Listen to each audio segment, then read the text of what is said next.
Thank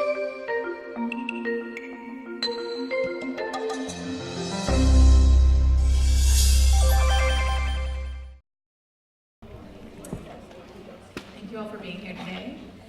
My name is Tiffany Kelly, and on behalf of the Athena Conference Planning Committee, I'd like to welcome you all to the University of Connecticut School of Nursing's annual Athena Scholarship Day. As you see from your program, our theme this year is Innovations and the Scientific Basis of Nursing. We have an exciting day planned for you today, aimed to highlight the many ways in which innovation is present within our nursing profession. Whether through practice, education, research, or leadership, innovation is part of your professional work, and we hope you'll leave today with a few new insights and inspiration as you go forward in your professional endeavors. Before we get started, bringing a day like this together takes an incredible amount of teamwork. Thank you to the Athena Planning Committee members who met regularly all year to plan for today. Special thanks to Robin Wayne, who thought and took care of things before we could. Beyond the committee, thank you in advance to our invited speakers, preparing and sharing your knowledge with us today, our poster presenters, with nearly 100 posters across both sessions today, Dean Chun for revision, all of our faculty and staff, guests here with us today, and our sponsors, Sigma Mu, Connecticut Center for Entrepreneurship and Innovation, and UConn Ventures in the Office of the Vice President for Research, for helping to make this a special event. With that, I have a few items I'd like to quickly go over. You are welcome to take pictures today, but please do silence your cell phones.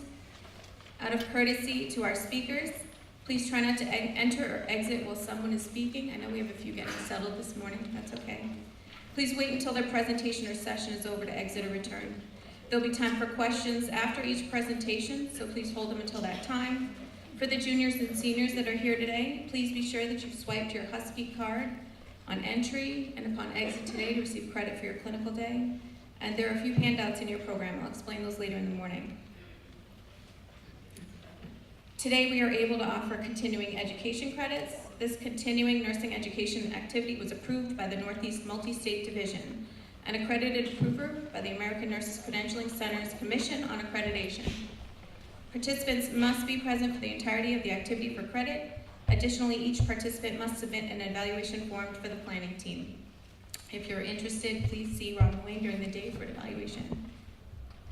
And the learner outcomes for today are to define and describe the many places where innovation may appear within the scholarly work of nurses and nursing science, apply the learnings from today to one's focal areas within the nursing and healthcare field, where a problem may be in need of a solution, and formulate a plan for what to do when a healthcare problem arises, and apply the appropriate problem-solving skills to create an appropriate solution or identify the appropriate person within their school of nursing or health center system to help facilitate the next step.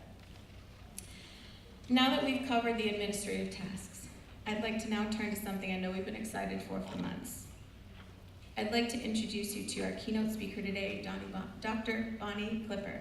Dr. Clipper is the Vice President of Innovation at the American Nurses Association. She has been practicing for over 30 years, spending more than 20 in leadership and executive nursing roles, transitioning over the past 4 years to focus on innovation. She speaks throughout the country on topics of innovation and emerging technology. Dr. Clipper is a Robert Wood Johnson Executive Nurse Fellow alumni, an ASU AONE Executive Fellow in Health Innovation Leadership, and a Fellow in the American Colleges of Healthcare Executives. Her research interests include building cultures of innovation, importing the voice of the clinician into the design and development of technology, and millennial leadership advancement. Dr. Clipper completed her Doctor of Nursing practice at Texas Tech. She received an MBA from Lewis University, Masters of Arts in Health and Human Service Administration from St. Mary's, and a Bachelor of Science in Nursing from Monona State. She has published on the impact of robots on nursing practice, authored the book The Nurse Manager's Guide to an Intergenerational Workforce, and a co-author in the Innovation Roadmap, a guide for nurse leaders. With that, please help me to give a warm welcome to Dr. Bonnie Clipper.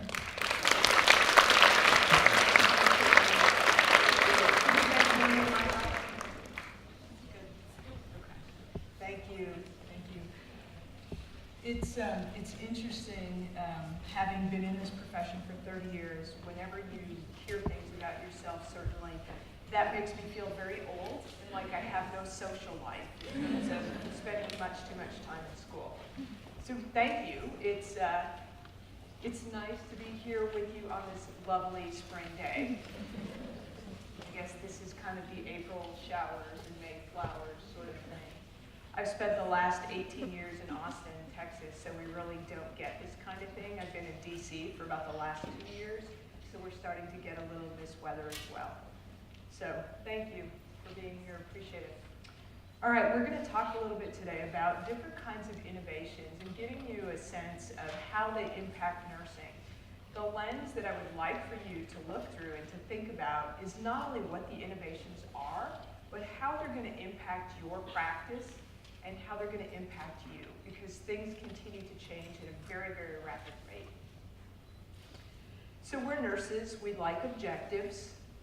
The objectives today are pretty clear. We're going to cover a few different types of innovation. We're going to talk about some emerging models and roles, and then we're also going to talk about some strategies and ways to mitigate these as well. All right, this is a cool little video. If I can get this guy to work. Medical dream comes true under the drive of industrialist Henry Kaiser, who holds the plans of the ultra-modern hospital designed by Dr. Sidney Garfield, director of the Kaiser Foundation. From the admissions office on, everything is streamlined and expedited. The patient's record reaches the doctor before he does.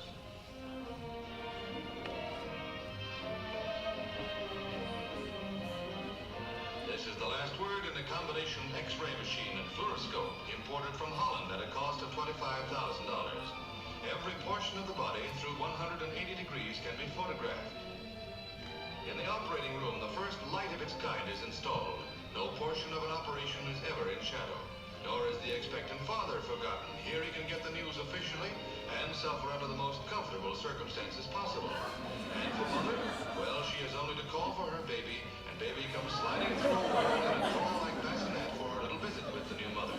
In this $2 million institution, doors are opened by remote control, and on the single floor, patients are easily moved from place to place.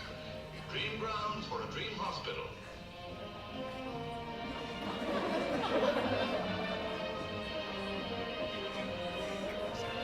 Answer to a doctor's prayer. All right, did you catch that? Answer to a doctor's prayer. So what's interesting about that is that was actually done in 1954, and that was innovation at the time. Did you guys catch how much they said the hospital cost? $2 million. So $25,000 was actually the imaging machine. So $2 million, and in 1954, that was innovation, right? You had the pass-through window for the baby to go through. So you had the waiting room where you could smoke your face off. You had all kinds of things, and again, that was innovation. So that kind of helps show you how far and how fast we've come and where we are today. In healthcare, there's actually 3 different types of innovation. There's technology innovation, there's the buying and using of care, and then there's business model innovation. Healthcare innovation is really only one of multiple different types of innovation. There's social innovation, there's product innovation, there's experience innovation, there's technology innovation. Innovation is often a very, very overused term, and there are a multitude of definitions, but when you really think about it, essentially it's doing something differently. It can even be repurposing something old in a new way, but it's bringing value. It's ensuring that you're solving a problem or bringing value. There's incremental innovation and there's disruptive innovation. So we're going to skirt some of these issues today. What I want to start with is to talk a little bit about the influence of technology. So if you think about this, we're really going to plunge in here, starting with AI. So artificial intelligence, it's also known as augmented intelligence. It's really been around since 1948, 1945 even. And essentially what this is the ability that we have to use computers or machines to help us think and to be better humans. How many of you use TripAdvisor or Netflix, Google, Facebook, LinkedIn, right? It pretty much touches everybody in here. So when you see ads pop up or when you see articles targeted to you, that's through a variety of different algorithms using AI, and it focuses on what your needs and your interests are. When your needs change and you no longer want to buy Zappos shoes and instead you want to buy them from Rothy's, it will track you and follow you in that direction. So it knows what you want because it begins to anticipate based on your patterns. The same kind of thing happens in healthcare. So when we use AI, we can use it either by itself or we can use it with something like predictive analytics, but the influence is huge and the impact in nursing is going to be very, very substantial for us.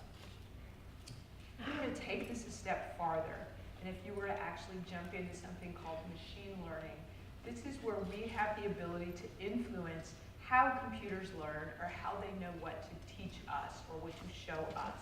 So for example, if you had a robot is nothing but an agent, right? It's an empty shell, it's kind of a bunch of metal, a bunch of wires. Essentially, if you were to train the robot how to sit, you would need to teach it every single task along the way so that it knew how to sit.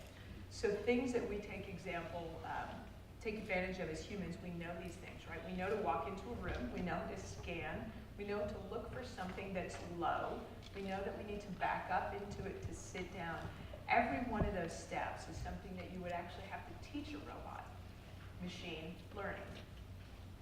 It takes a very long time. You have to test every one of those steps. The robot needs to be able to demonstrate it or replicate it. Then eventually, over hundreds and thousands of attempts, it can walk into a room and sit. It takes a very, very long time. So I have an interesting story about machine learning. I have a son he's 20 years old, studying interactive game design back in Austin. So he took an internship at an AI company. So his job, we often hear that there are jobs that young people are going to get that we don't even know the names of yet. So his job is an annotator. An annotator is the person that does machine learning. So there's a room of 20-year-old kids, and essentially what they're doing is they're drawing boxes or circles around ships. Depending on the width of the ship, the length of the ship, they either get a box or a circle. So he spends hours and hours doing this. The way that they do their work is they're actually sent a file, and he may have to do 1,800 ships. And it takes him days, depending on how lazy or active he is. It might take him more time. And there are several interns that do this. Then they basically submit these back in. So he was working late one night. He likes to go in on Fridays because tech companies give free food on Fridays.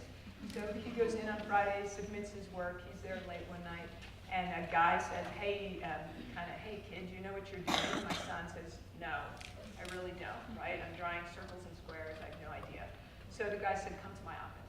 So my son goes to this guy's office, and basically he has several computer screens set up, and there are ships with circles and squares. And he said, you guys are drawing circles and squares around ships because they're merchant vessels or civilian ships, and what that's doing is actually informing smart missiles what not to bomb. So think of that. There are 20-year-old kids that are deciding what is going to be the differentiator between you on a ship that's a cruise vessel and you on something that might get bombed. So that's machine learning. So essentially, they're the ones that are teaching the computers what to do. I don't know that that makes me feel any better, but that's what they're doing. If you were to take that a step farther and you were to focus on deep learning is actually the ability of the computer to learn things such as emotions or feelings, art, music, perceptions. That's even much more difficult than just teaching it how to sit or how to bomb the right kind of ship. One of the things that's going to take a very, very long time is to teach computers about compassion and empathy. Those are primarily the reasons that nurses are not going to be robotized or computerized for a very, very long time. So think about that, because we're going to talk about that a little bit more in a few minutes.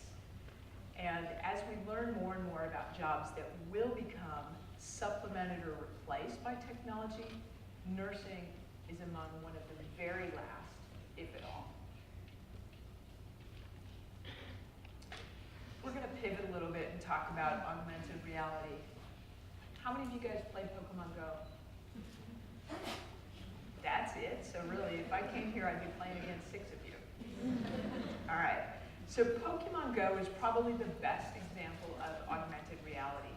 If you imagine a real world with a supplement, right? Something that augments it.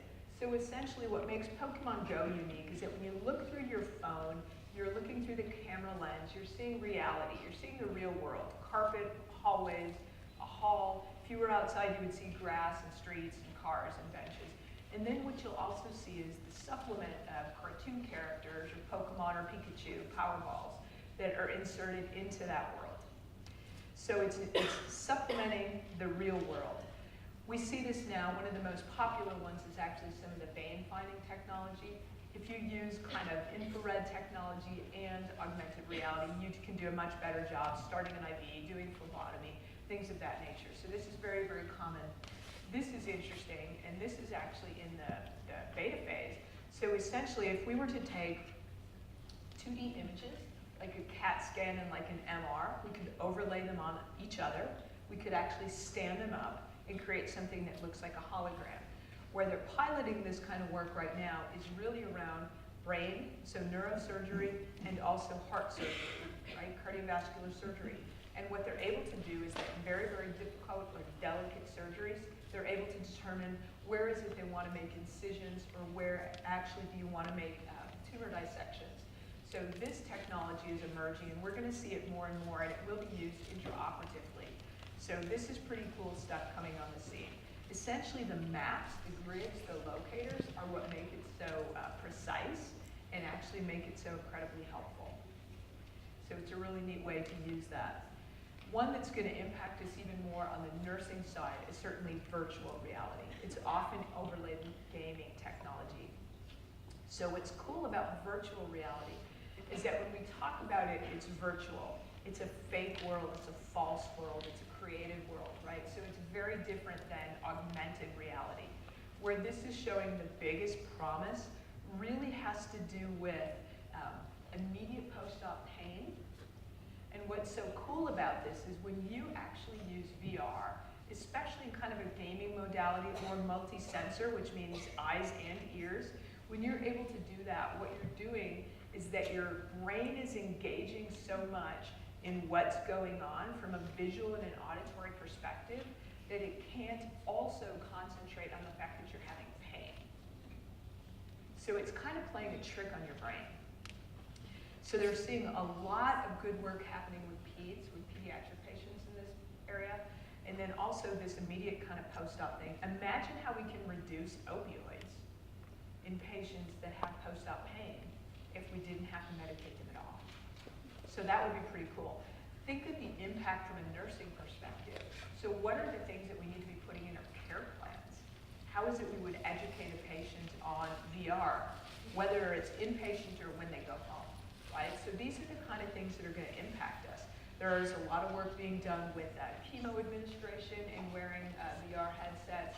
So these are the things that we are going to have to understand how to use, how to document, how to train patients on, how to document outcomes. These are the things that absolutely will impact us as nurses. Robotics, this is actually one of my favorite. Even though there are 4 pictures, there are 3 types of robots that we're really seeing in healthcare. So there is a service robot, there is a clinical robot, and then there is kind of this one, actually customer service, clinical, and then just general service. So if you think about it, Pepper, the guy who's holding the iPad, or it that's holding the iPad, essentially they've been used in Japan for almost 10 years. So if you were to go to hotels, you would be greeted by Pepper, who would basically check you in. We're starting to see them emerge in healthcare. They could be used as clinics. They can check patients in. They can validate insurance. So think about patients that are being greeted by this. Now, there's probably, from a demographic perspective, some patients that might receive these better than others. So those of us that have spent more time around computers, iPads, things of that nature, may respond better than perhaps older patients that may be confused or not able to read the screen or to see things. So we really do need to think about the impact of these kind of things as they show up in healthcare. Reba is actually a clinical robot. How many of you guys have had the opportunity to work in a hospital or do a clinical rotation in a hospital that has like a Da Vinci surgical robot in the OR? Okay, so some of you guys have. That was actually one of the first kinds of robots, and those continue to get better and better. And essentially what those are is a robot that allows the surgeon to literally perform surgery from feet away from the patient through console, and there's actually little pincher things they put on their fingers to actually control the console, and the robot will be manipulated or work based on how they maneuver their hands. So those have been around since 2002 and continue to get better and better. What Reba does as a clinical bot is basically lifting and moving a patient, so essentially safe patient handling. In Japan, they utilize Reba, and I've actually had a conversation with them. They're not interested in this time in coming to our country. Can you take a guess at why they're not interested in coming here? BMI. So if you think about it, in Japan, a robot is probably bigger than most of the patients. That's a concern for them in this country because they're not sure how they can actually configure it to be safe enough, because they would literally need to make sure the bottom portion of the robot didn't cantilever over a patient. So that's a concern for them. What they use it for in Japan is literally, it can lift a patient out of a bed, out of a chair, stand them upright, sit them down, lay them down. So essentially, it handles the safe patient handling functions. And what it does is it alleviates the risk of human labor, which therefore can eliminate back injury. So it's a force multiplier. It also is a safer way for clinicians, caregivers, nurses to be handling patients. The bottom ones are actually pretty cool. Now, this guy you've probably seen in airports, right? So there are robots that do supermarkets and airports, and essentially they can do mopping, waxing, cleaning, floor cleaning. They also can be utilized to do transport of pharmacy goods, linen, food carts. This one is really pretty cool. So this one is Moxie. Moxie is what's known as a subset of service robots, and Moxie is actually a hunter-gatherer. What Moxie does, you can see there's a little barcode kind of above where Moxie would have eyes on that nice blank face. What Moxie can do is actually scan items in a supply room. And Moxie, you would give Moxie a command. It can go into a supply room, scan barcodes, and essentially it has one arm. It's kind of like a praying mantis a little bit. It's able to articulate that arm and grab and retrieve the item you want. It will recoil the arm, and then it's on wheels, so it will come to where you are and give you the item.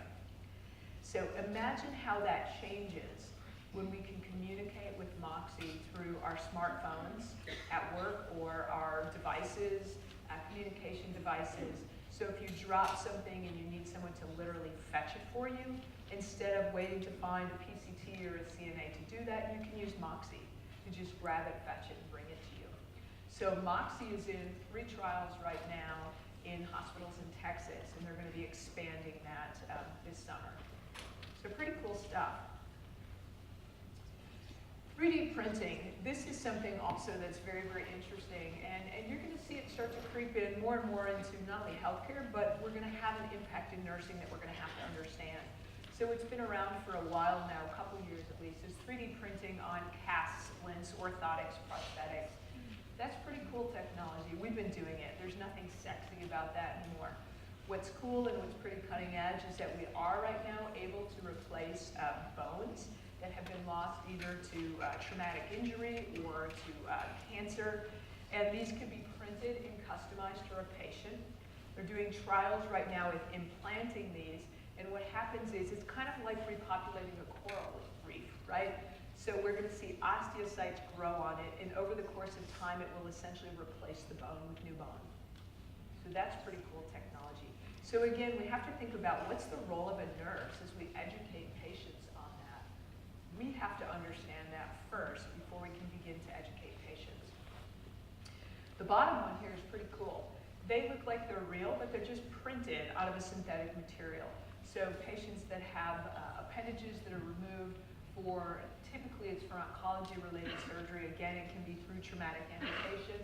They can be replaced with some pretty real-looking plastic, synthetic ears, toes, fingers, noses. So that's pretty cool stuff. What I don't have a picture of is really what the cutting edge technology is right now. And that is that we are printing, 3D printing tubules and nephrons that can be used to essentially create a kidney scaffold that can be implanted in patients so that you don't have to have a renal transplant. That work's being done right now. Actually, Duke is the one that's doing a lot of those pilots. So that work is already being done. Think about what the world looks like when we don't have to do transplants.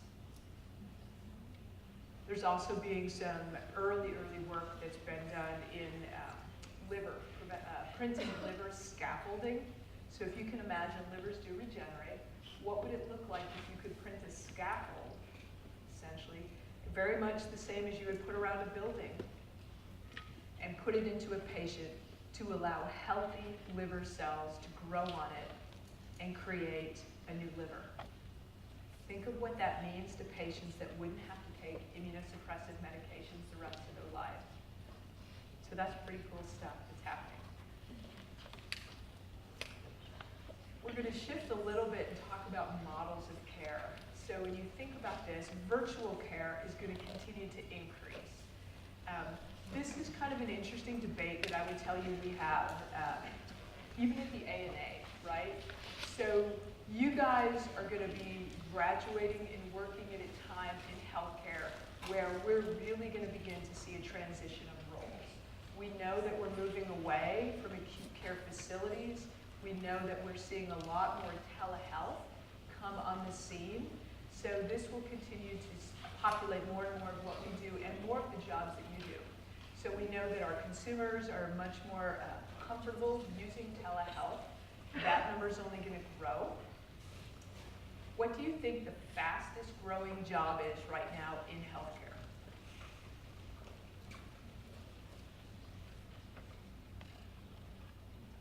You're very quiet. Informatics, that's a good guess. Telehealth, virtual care, nurse practitioners. So for all you guys that are going to be graduating, what you want to do after you graduate is hustle back on and get your graduate degree and become an NP. So these salaries literally are between $150 and $200. So you can make a very good living being a virtual care NP, working from home in your jammies. So these fastest growing jobs. So, yes, okay, so jammies got your attention. Think about what this means from a nursing perspective, right? Not only how do we change the way we educate, but what is it that's different for you in your practicing? So these are roles that are going to continue to be very, very dynamic and very different. Patients, how do we educate patients when they might be a state away through an iPad or through a computer monitor? So it really does change the conversations that you have, and it changes how you do it. This absolutely will continue to impact us. And I would also assert nurses have the opportunity to lead in this space. So there are so many of these models right now. There's a couple of them that are very, very popular. There's Teladoc, there is Limeade, Telemedx is pretty good. And then there are a couple, Sensely is one that are real popular. If you actually Google the most popular telehealth apps, it will tell you. Typically what you do is you'll actually download, you get the app. Many of them have a back end that's powered by an insurance company, or in some cases it's an inverted model where it's essentially a telehealth company that has gone out and secured contracts with insurance companies. So you have the ability to use them. We have the ability through our provider at the ANA to use them. So you either, if you're not feeling well and you want to make a doctor's appointment, you can go to an urgent care, you can go to a clinic appointment, or for $10, you can have a telehealth visit. They're pretty awesome. Generally, the way that works is that they typically are managed by NPs and PAs, and depending on the state, there may be a delegation relationship, but NPs are very, very clearly the ones that are filling the space, and it's a great opportunity for nurses to step up. We're also seeing this really roll out more and more in behavioral health and pediatrics. So a good opportunity for nurses to innovate there. This is a really neat thing that we have seen on the scene now for a couple of years, right? So predictive analytics, typically through regression analysis, we're able to predict the future based on patterns and trends. So this is a really cool thing. There are two applications out there that are very strong right now, used for sepsis. So depending on who your EHR provider is, there are a couple of different models out there, and essentially what they do is they actually creep behind the EHR, and what they'll do is they look at a couple different components. There's three pieces. They'll look at lab values, they will look at nursing documentation. So essentially, for some of you guys that are in the IT space, they actually look at the translational databases, pulled out keywords in the nursing documentation, not the physician documentation, but the nursing documentation, and then triangulate it. So they look at nurses' notes, they look at lab values, and they look at vital signs. And they are able to predict and detect which patients may end up with a septic episode well before our human eyes and ears can detect that. So what we're able to do is to actually identify patients pre-sepsis before they truly become septic. So this is saving lives. This is powerful, powerful technology, and it's pretty cool.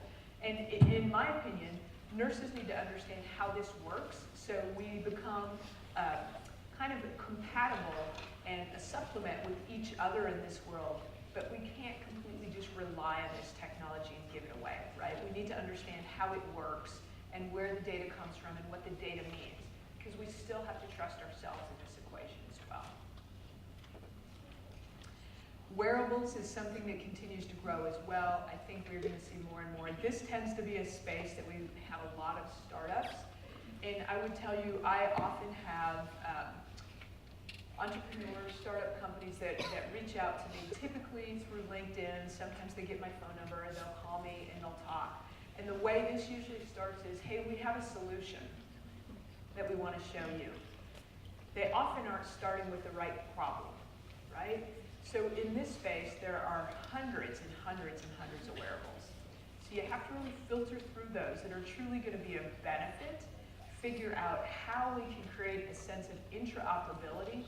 In my opinion, it's really not helpful to have a million wearables that don't talk to anything else, right? I think it's just one more piece of data. So there are some really cool ones out there. It's now become kind of passé to actually have the one over here on the left, which is really, it's a glucose monitor that can interface with Bluetooth to your insulin pump.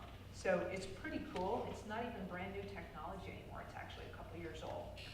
This one right here is still pretty new, and what this is actually a dressing, so it would overlay a wound, and there's a microprocessor. You can see the coils. The coils can heat and cool. Then there's these little tubules right here. So they actually blow air to dry, so we can heat, we can cool, or we can dry a wound based on what it detects the conditions under the dressing. That's pretty cool stuff. And again, from a nurse's perspective, so I get to look at this stuff all the time. I have the most fun job at the ANA, so I get to play with gizmos and look at stuff and robots all the time. How does it impact us? That's the real important piece. It's nice to see all this. Like, I was always a fan of the Jetsons, so now I get to go, wow, this is super cool. But what does it mean to us, and what does it mean to patients, right? That's the role that we have. We're the translators that are going to have to know what that means, how to operationalize it, how to explain it, how to use it. There's also a pretty dramatic change going on in terms of care models. The old approach and the new approach. When you think about what that looks like, it's very, very different, right?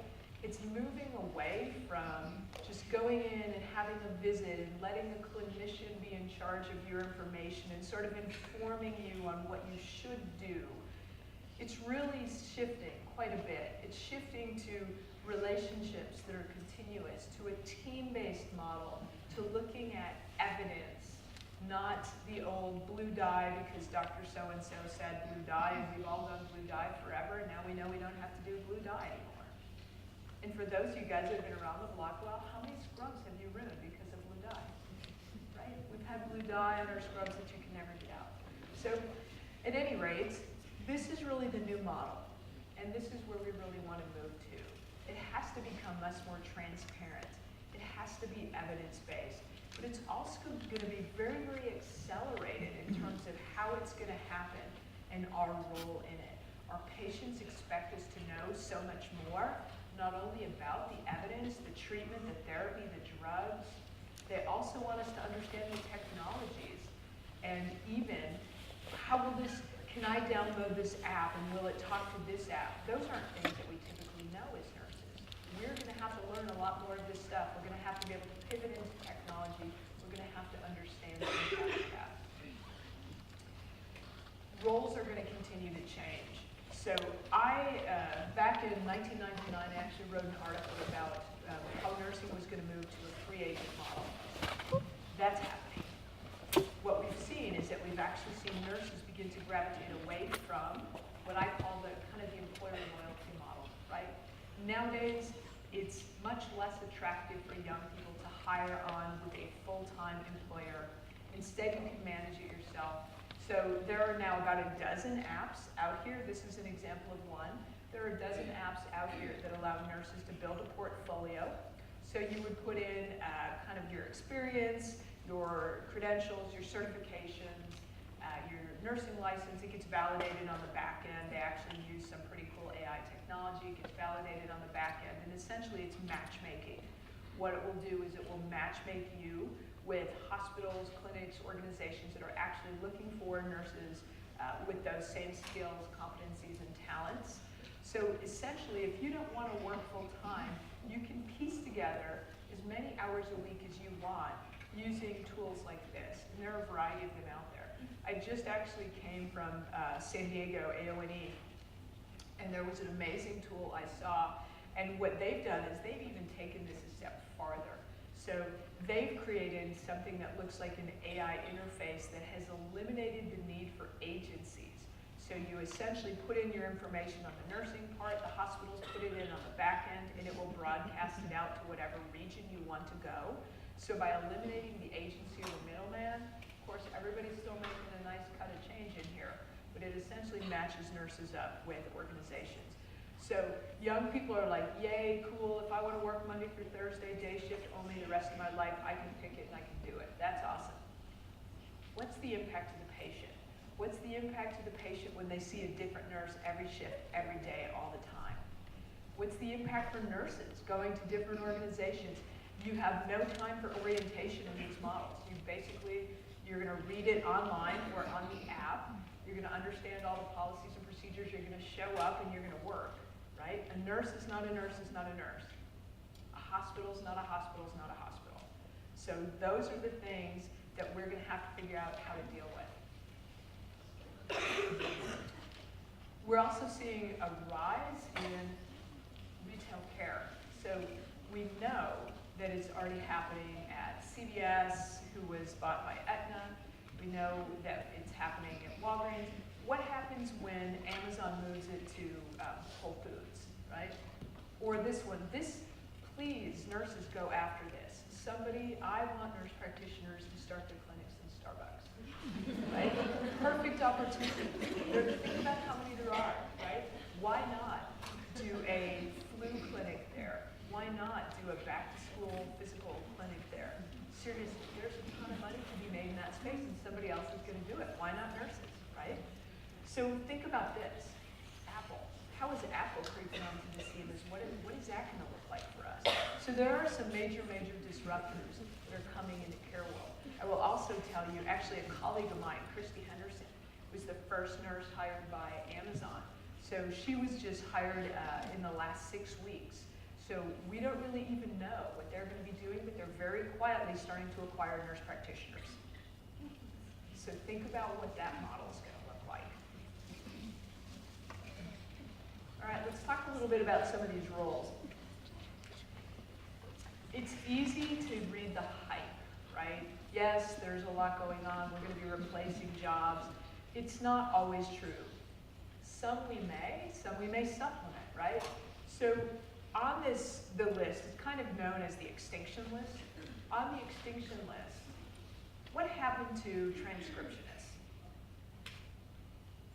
Right? Some of you guys, well, most of you guys are way too young to remember the time that a physician or a nurse practitioner would actually dictate a note. It would go to someone that wore a headset, type the note out. Usually in the morning they got 3-hole punched and put in a medical record. Well, we've iterated that a little bit, right? So physicians, nurse practitioners, PAs will call, dictate their note. It actually gets printed through kind of the EHR or supplemented right into the EHR. Those jobs are essentially gone. Monitor techs are the next one that's high on that list. So through predictive analytics, we can actually use some of these tools that scour. They can predict. They know who it is that's going to have an arrhythmia. They will also then be able to interface with smartphones, Vocera devices, other communication tools, and alert the nurse as fast or faster than the current processes. So the next on that list is monitor techs. And one of the things that you really need to think about is that the rate of adoption or the rate of change is typically only predicated on money. The rate of adoption or rate of change is predicated on money, capital. So what keeps an organization using monitor techs is that it's cheaper to employ them than to buy the system to run it, right? It's a capital equation. So when these things all become affordable, or when the capital becomes more plentifully available, that's when those roles will begin to go away. Phlebotomists, there are phlebotomy robots right now that are being trialed. So you literally can wheel it into a patient. Someone, it still takes a human today, would wheel it into a patient, and you essentially can position it properly, and the phlebotomy robots can either start an IV or draw blood. So those are being tested. Internists, there's a lot of controversy about this. I've actually was at a physician panel talking about this, of course. Might I say that our physician friends are pretty sure their jobs will never be replaced or supplemented. But there are some that could be, right? So there's actually a technology called Babylon. So it is clearly not perfect and clearly not ready for prime time. But in using predictive analytics and artificial intelligence, they're actually able to get some pretty decent rates of diagnosis. Now, it isn't ready for this year or next year or maybe in the next 3 or 5 years, but it is coming. And at that point, what does that mean for the people that actually diagnose? Clinical pathologists, that's one that's probably going to move higher on the list of extinction. The reason for that is that we see less defect when we train computers through machine learning how to assess cellular abnormalities than we do through humans. So it's very likely that CPL, clinical pathologists, will go away. Same thing with radiologists. There's actually a project called Google X-ray, and it's studied for the last 3 years. It's been actually doing work around pulmonary X-rays, and they have a much, much higher rate of accuracy through the AI than people do. So think about what those roles are going to look like when those change. So I was actually in line going to a movie with a friend of mine, and ahead of us were a couple of radiologists, and we were kind of talking about something, and my friend said to one of them, so how do you feel to be in the most expensive job that's about ready to be extinct or outsourced? And they're not very happy about that, yet they all know it's coming. So what we're seeing is that in radiology world, they're developing their own AI, right? So if you're going to be replaced, you might as well get in on the creation of the software so that you make your money that way. So we're seeing a lot of those kind of shifts happening too. Nursing assistants certainly could be supplemented by robots. I don't see those jobs being replaced just because there are too many nuances, right? Nursing, in my opinion, not even on the list, not even close to the list, for a variety of reasons. We know that there's a very strong emotional connection that can't be replaced, but also the things that nurses do, there are too many of them. We don't sit at a bench all day, every day, looking at cells. We do a million different things. So right now, our job is probably the most protected out there. So take advantage of that and do really good things with it going forward. Here's some other opportunities for us as we think about innovation. So social innovation, there's actually a huge area of study called social innovation, which is very, very neat. And it's really around thinking about new ways that we might problem solve, typically using a collaborative problem solving approach. Inequity, disparity, social determinants. Again, in my opinion, these are things that we should be leaning into heavily in nursing. There is no group of professionals better prepared than nurses in terms of public health and understanding what it is from a holistic care perspective we can do to make sure that populations are healthier.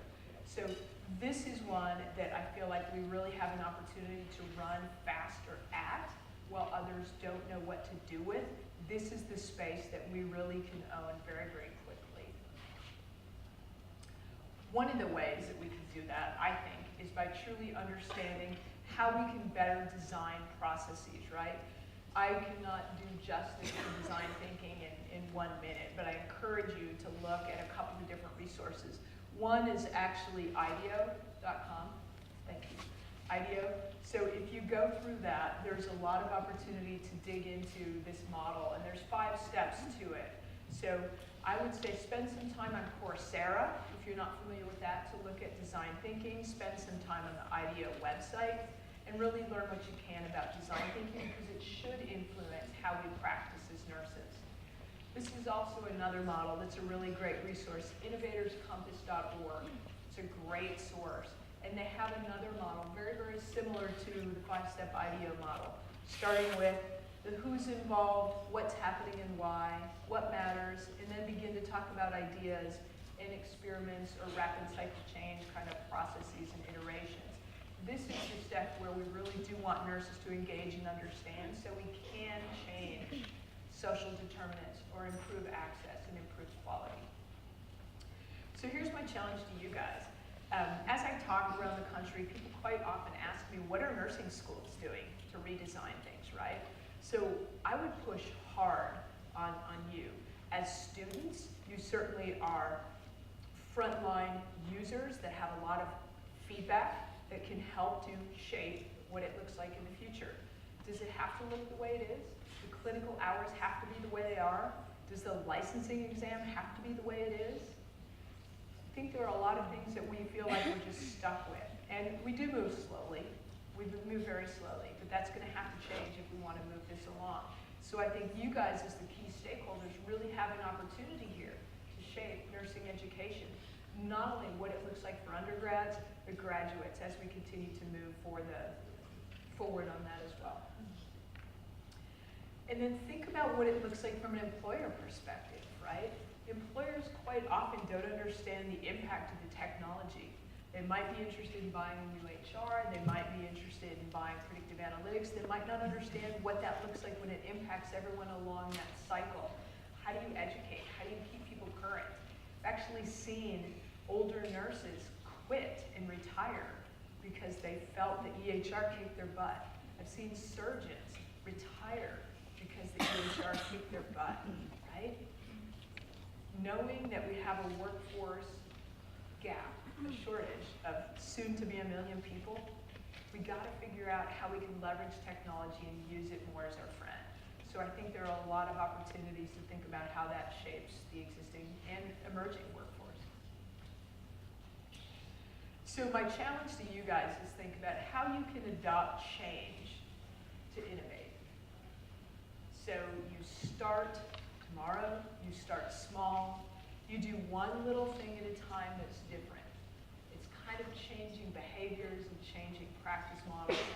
When it doesn't work, you just do it differently. That's what we call iteration, right? I was actually riding a Lime scooter the other day, and one of my friends, I was at AONE, so there were a whole bunch of ANA people. We were out for dinner. We were waiting for an Uber. It was taking forever, so I'm like, I'm jumping on a scooter. So I jumped on the scooter, and she's like, you really are an innovator. I was like, this is not one of those fail fast things, so don't jinx me. I'm not riding the scooter. But you gotta be willing to put yourself out there and do things differently. What's really interesting and what's becoming certainly much more in vogue right now is to keep a fail diary or a fail resume. Because you have to be able to highlight the things that you fail, otherwise you're not willing to put yourself out there next time. So I went and visited Google a couple of years ago, and they spend as much time and money to celebrate epic failure as they do success. And the reason they do that is because if they only celebrated success, it would be hard for people to be willing to do different things, but they celebrate failure as well. Now in healthcare, when we talk about failure, we never want to jeopardize safety or jeopardize patients, but there are a lot of things that we can do that might fail, and that's okay. And in nursing, we're not always friendly to each other when we fail. We remind each other that we've tried that before and it didn't work last time and it isn't going to work this time. We need to not do that. We need to encourage each other to fail, and that's a good thing. So next time somebody fails, we want you to say, way to go, good failure. All right, this really is the opportunity, I think, that we have as nurses to truly step up and lean into this space. Not only as it pertains to kind of technology and gizmos, gadgets, devices, but also how it pertains to models of care and how we influence things like patient education, social determinants. Think about the impact that you guys can make on that. Inequity, disparities. These are really the pieces where we can step up and be different. We're very, very different than our counterparts. We're very different than all the other disciplines. So it's a great opportunity for us to step up and to lean in. And as I said last week, we did a press conference last Tuesday for the release of Nursing Now in the United States. Don't wait to be invited. I'm giving you all permission to muscle your way in, to lean in, and to lead. This is what nurses do, right? So this is your chance. I want all you guys and encourage all of you to do that. So let's make a difference in the world and really do cool stuff. All right, you guys are awesome. You guys are awesome.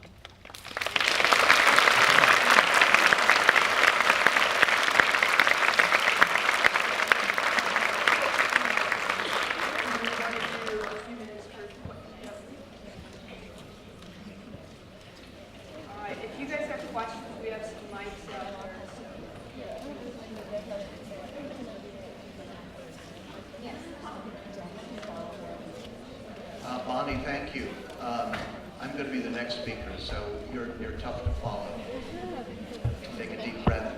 Bonnie, you'll recall a book called Future Shock by Alvin Toffler, which came out about 40 years ago. And you'll remember that Toffler says the future is going to be both high-tech and high-touch. So could you talk a little bit about the enduring importance in nursing of clinical touch? Yeah, good question. So I'm actually working on kind of the next iteration of a presentation as well, because I get asked that kind of a lot.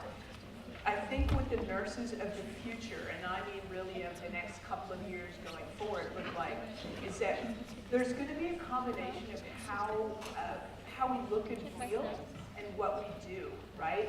So if you think about it, we're going to have to understand technology. I see a revolt on the horizon with EHR. I see people not being willing. It's such a cumbersome system that was not designed around end users. It was designed around products. So I see a revolt coming in that space. And we're going to have to use it because it truly does make the most sense. We can't go back to paper, right? So what does it look like in a world where you have more technology? I think we're going to go to things like Google Glass and natural language processing, where we speak what we see and it's just going to upload and go right to an EHR. And I think that nurses and physicians and therapists, there is going to be a revolt. People are going to say, no more, right? We are seeing physician suicide increase, and one of the primary reasons is documentation burden. That's not okay. We're seeing it start to happen with nurses. So nursing suicide is beginning to increase. We're seeing nurses getting out of the profession because of clinical documentation issues. Not okay, right? So I think that's going to be pivotal, and we're really going to see some force change there.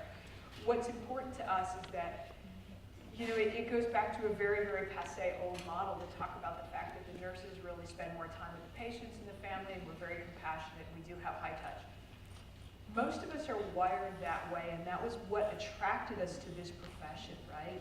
I think it's important to remind ourselves, and even young people who are going to be attracted more so by the technology, I think we're going to have to remember that our role will always be the translator. We're the most important key in that. There are 4 million nurses. That means there are 4 times as many nurses as physicians. There are 8 times as many nurses as pharmacists. We are always going to be the translator and the bridge. Our job is to force our profession to rise to that equation and learn more about the technology and how it works and what it does. We don't want to be robotized. That's not what any of us want to happen. So thank you. That's a good question. And that's really a pretty deep question too. Probably better over beer. Other questions? Raise your hand. I'll come to you. Yes.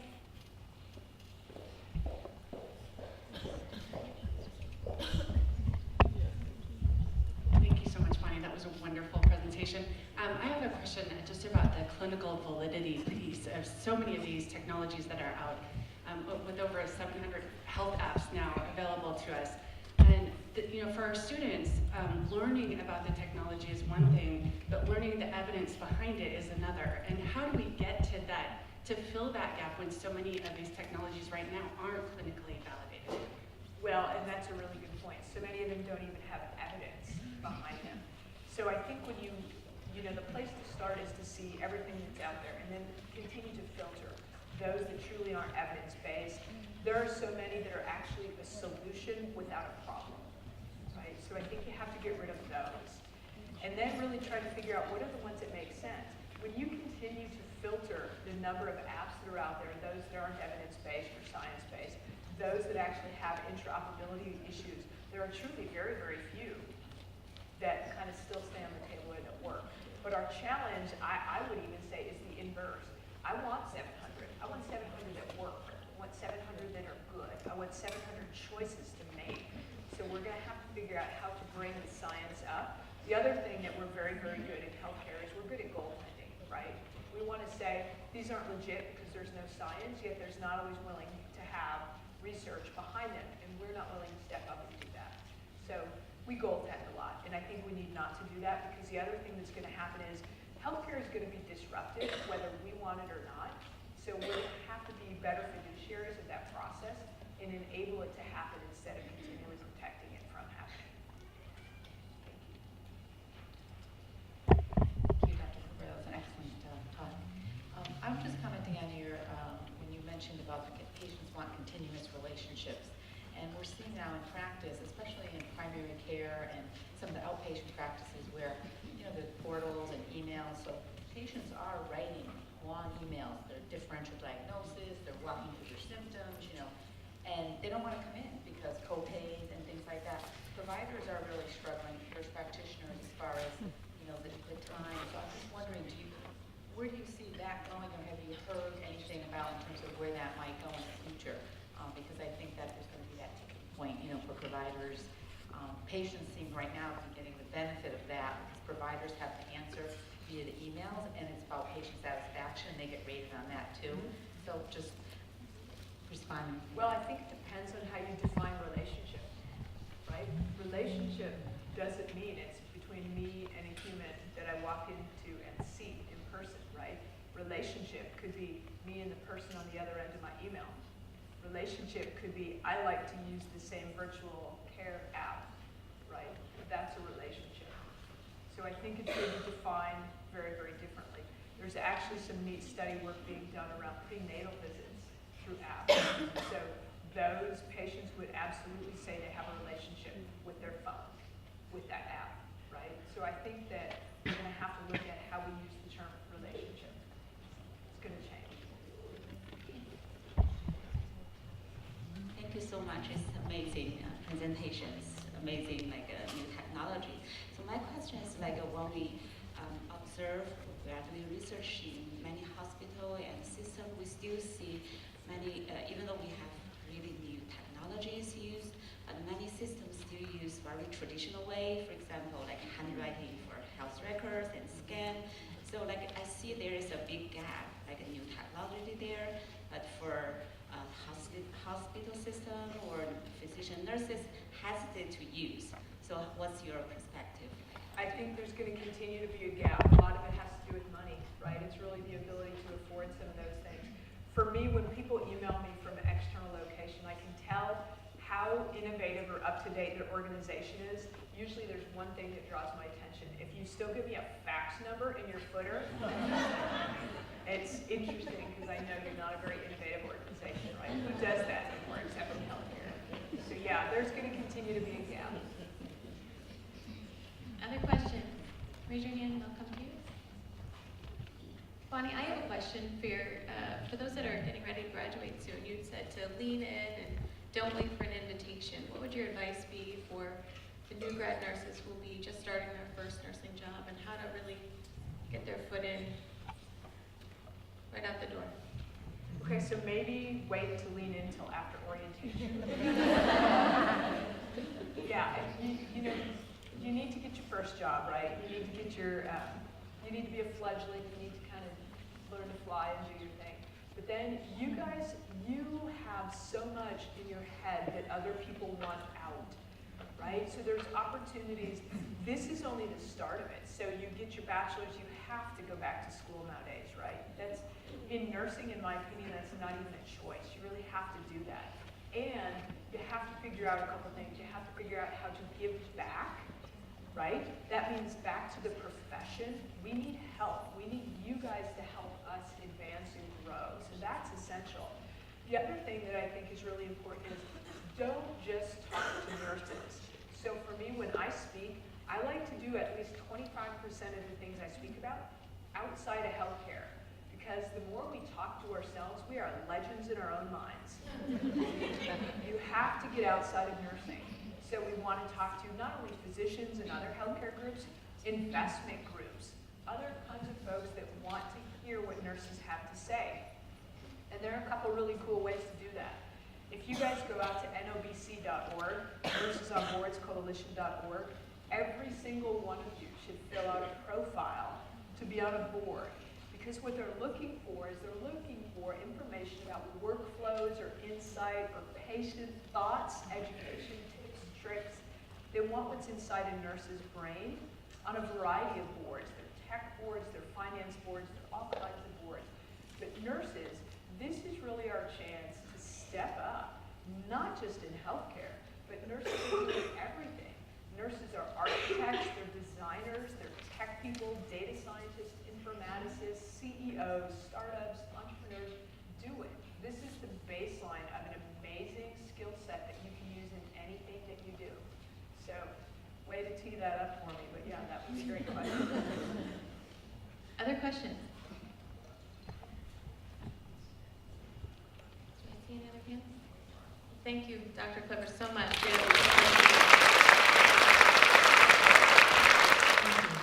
I'm Carol Palafroni, and I'm delighted to be able to moderate this next session, which is called Innovations Past, Present, and Future.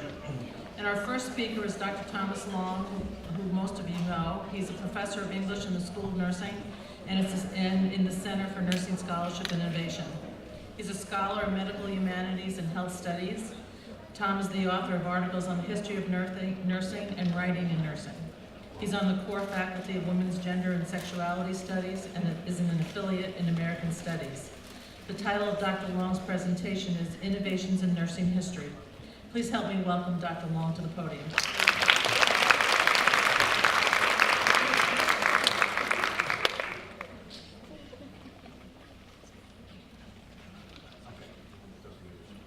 Thank you, Dr. Palafroni. And good morning, everyone. As my students know, I do not, and I explain this when I have morning classes, I do not have full metabolic function or cognitive function before 9 o'clock. Well, 10 o'clock? Oh, it's 9:10. Okay, right. Okay, so it's just kicking in. Thank you. Thank you. It's just kicking in. Where's my timekeeper? Where's my timekeeper? You're okay. Thanks. I will. Let me just make three quick points, if I may, that struck me during Bonnie's talk. If you would like to learn more about telehealth, go talk to Dr. Art Langler, who, as he's preparing to transition into retirement, has already begun a volunteer telehealth texting crisis line, mental health. As some of you know, he has credentials in adolescent mental health as an MP. The second thing is, all of us are wearing wearable devices that give us status reports. My Apple Watch nags me. It periodically says to me, breathe. And then sometimes it says to me, stand, walk. So Dean Chun, if during a meeting I stand and walk out, it's just my watch. Kelly. Final third point, bridging over from Bonnie's presentation. Seniors in the History of Nursing survey will remember our conversation from 2 weeks ago in which I talked about the way that 100 years ago, hospitals began relying on private duty nurses, a prototype of the gig economy. And of course, they were doing so as a way of saving costs.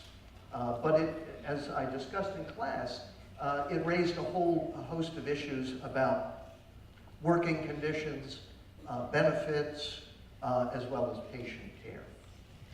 So keep those things in mind. These are the three objectives that I hope you will take away from today. If you would just take a moment to read those.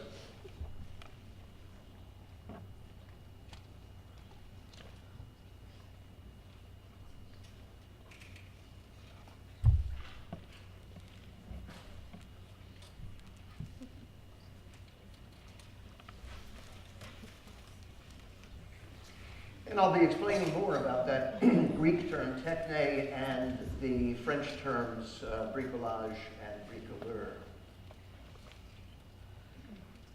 So to start with, as a historical note, it's important to set the context for our annual conference here, the Athena Conference, keeping in mind that we've used Athena in all caps as an acronym for this phrase. I think we've sort of forgotten that. But Athena, of course, is also a name. It's a name of a Greek goddess, the goddess of wisdom, and it also is the name that Florence Nightingale gave to her pet owl. Athena is represented by the owl, and this owl was a rescue animal whom Nightingale saved. So there are several Athenas at work here today. So to start with, let's go back 2,500 years to ancient Athens, to the philosopher Aristotle, who wrote a really important work called the Nicomachean Ethics. And in the Ethics, he distinguishes three different types of knowing. There's no why, no how, and what might be called practical knowing, or you might know as clinical judgment. So techne, episteme, and phronesis. But I'm also going to talk a little bit about this French term, bricolage, which was used by the 20th century French anthropologist Claude Lévi-Strauss. And basically, bricolage is making something or doing something with whatever happens to be at hand, without having a specialized tool for that doing. Just taking whatever equipment, whatever apparatus you have, and making it work in the circumstance. Bricolage. So, a person who employs bricolage is a bricoleur. Take a moment to read this explanation from Lévi-Strauss.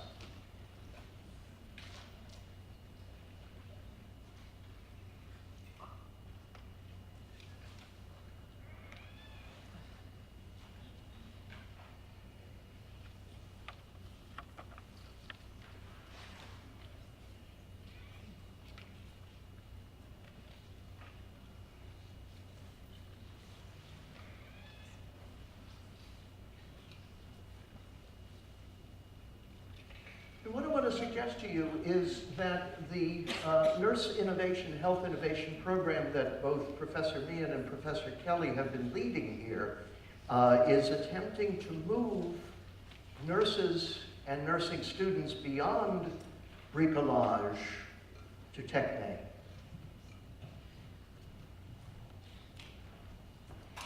So there are several turning points that I want to talk about, historical turning points. First of all, of course, Florence Nightingale, whom I will claim is inventing, in some respects, from whole cloth, a new profession. Another turning point is the development of nursing theory, which is developing an ideological formation for nursing. Nursing research, particularly beginning in the 1950s, reinventing scholarship. And I want to talk about a specific case, a specific project that I'm working on with nurses at Dartmouth-Hitchcock, and that is reinventing the case study. What we see in the top picture is the old St. Thomas Hospital in London, where Nightingale got her start, and then at the bottom, the new hospital, today's hospital. So, nursing a profession, and of course you can't see that, can you? And neither can I. So I'm going to give you a quick summary. I hope all of you know Nightingale's famous book, Notes on Nursing, subtitle, What It Is and What It Is Not. But a few years later, in the early 1860s, she also wrote and published a book called Notes on Hospitals. Now consider the audacity of this woman who had no university education. She had no training as an architect, and who in this book simply was proposing all of the physical spaces, the technique of architecture that we've been using for hospitals. They're wrong. Here's how we need to design our hospitals from scratch. So she was moving from making do, bricolage. She was moving from being a bricoleur to becoming an engineer. I was struck by this recently when I had jury duty in Rockville, and on a Tuesday midday, the only good place to have lunch in downtown Rockville is Rockville Hospital Cafeteria, which is a sad commentary on Rockville. How many of you are in Rockville for clinicals? Raise your hand. Okay. So you know the old part of the hospital, the front, the one that fronts on Main Street. And you know that that's an old mansion that was repurposed when it was donated, repurposed as a hospital. That's bricolage. The new hospital, behind it, of course, is designed for the purpose.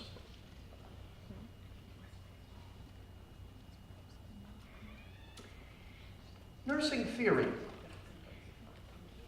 I want to suggest to you that the development of nursing theory is one of your greatest gifts. Undergraduates may not appreciate this. Master's students may be irritated by this as they prepare to take their comps. DNP and PhD students are certainly irritated by this sometimes. They're flummoxed and confused when they start out taking Dr. Palafrani's course in the philosophy of knowledge in nursing. But it is, I think, one of your greatest treasures. Dr. Cruikshank, 100 years ago, wrote this. Take a moment to read that top quote.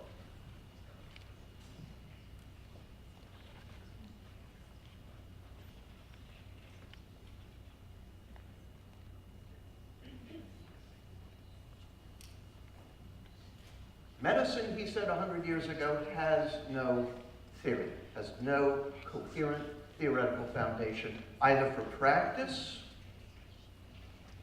or for research. Our colleague Joel Levine, and I'm grateful to Dr. Tom Van Hoof for directing me to this article, our colleague Joel Levine over at UConn Health wrote this in 2011. Take a moment to read that.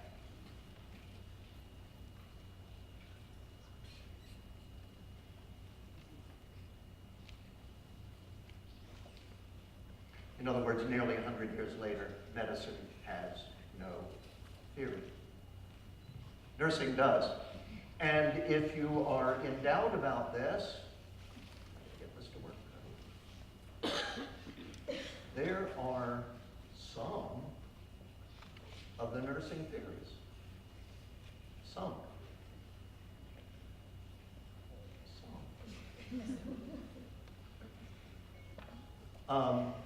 And okay, why am I not? Help!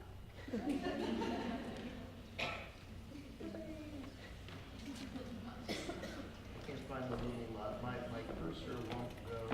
Oh, it is. Okay, never mind. Thank you. Got it. Thank you. See, just the magic of your being here is enough. I'm going to do this again and mess it up. So one of our distinguished colleagues is so well known, not only for the development of her program of research in patient care, Dr. Cheryl Titano Beck. Her research is so important, and her theory is so important, that there are now people who are writing about her from a kind of meta-analytical perspective, which you can't see here on the screen. So I'm not going to show you that. You can't see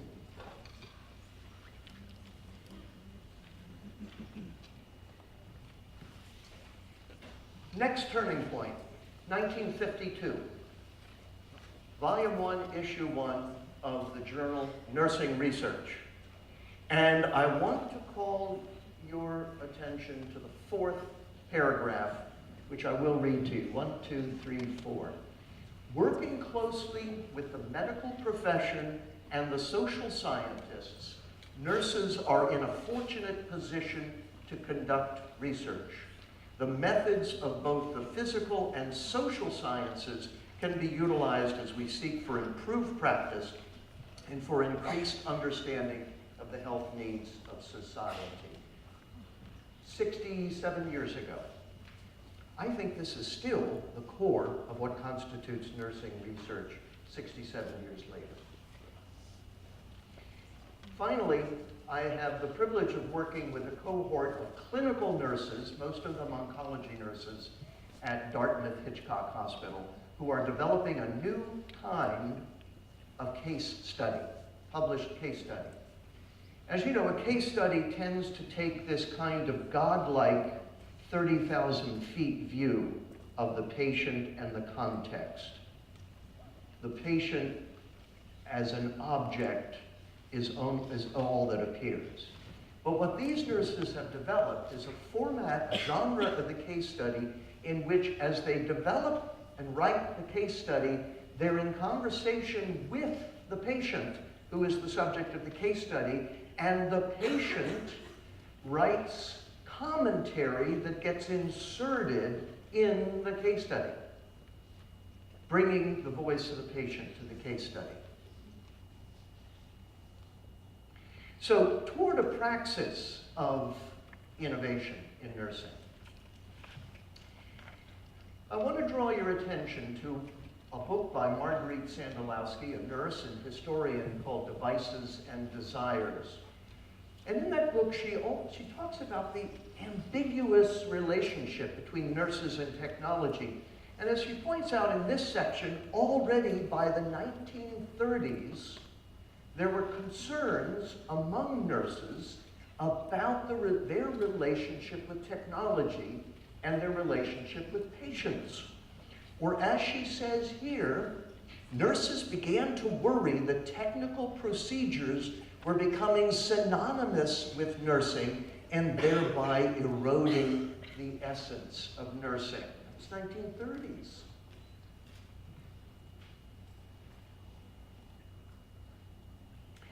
Olivia Banner, who is a writer in my field, medical humanities, in a recent book has raised some issues about digital technologies, and particularly the ways in which digital technologies in telehealth and other forms of healthcare might further marginalize people who are already marginalized.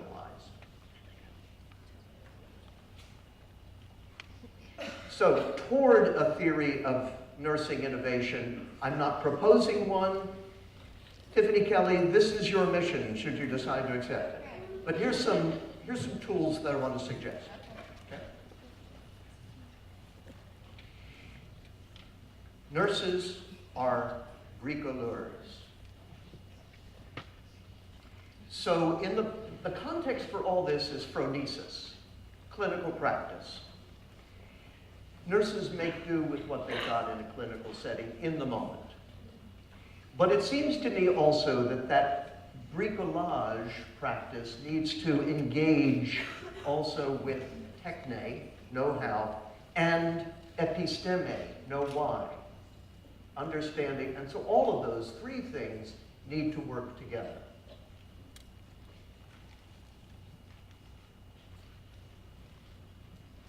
Here are the major sources that I've cited today.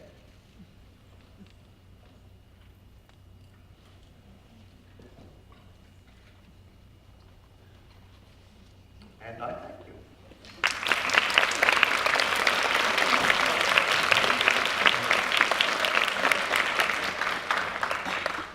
Questions for Dr. Long? The microphones are on in the aisles.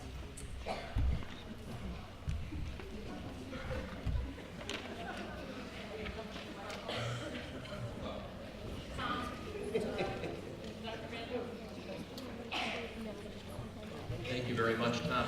Tom, could you comment on how your perspective on this should impact professional development for new grads?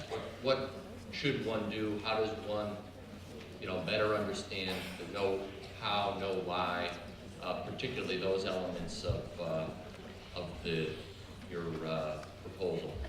Thank you, Tom. Great question. I'm going to wait till our visitors get settled in here. We welcome our visitors from Hong Kong. Right? Great to have you here. Welcome. Professional development. So my first answer, Tom, is to defer to the experts, Professor Meehan and Professor Kelly.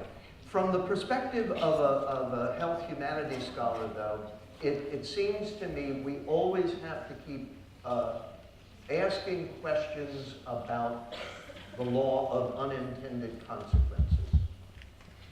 So any discussion of innovation always has to take into account that question. What are the implications of this innovation? And I think that's the episteme, the know why, and understanding that cognitive context. Thank you.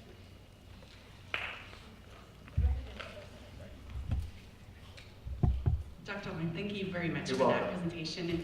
And I had just some of the things that you've talked about reminds me of what the National Institute of Nursing Research has really been pushing us as nurse researchers to be thinking about as we integrate technology in our programs of research, that it's not the technology itself that's the innovation, it's the way that we put it within our theoretical model and how it can then produce or accelerate some of the things that we're trying to do as nurses. So I'm wondering if you can just talk about that a little bit more as we go forward in trying to use some of the ideas that we have today to integrate that into our own programs of research.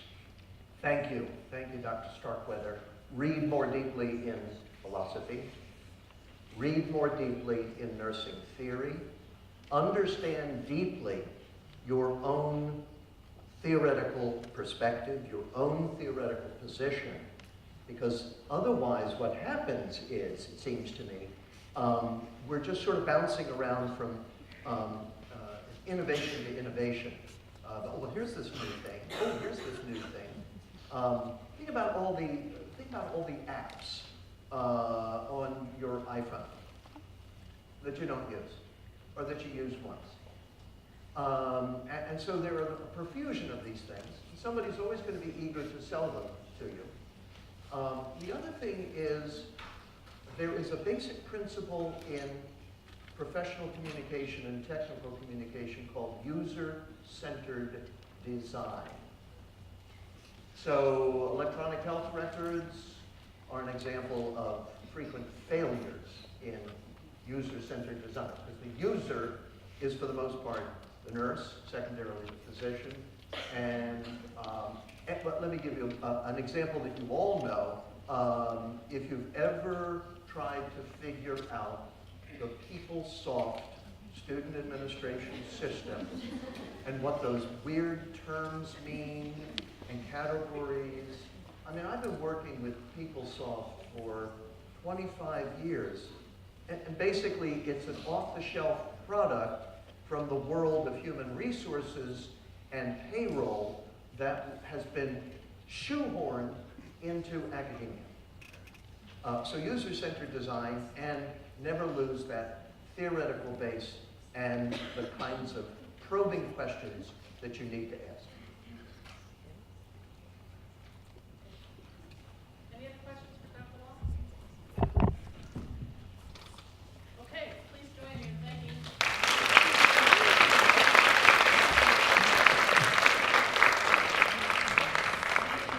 For our next speaker. One of the things I would like you to think about is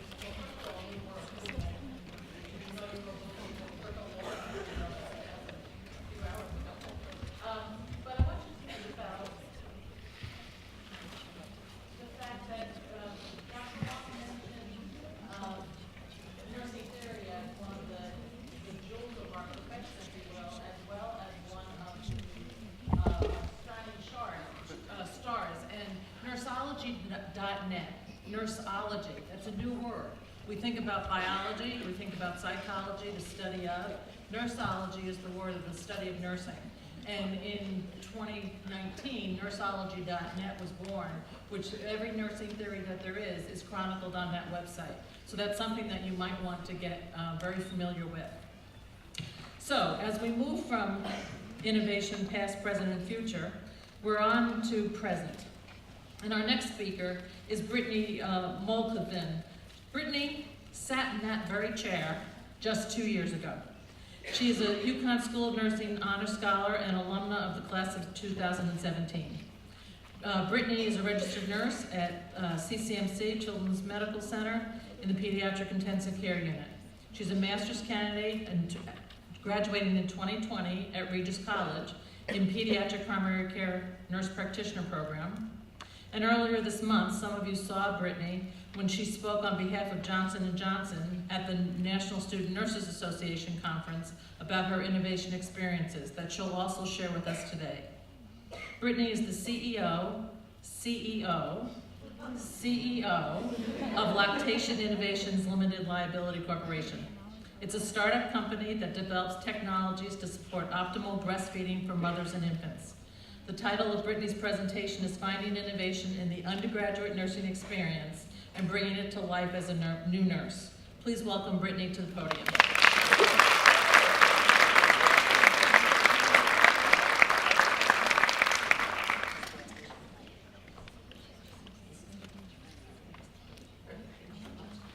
Well, thank you. Thank you for having me here today. It's always funny when I hear people say the word CEO after my name, because actually I think maybe one of my clinical students, she might be in the audience, she worked with me yesterday and I was like, messy, oh, there you are in the back, hi. Working with a messy bun, like changing diapers in the PICU, and then, I go home and I do homework last night and I'm like, oh, I have a speech tomorrow about the fact that I'm a CEO. And it's so humbling to be here because I was in that seat exactly probably a little bit, like about 2 years ago, and it's kind of where my journey began.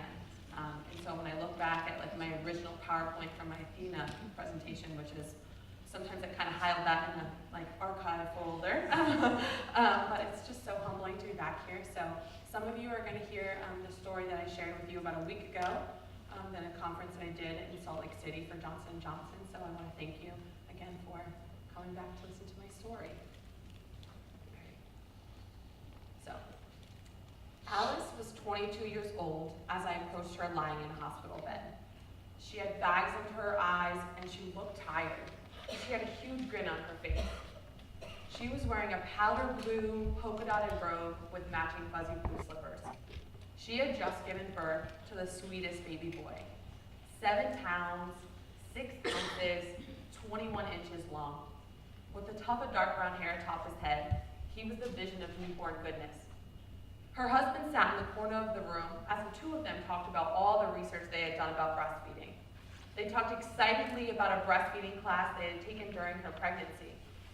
They had prepared for breastfeeding much in the same way that some women prepare for childbirth. They were committed. They knew the benefits of breastfeeding, and they wanted their baby to breastfeed as long as possible. I was in my junior year of nursing school at the University of Connecticut, and I knew for a long time I wanted a career working with moms and babies. My professors encouraged me to find shadowing opportunities with people working in women's health, and I happened to have a family friend, Heather, who was a lactation consultant. So I set up a day to shadow Heather as I worked a shift with her in the local hospital, consulting with new moms on the labor and delivery unit, helping those who were trying to breastfeed. We had a bunch of consults that day, spending a half hour to an hour with each new mom, answering questions and providing support. I watched Heather as she helped Alice with a few different feeding positions. The position of the baby and the breast is key to getting the baby to latch properly. The most important part of successful breastfeeding is the latch. If the baby isn't latched properly, breastfeeding can be painful, the mother's milk isn't properly stimulated, and sometimes the baby doesn't get enough milk. Sometimes the baby latches with little to no effort, but most of the time it's a learning experience for both the mom and the baby. Such was the case with Alice, and her experience was not uncommon. The baby was having difficulty latching, and she was growing increasingly frustrated. As time went on, the baby got irritable and hungry, and Alice grew more and more distressed and anxious by the minute. I watched Heather. She remained calm. She worked with Alice, working through a few different feeding positions, and finally they were able to get the baby to latch. But Alice wasn't so sure. She would say things like, "I don't think the baby's drinking. I don't think he's eating at all." Soon she started to cry, and the baby started wailing. Around that time, of course, the doctor comes in, and he's like, "Has the baby eaten anything yet?" This is one of the major indicators of how well the baby is doing, but his timing couldn't have been more off. This question sent Alice into a tailspin. She started crying harder and saying, "I don't think he's eaten at all. I have no idea if he's gotten anything." The entire healthcare team assured Alice that this was normal, that it takes time, and they would keep working at it, and eventually things would get easier. Heather and I left and made our rounds, returning a few hours later to help Alice. But this second session played out much in the same way as before. And Alice gave up. She refused to keep trying. She just said, "Just give him the bottle. I can't do this anymore. Just give him formula. I have no idea if he's taken anything, and the baby, we can't go home until the baby eats." Later that day, I debriefed with Heather. We talked about all the patients and their experiences. Some of them were successful breastfeeding. Some of them were on their second or third baby, and they made it look so easy. But I couldn't get Alice out of my head. I couldn't shake that feeling that there should have been something we could have done to help her. I asked Heather, "Why can't we just measure how much milk is in a baby's stomach?" I asked her if she knew. Did she know whether the baby was getting any breast milk? She said, "I'm not so sure. We can count diapers, we can put them on the scale, but there's really no definitive way of measuring breast milk intake." And all I could think was, well, why isn't there? We're living in this advanced medical age where we can splice genes and we're using 3D printers to make organs, but we can't adequately measure how much breast milk is in a baby's stomach. That night, being the person that I am, I went home and researched. I needed to know, was this really a problem? Was Alice just one patient experiencing this? Or are there more people like her? I learned that 50% of moms stop breastfeeding 2 weeks postpartum simply because of the anxiety and apprehension of not knowing how much breast milk their baby is receiving. Around 60% of moms don't meet their personal breastfeeding goals. And of the 84% of women that initiate breastfeeding at childbirth, only 25% exclusively breastfeed through 6 months, which is recommended by the American Academy of Pediatrics. there's this drop-off. Why is there this drop-off? The benefits of breastfeeding are astounding. It affects the human lifelong development for both the mom and the baby. There's a 72% reduction in respiratory infections, a 64% reduction in GI complications, a 15 to 30% reduction in obesity risk, and there's immunoactive components that help fight against allergies. This moment matters. If this moment isn't cared for, it has a lifetime of negative repercussions. It may seem like one small problem, one little latch, but it's an entire lifetime of opportunity. I'd like to say I woke up the next morning, solved the problem, and went on to save the world, but the truth is, I tucked this story, this problem, and this idea into the back recesses of my mind and filed it away for later. It wasn't until 1 year later, during my senior year at UConn, when I was taking a required course for all nursing students, a nurse innovation course. As a part of this course, we were asked to develop a business plan. And the thing is, I'll be honest, nobody really wanted to take this course.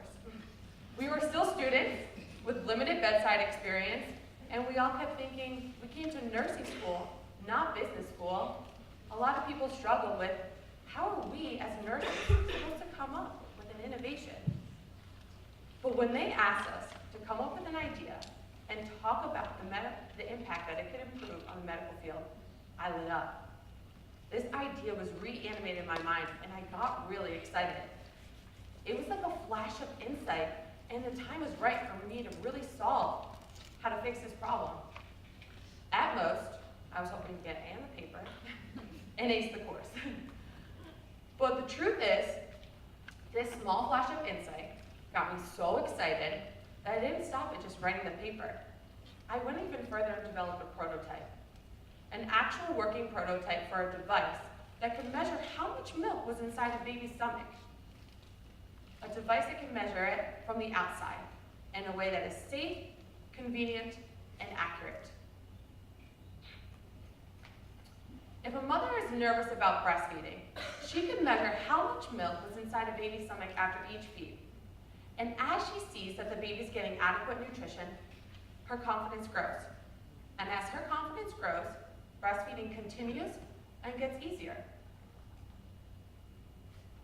During my senior year, at the end, we were asked to pitch our ideas in a Shark Tank style event modeled after the popular TV show where investors are pitched innovative ideas. Our version of Shark Tank came complete with a panel of judges who would choose a winner, and as the only student with a working prototype, I was feeling like a real badass. I was actually really excited and proud of myself. But the thing is, I didn't win. And at first, when I was sitting in the back of the room, and they announced the winner, it wasn't me, I was like, really? I was annoyed. How on earth could somebody else win? But these feelings of annoyance soon turned to feelings of rejection and thoughts like, well, that's the end of the road of this idea. But I couldn't stop thinking, who's actually here today, about one of the judges on the panel who kept pestering me with questions during my presentation. He was asking me questions about market research and penetration. He was asking me about commercialization and what that would look like. He had asked me if I'd done a patent search yet, and I'll be 100% honest, I remember standing there and having, honestly, pretty much no clue what he was saying, but he seemed really smart and intelligent, so I started to wonder why he was so curious. So I found his email address, and I reached out to him. I wrote him this email. This is actually the email I dug through all my UConn old emails, and I felt kind of silly doing that, but I figured, honestly, I had nothing to lose. And he wrote back to me, and he was excited to hear from me. And we decided to meet the next day, and when we sat down and talked together, we had a really long, great conversation. And he said to me, you know, nurses can be innovators and entrepreneurs. I felt in this moment that this was a life-changing conversation. It opened up a completely new pathway that I didn't even know existed. And I left that meeting with a plan, and I spent the entire next year making my idea happen. I formed an LLC called Lactation Innovations. I filed a provisional patent with a team of lawyers that were very helpful. I submitted my first grant to the NIH, which, let me tell you, was a very difficult experience, but a huge accomplishment. And I learned what it meant not only to be a CEO and to own a company, but how to network and how to keep the company alive. And I did that all by myself. In 2018, I hired a COO to take over some of the operations side of the business.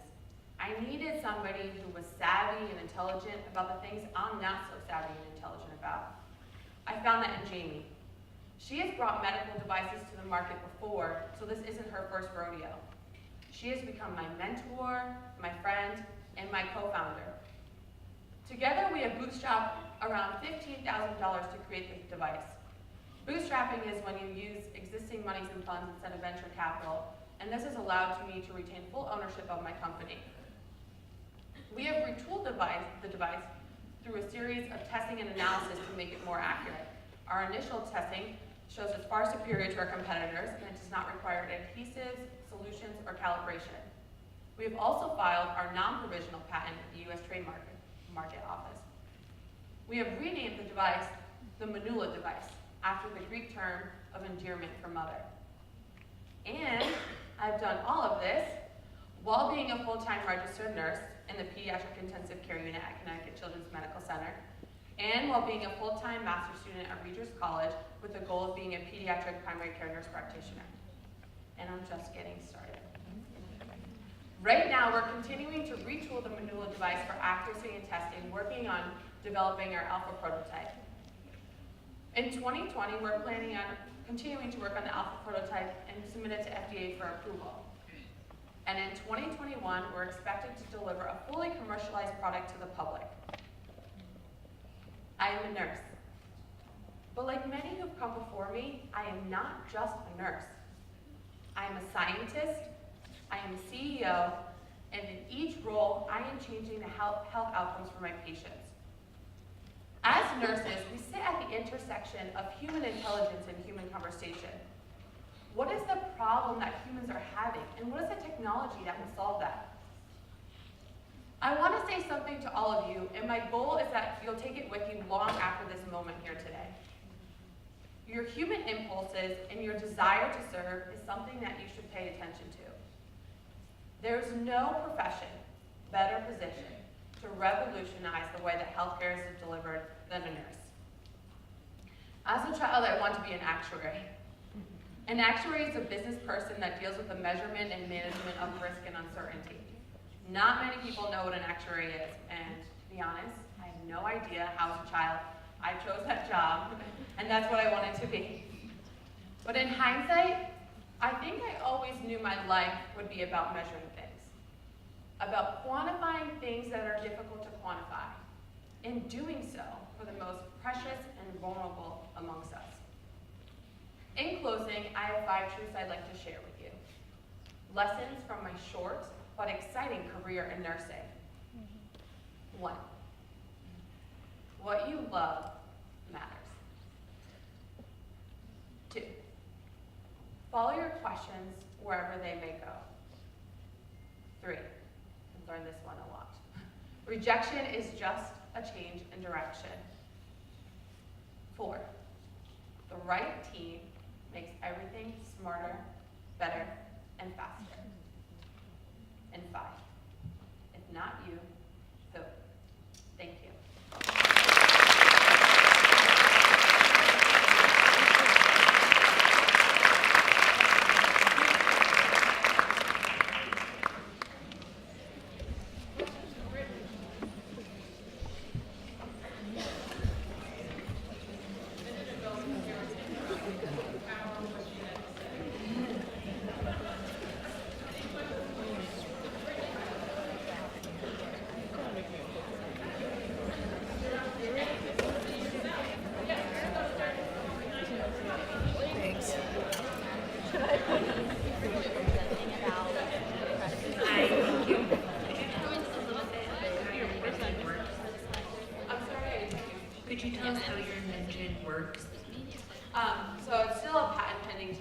technology. So the whole details behind it, I learned that too as a nurse, that it's about what you say and what you reveal. So that's also a learning experience, which I've definitely learned through my business career. But basically, I always say it's a non-invasive sensor technology that quantifies breast milk from the outside.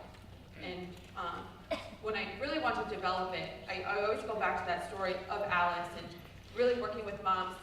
They want something that's convenient, easy, and accurate. And those are the three, variables that I always talk about, and I always bring it back to the end user, because that's really what we focus the invention on. And my partner and I are very closely linked with women in the community, and that's where we get a lot of our market research from. And as we're in the developing phases, that's who we have a lot of close connections with providers and lactation consultants and OBGYNs, but we work a lot with moms, and we're still refining the prototype and working on it. But we really go back to the mom and get a lot of their feedback and their personal experiences, because that's helping us as we refine that for further testing.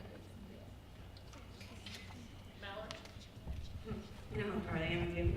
So I just want to ask, because I've seen you go through it, and I had her as my student. So, Yeah. so you know how proud I am of you. I just want you to speak to how you went through orientation, because I've seen you go through it, and having your business all working night shift and doing all that, and how you can speak to that, because I've seen you go through it. So that's a great question. I actually got that question last week too. They're like, do you sleep? That's people's favorite question. And the thing is I started my company in June of 2017, and I also passed my NCLEX in the first week of June, and also started my new job and did orientation. All at the same time, pretty much within the same week, and I was learning what it meant to do night shift as well.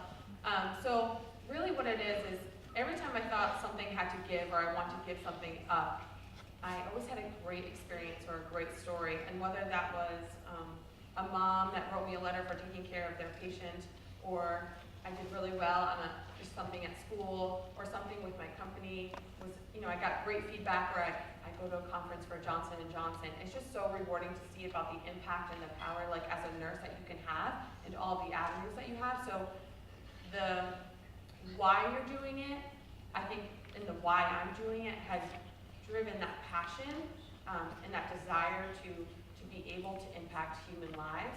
And in each avenue that I am, I've been able to touch a life, and I think that's the most rewarding thing. And a lot of it has been time management and learning that you are going to get, especially with developing a company, you are going to get a lot of no's, and learning how to take rejection and stand in front of people and then not love your idea, or think that, they're like, maybe not.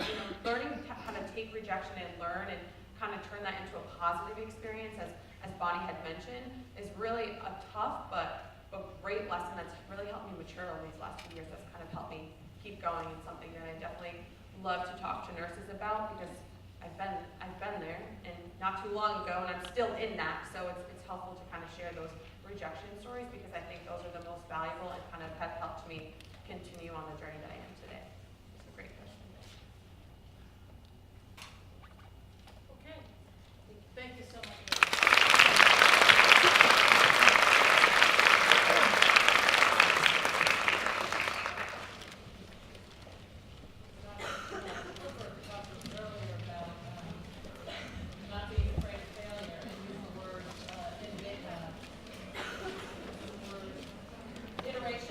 Instead of failure necessarily. So it's interesting that really use the word rejection. I remember that when she did it and how stunned she was. But look at what she's doing now. We're so excited. Okay, so our third speaker is Anna Diane. Anna is a second-year PhD student at Duke University School of Nursing. Prior to Anna's PhD program, she was working at NYU Medical Center, where she witnessed the lack of big data utilization to inform her practice. Anna's clinical and informatics experience has inspired her to become a patient advocate through informatics and health technologies. Her current research interests include empowering minority and disadvantaged patients through mobile health technologies and precision medicine. Anna's presentation is Empowering Precision Medicine Through Nursing Research and Health. Please welcome Anna to the podium.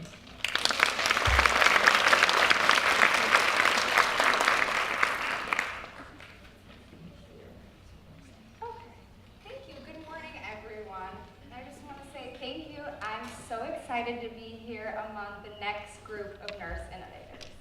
that is what you guys are.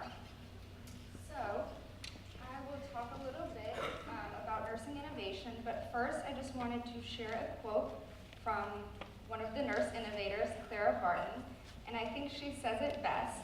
It irritates me to be told how things have always been done. I defy the tyranny of precedent. I cannot afford the luxury of a closed mind. So I think she says it best in, I encourage every nurse to be thinking forward and to be pushing healthcare forward, because that's truly what we're doing for our patients. Just think right now, you guys are all innovators. How many times in clinicals have you guys MacGyvered something, or a tongue depressor is suddenly 20 other different things for your patient? So you are all innovators in your own right. And I just wanted to give you guys a little bit about my nursing journey, because about 5 years ago I was sitting right where you guys are as senior nursing students. So I graduated from Boston College, and as you guys know, in the Northeast it's very cold. And I was like, I do not ever want to see snow again. So I'm gonna go work in LA. So I was like, UCLA is the best hospital, they have a great ICU, that's it, I'm gonna go work there. I basically moved there without a job. And when I got to UCLA, they actually weren't hiring. They had a hiring freeze for new grads because they were implementing a new program called EPIC. So, talk about rejection and failure. Spun that around, I actually interviewed for a position within the UCLA Department of EPIC to help train the nurses and the doctors on how to use EPIC. Because I thought if I knew the system, I could get in, network, and learn more about the hospital. And it was a great, great experience for me. When that was over, I actually got hired into the liver ICU because of the connections I was able to make. So that's one lesson. Take that first job, make connections, and go. But so I was able to do that, and I transferred into the liver ICU, where I was about for 2 years. And during that time, I couldn't help but think back to my time at EPIC and informatics. And thinking more about that, I actually transitioned back into informatics at NYU. I joined the clinical informatics department, actually building EPIC. So I would say my journey went round from being rejected to now working in EPIC and building. And during that time is when I actually saw there is so much patient data and just so much data sitting in our EHRs, and nothing is being done with it. You know, as nurses, our first thing is to advocate for patients. Why isn't this better? Why isn't this working? I mean, how many times have someone written a nursing note of maybe something important, but it was missed just because it wasn't picked up in the EHR or it didn't communicate to anything else? So I kind of wanted to look more into this. I thought about, you know, instead of taking care of 1 to 2 patients a shift, maybe I could look at taking care of a health system. And so I applied to Duke's PhD program, where Dr. Kelly actually graduated from. And I am working with Dr. Shaw.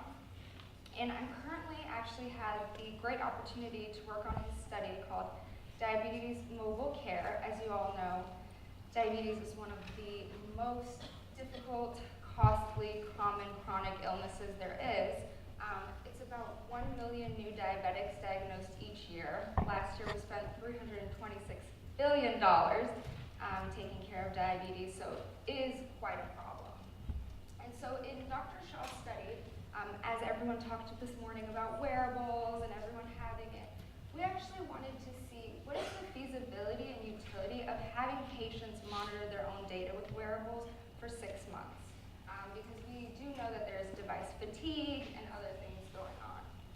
So during this study, we recruited 60 participants. This was a feasibility study, and we gave them, so they had a wireless glucometer, they got a Fitbit, a wireless scale, that's also the wireless glucometer, and so they were told to weigh themselves daily, wear the Fitbit, check their blood sugar, and so on. As well as, with all that data that we were getting from the patients, we made visualizations of the patient's information. So it's kind of hard to see, but here are blood sugar readings, here are patients' Fitbit steps, their activity, and so on.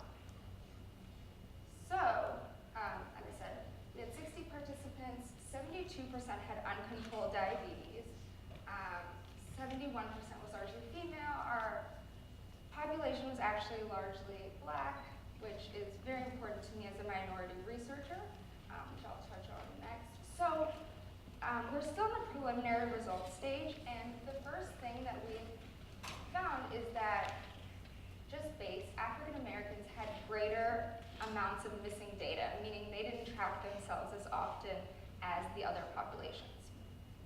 So I went back to the literature, so I wanted to read a little more and see, and I just kept seeing this again and again and again. African Americans are not being engaged. And I didn't want to take that as an answer. So I was like, I don't believe that's the problem. Let's look into it more deeply. Are these populations not being approached? Are they not being adequately researched? Are we not providing actionable solutions? I know a lot in nursing school we learn about cultural sensitivity. And where does that play into research, actually? Okay. So, what I found is that there is a lack of understanding how to translate and present the patient-generated data back to the patients for usability. So it's not that these patients are being engaged, it's like they might not understand health literacy-wise, it might just not be important to them, it might not be visibly attractive, and so on. So in mobile health, this is just an example. So here with the wearables, we catch the patient's data, the data streams are transported through a secure server, and they eventually end up with the provider. So here we have an analysis, visualization, and feedback loop. So we have feedback returned to the patient and provider. So what I've actually found is that there is a lot of research about how to present and return that data to practitioners, but there is very little research about how to actually return that data to patients. And I think that that is one of the most important things. As advocates, I advocate a lot for self-management, especially in diabetes, and that can only be done when the patient's empowered with their own data.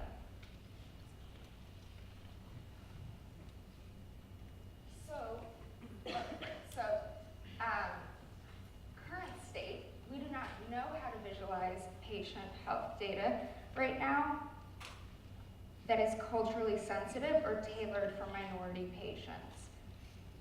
I believe that looking into this, we can create evidence-based care that improves clinical efficiencies, strengthens the relationship between the patient and the provider, because the patient will now be feeling empowered with their own data. They can come into that appointment and say, you know, I have seen in the past 6 months, these are my trends, this is what's going on, as well as that's gonna give the clinician a much better picture of what's happening in between clinic visits. You know, how many times have things happen, but they're not captured in the health system, so we don't know what's going on. But now wearables, I know a lot of health institutions, they're turning on the switch to get all the wearable data in from the patient, but we don't know what we're meaningfully going to do with that yet. So I would like to focus my dissertation research on understanding how to develop culturally sensitive data visualizations for minority patients, because I believe it is essential for well-designed economical precision health interventions. As we're moving more into precision health, which is all about the right, patient, the right treatment for the right time and everything, I think the more and more data we can get from the patient and empower them with, I think really as nurses we're going to be able to transform healthcare and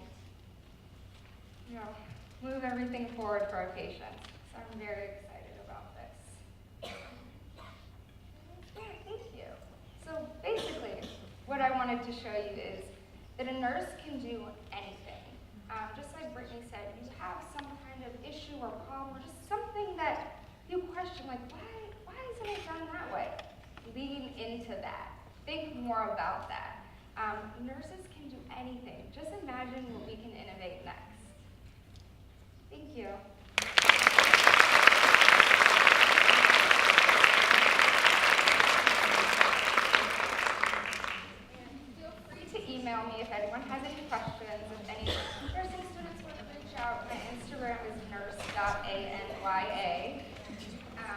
love answering questions and helping, so feel free to reach out. Any questions, Brad? Anna, when you think about the cultural sensitivity, the first person that's mentioned that used that phrase today, could you talk a little bit about, obviously, as you have identified yourself as a minority nurse researcher, but can you talk about what things you're thinking about in terms of cultural sensitivity as it relates to data visualization? You know, we think about charts and pie charts and those things, so what are you thinking about? Yeah, so there isn't unfortunately much literature, but a lot of it is pointing towards things that we haven't even thought about, such as color and the way things are represented. But going back to Tom earlier today, a lot of it is going to be user-centered design. We don't know what patients want to see. So far, we're guessing and telling patients what they want to see. But really, I think the move is to bring these patients, especially these minority patients, that historically we know are not being reached through research, bring them in and have them part of the user design process from the beginning, I think is the most important. Thank you. And this question really piggybacks off of Dr. Palafroni's question. Can you tell us more about the process by which you recognize that different patients weren't having the visualization that would be most helpful to them, and what that's going to look like going forward? Because there's many different populations that we could be interacting with, and how do we ultimately know that it's serving their needs? My other question is about Columbia Center has a lot of visualization going on across different minority populations, and they're really, I think, cutting edge in terms of where they're going. And have you had any interaction with them yet? I've actually emailed Dr. Arcia on Monday asking if she can be part of my NRSA and dissertation committee. So yes, I have reached out to her. Columbia is doing wonderful things about it. First question, I'm so sorry. Oh, right. So a lot of, well, one, just coming into it, I think that it's important to take a lens as the patient themselves. I was able to do all the qualitative interviews for the study, and actually a lot of the patients were minorities, so they felt comfortable sharing a lot of things with me, and it's things that might not be measured during a study. For example, you know, we had one patient who can't do anything on Sundays because she has to go to church, and that is a cultural thing that she has to do, but all we saw in our paper was she just didn't track herself on Sundays. She must not be compliant with her diabetes.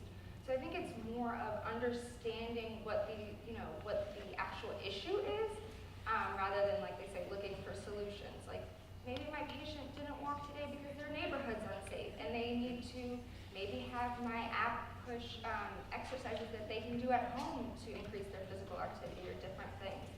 So I think that bringing it in from kind of the patient's point of view is the most important. I think we've been really missing that in research, and I think I'm really excited to be able to be that voice for minority patients, help advocate. The more we look at user-friendly design, maybe we can eliminate that word compliant, non-compliant from our language. Dr. Kelly? Thank you so much for that presentation. I think what you touched upon, which we need to be aware of, is the amount of potential data or information about us as patients that is not captured in episodic periods of care, which that leads to a big cultural change in the healthcare industry. What are your thoughts on how that will evolve, given the sense that probably all of us have some sort of mobile device that's available to us to track some form of data? Yeah, so that is the big discussion, especially at institutions around, like, well, once we turn on the switch and get everyone's information from wearables, what are we going to do with it? You know, if a patient has a false value or a high critical value, is someone watching that? Is someone going to talk to them? So I think always nurses, we are at the forefront of everything. They are talking about the nursing role expanding, actually. I know that Tom had touched on it earlier today in terms of knowing the interoperability of wearables and stuff. That will be part of your job soon. But I think the overarching would be that I think patients have to be empowered more with their health care. They are the only ones that know themselves the best, and around themselves to take care of themselves. So I think that pushing it more towards a collaborative experience between the patient and the provider, but it being patient-centered, I think is really going to be the move. I'm hoping, in the future that with precision medicine, it'll all be preventative care and not care as we have now. So hopefully moving in that direction. Yes, just one quick question. How did your colleagues, as a PhD student, how did your colleagues, your advisor, your classmates respond when you brought up culture? It's not an easy topic to bring up. It is not. At first, I would say that maybe some didn't understand it, kind of, why do you want to focus on minorities or African Americans and not everyone? And I'm like, well, because historically, the minorities and African Americans have been taken advantage of in the healthcare system. We have a lot of issues which we don't want to be researched because we have been taken advantage of. And so to me, one thing I kind of pointed out was that a lot of these results are going to be, or these studies that we're running are biased. If they're only reaching or measuring one certain type of person, we're actually going to create more healthcare disparities, and people are going to be left way behind with the increase of technology and all that going on. So for me, I think it's, I really pointed it, this is something I'm very passionate about. As a nurse, we've been always taught to advocate, and I think that for me, it's like my desire, my likes, my interests have cross-sected. I think also just reaching out and people outside of the school too, or people who look like me, kind of. I did, went up to some people who are not in the PhD program and was like, I know that you do research with minority patients or African American patients. Can I talk to you? Can I see? Can I learn a little bit more? So a lot of it was really branching out of my field, I think. Thank you very much.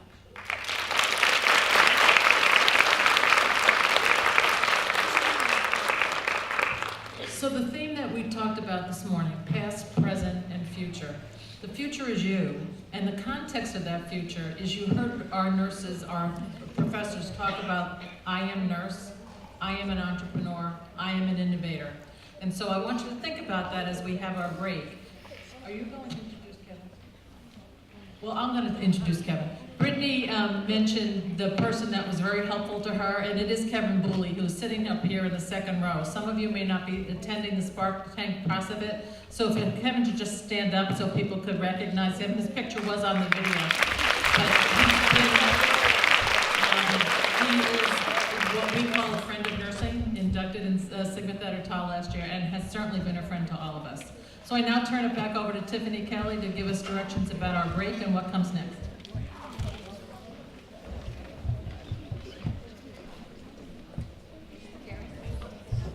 Well, we've had a wonderful morning thus far. In just a moment, we're going to have a quick coffee break. I wanted to explain the pieces of paper that are in your programs.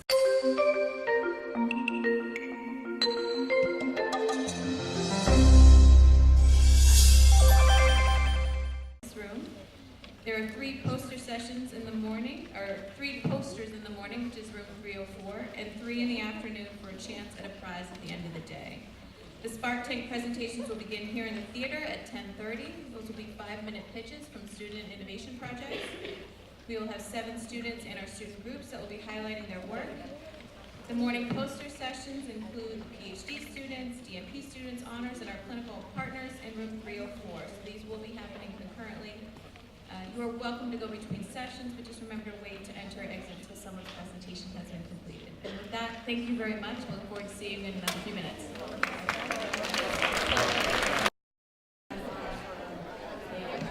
Next hour, and we'd like to get started so we can have a chance to see all of these innovations. We're talking about nutrition now.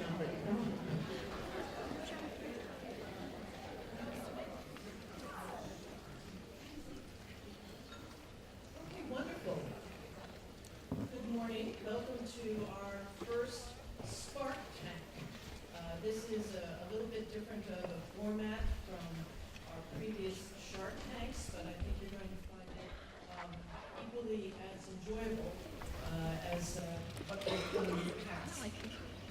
So we have a very illustrious panel who are going to provide feedback to all of our budding student entrepreneurs. So I'd like to make an introduction so that people know who they are. Bonnie Clipper is the Vice President of Innovation at the American Nurse Association.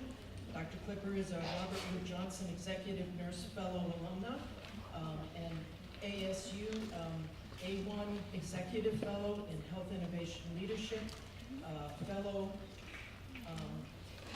and a Fellow in the American College of Healthcare Executives.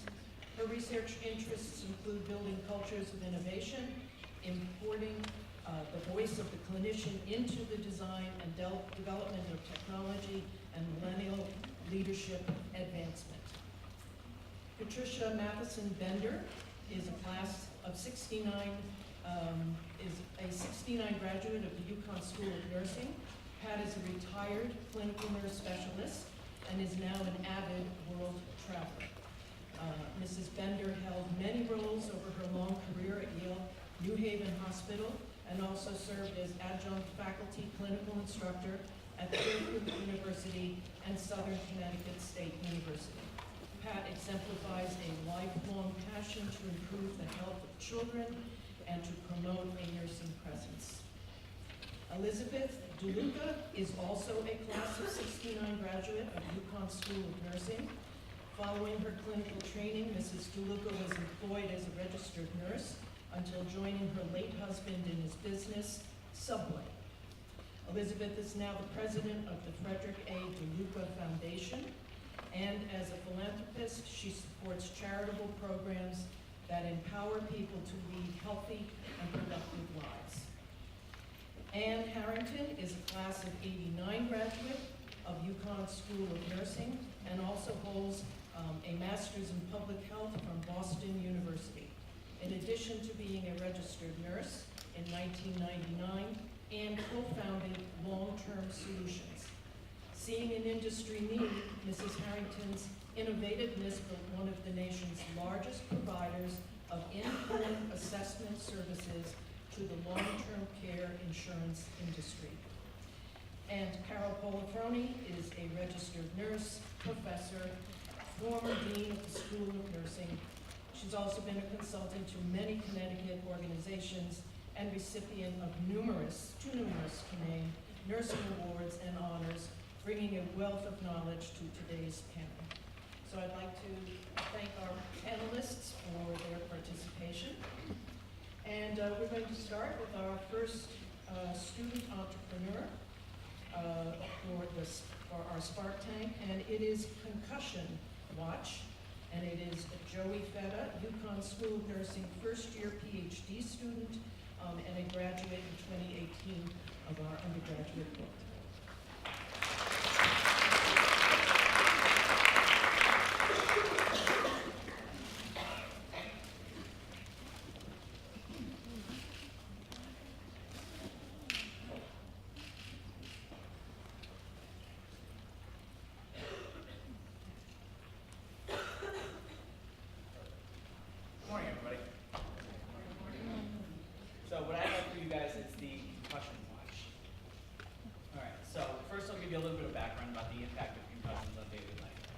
CDC estimates that anywhere from 1.6 to 3.8 million sport-related concussions occur annually. Top 3 causes of concussions are sports injury, motor vehicle accidents, or falls.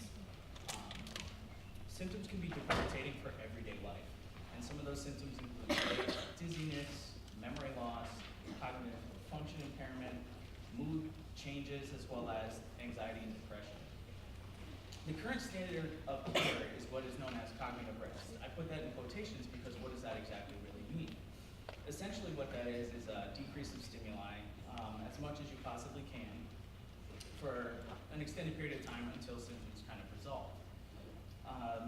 An alternative treatment, there really isn't one, at least not widely accepted. Typically how you treat concussion is you attack the various symptoms. Concussion costs total over $76 billion a year. Many of that stemming from improper medical imaging tests and other tests of the like. Now, the question that I really want to address is what would I want if I was a patient?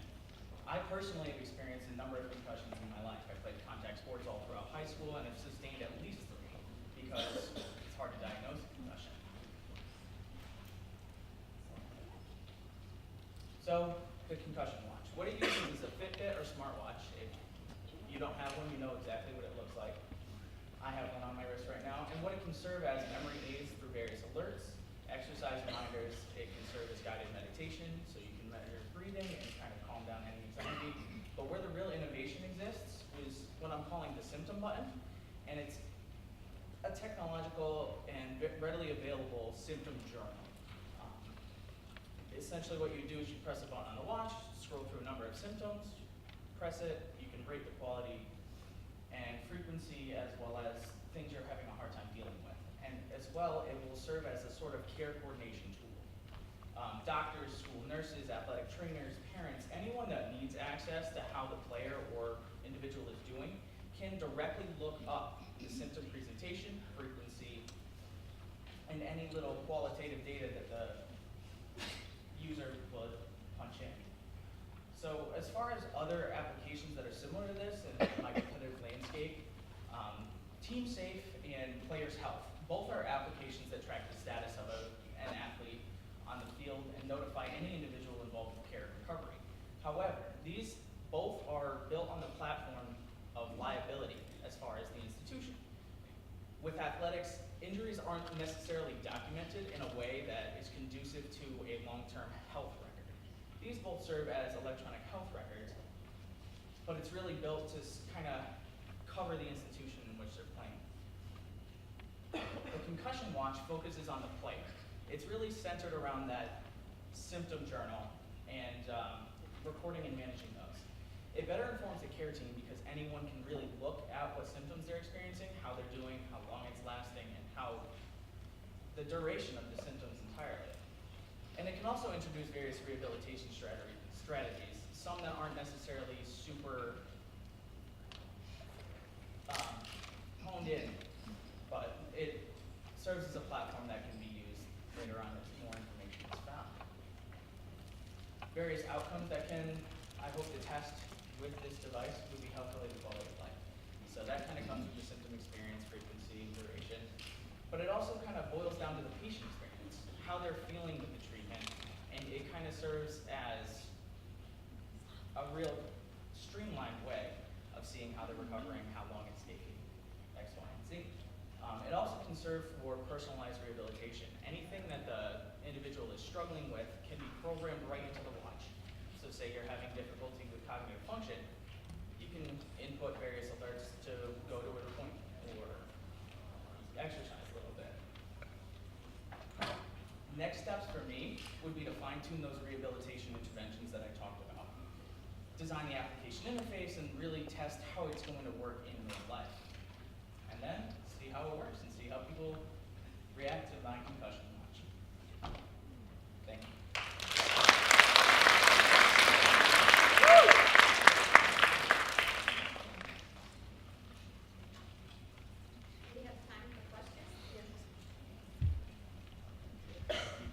Hey, that was a great job. So awesome. I love that. I have a couple questions for you. Can you describe a little bit about how you think you can commercialize or monetize that? Yeah, that would be something that's a little bit difficult just because the main appeal of it is that personalized rehabilitation strategy. How I'm going to integrate that with medical practice and kind of develop a clinical practice guideline would be the struggle for monetizing because it's really going to serve as a treatment for individuals, not necessarily something you can get on the market alone. So I would challenge you to find a way to make money with it, because if you don't, someone else will make it instead of you. So figure out how you can do that, because I think you're also going to have some really amazing data in there that's going to be incredibly beneficial, that would allow players/patients to even compare trends if and when they have multiple concussions. That is going to be of value to potentially anonymize, aggregate, and sell. So it's a really cool model. Good job on that. Thank you. Me? Oh, also excellent. And of course, concussions. It's a very serious, big deal. I just have a practical question. Is the data put in by the athlete, or is he wearing his watch? Yes, so that's the whole idea of it. It's on your wrist. It's very accessible, and it's going to have a very user-friendly interface. And the individual who's experiencing the symptoms can press a button, scroll through, and log in. So he's not wearing the watch while he's playing the sport. It's after, and he's experiencing some of those. Exactly. Okay. Yeah. Excellent. It's an accessible rehabilitation intervention. Excellent. Good job.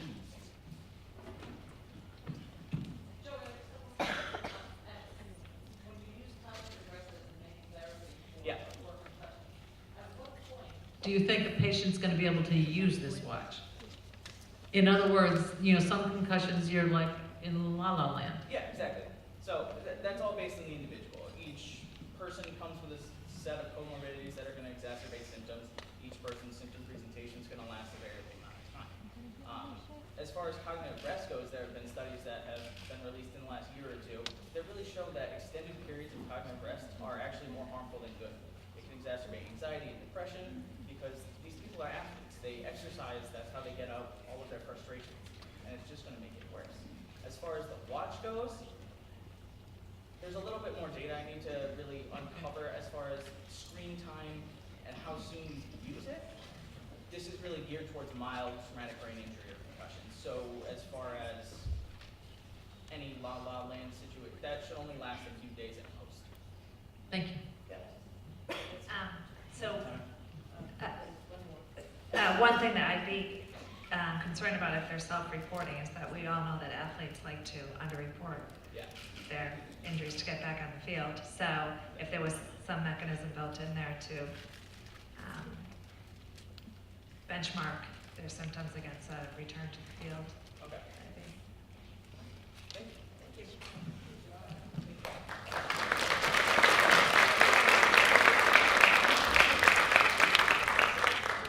Okay, our next entrepreneurs to be is a project called Digital Bear, Caitlin DiPietro and Jasmine Mohammed.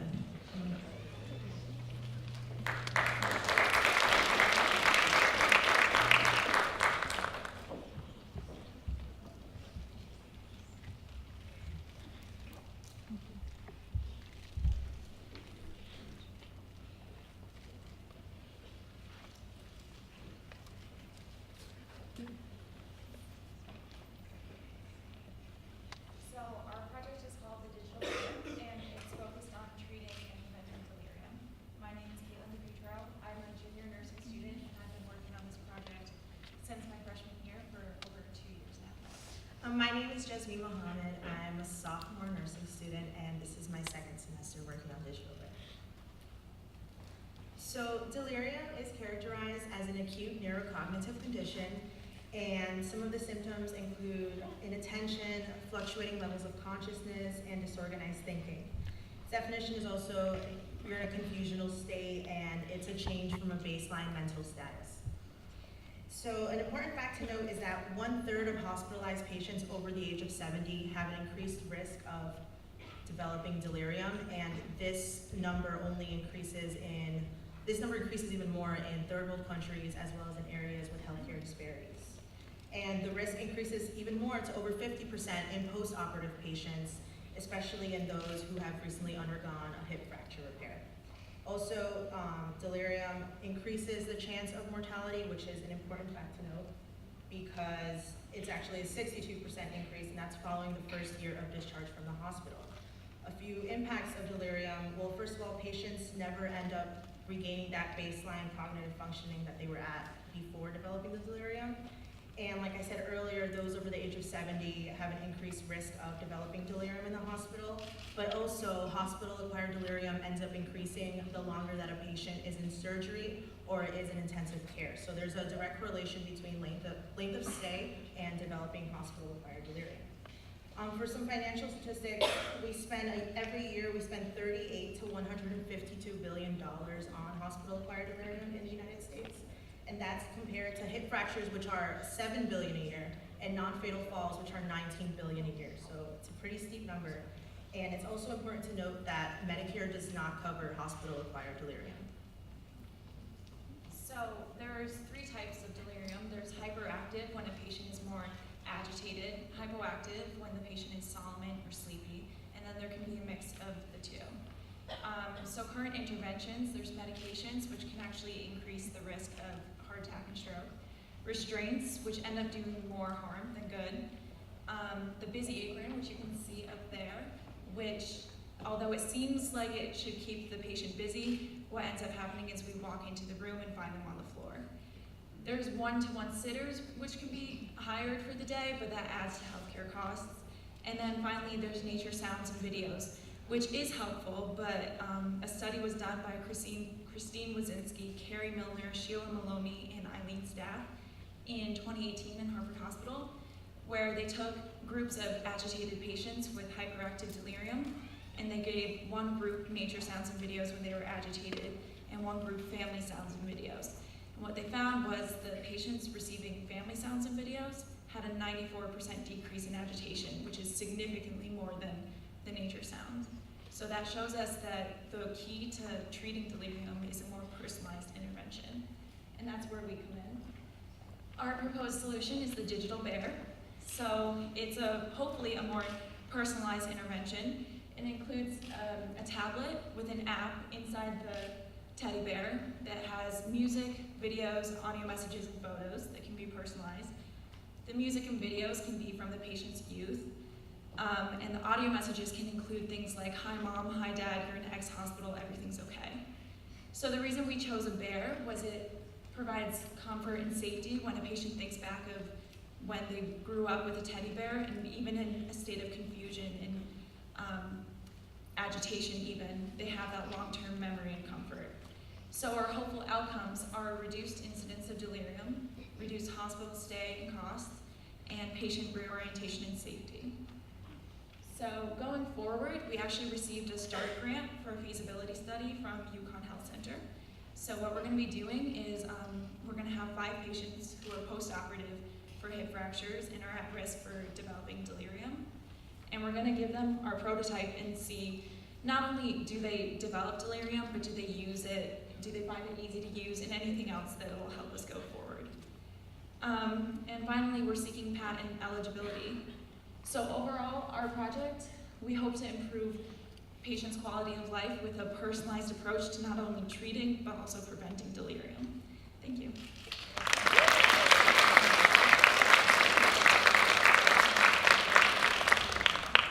Oh, yes. The project, the woman who came up with the idea for the project, Heather Spear, she's right there. She's a nurse at UConn Health, so we have her to thank for.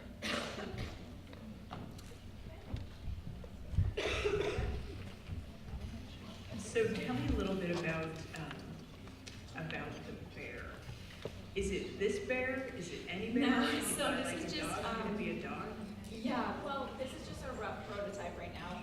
Ideally, we'd like to have the tablet inside of the bear, but the app on it, you can see upstairs too, but it's going to have 4 sections with music, videos, audio messages, and just reorientation.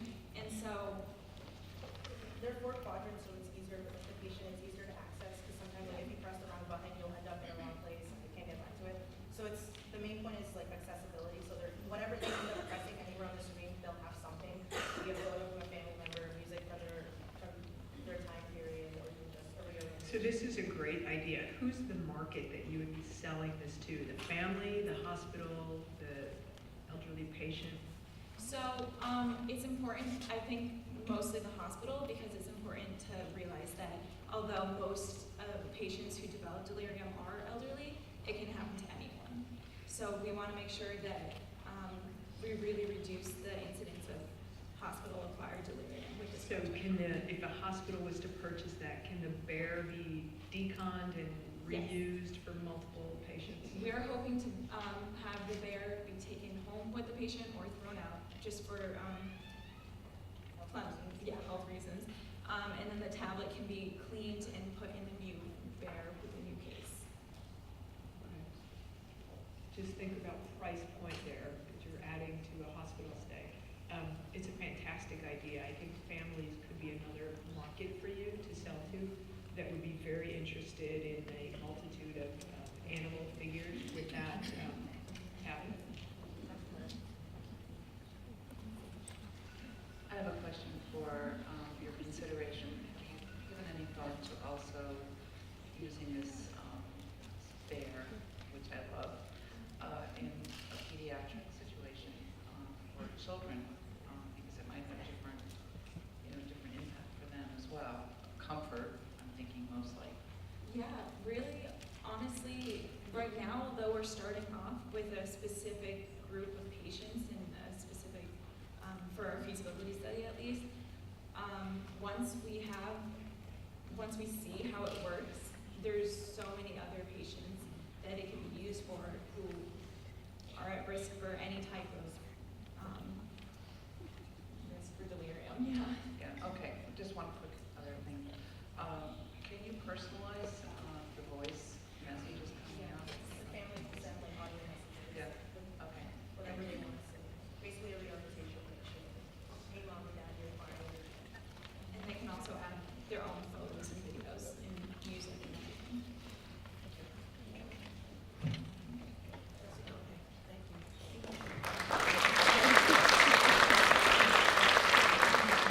We have a very tight schedule, which is why, it would be nice if we had more time for more questions and more discussion, but we don't. So our next presenter is Christopher Shank, and his project is called Intuition.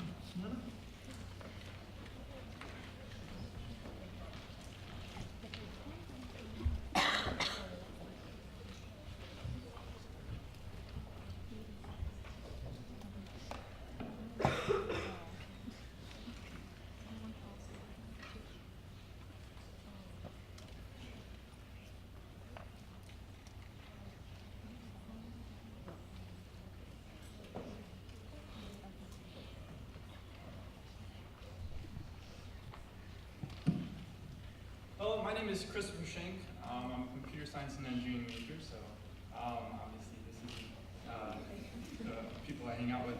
But today, today I'm here to talk to you about a company we're starting called Intuition, and we're trying to accelerate experiential learning.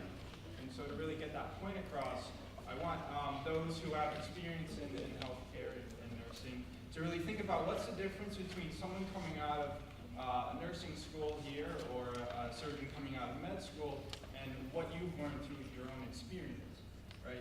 And there are differences, and hopefully you can write those down.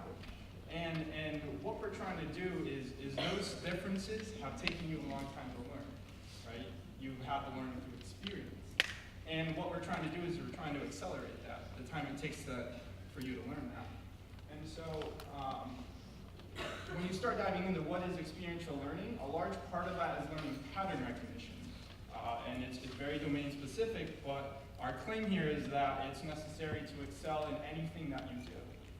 And there's a couple problems with this. Is one, it takes a long time, right? Everyone's heard of the 10,000 hour rule. Well, what you're doing while you're practicing for that many hours is you're learning this pattern recognition, right? And there's reasons it takes a long time is you're not getting consistent feedback, and it could be potentially inaccurate feedback. You need to figure out what to focus on. There are distractions, and you need to figure out, this is what I should be focusing on while I'm doing this skill. And the third one is that you can't practice all the time. And I'll give the simple example of a surgeon can't practice surgery 24/7, right? There's limited experiences to practice, right? And the other problem with learning through experience is it's risky. And especially as we look into healthcare, we want to minimize the amount of mistakes that we're making in whatever you're doing, whether you're a nurse or a surgeon. And so, would you want a surgeon who's performing surgery on you to also be learning at the same time, right? And the answer is no. But as of right now, there's no other way to learn other than to practice surgery, or maybe you watch hundreds of surgeons, right? And so the solution is pretty simple.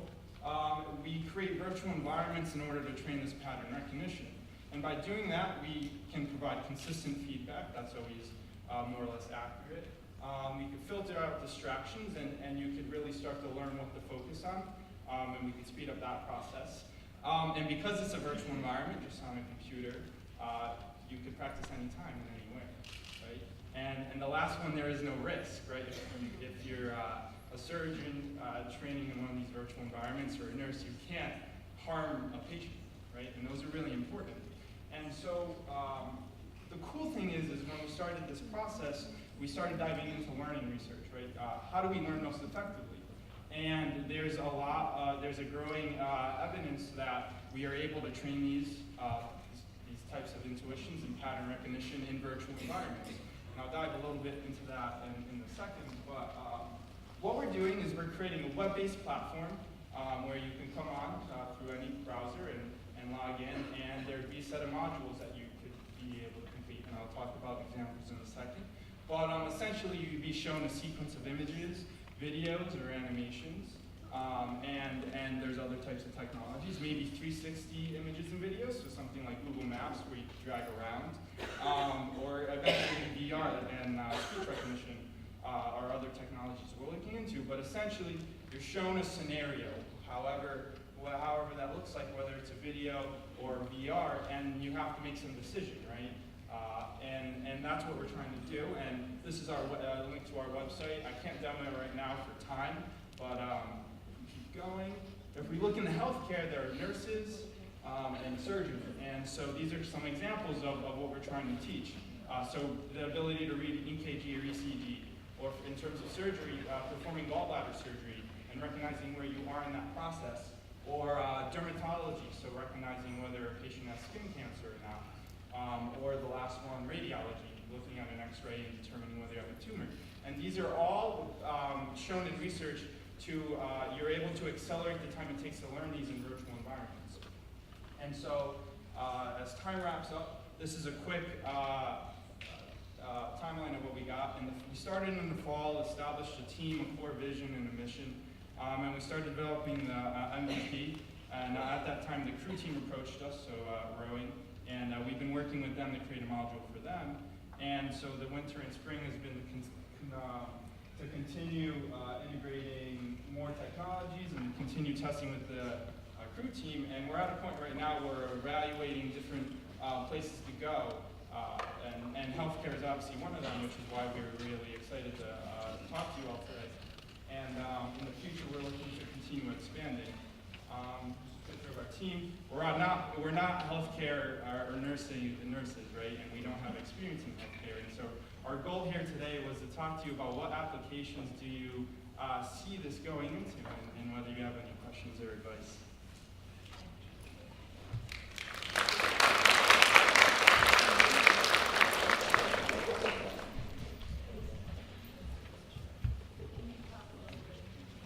About the work you're doing with the crew team, what are you helping them? So there's obviously rowers in a boat on the crew team, but then there's a small person in the back of the boat. They're called the coxswain.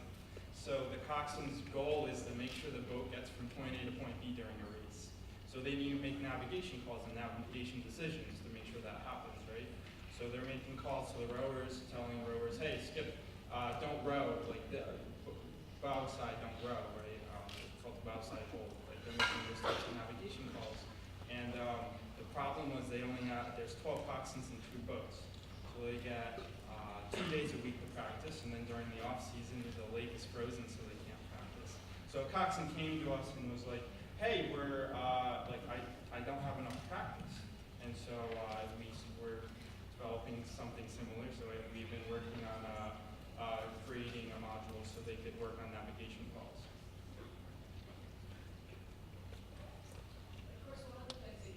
Look at is in nursing we use a product called vSim, which is virtual simulation, and so our students often use that instead of clinical hours.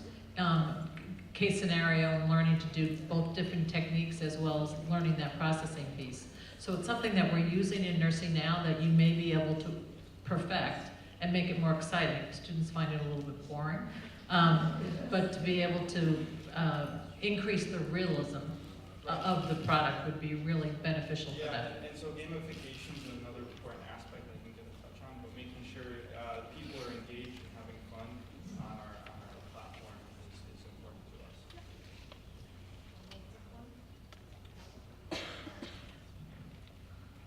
What does your competition look like?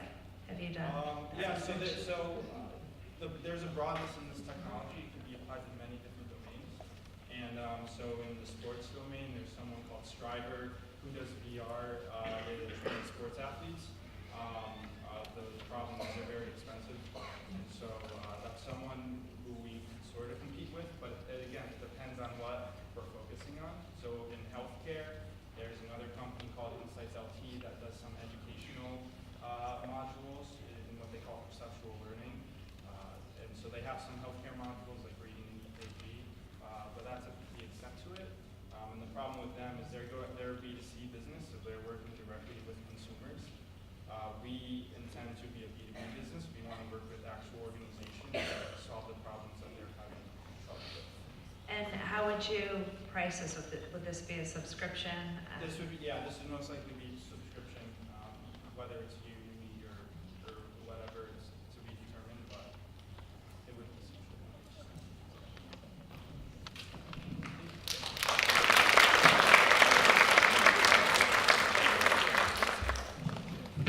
Okay, our next presenter is Carly Cassells, School of Nursing, and her innovation is called No Size Fits All.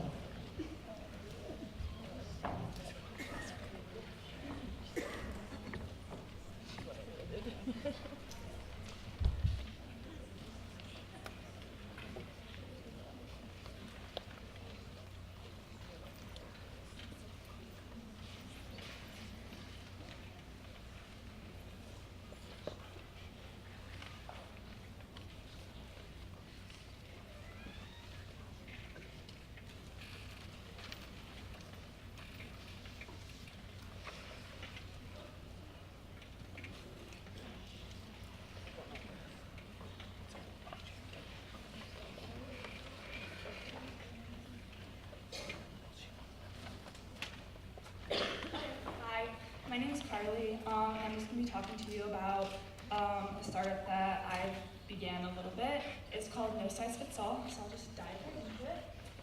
So this is the back brace that's used for scoliosis. So this is something that I wore for 9 years when I was a kid, and I met a lot of other girls and people who wore this as well. And a big problem that I think we all identified with was that there weren't really clothing that you could wear that was discreet, and it felt a little self-conscious and definitely could impact self-confidence in young girls, young boys, anybody who wore something like this. So I thought, how could we make some kind of clothing that could help people who do have a type of disability and maybe clothing doesn't fit them very well and they just have trouble being autonomous, blending in. So why is a solution needed? People with disabilities face a plethora of problems as it is, and one that I identified with was clothing. So a big one that I'm focusing on that relates most to healthcare is lack of autonomy. So a lot of people with disabilities may not be able to dress themselves in the morning because of dexterity issues, or just lack of range of motion. So that's a huge issue because this is restricting people with employment options because they can't fit the dress code, going off to college because maybe they can't function without a caregiver. So as you can see in these little pictures, you can add zippers to clothing or Velcros to clothing where buttons would otherwise be, and that could just help people with dexterity issues be able to actually dress themselves and look normal, not look anything overt. So, this is, I guess, my product, No Size Fits All. So this is the system of how it would work. So we start in a department store. So somebody with a disability can go into any store that they want, which is an option that they otherwise wouldn't have. So they can go into any store that they would want, pick out a piece of clothing that they'd like, and then what they would do is buy it, which is that second picture, and then they would send it to our company via mail, and fill out kind of an online template of where they need their alterations. So let's say they have a button-down shirt that they bought that they really like.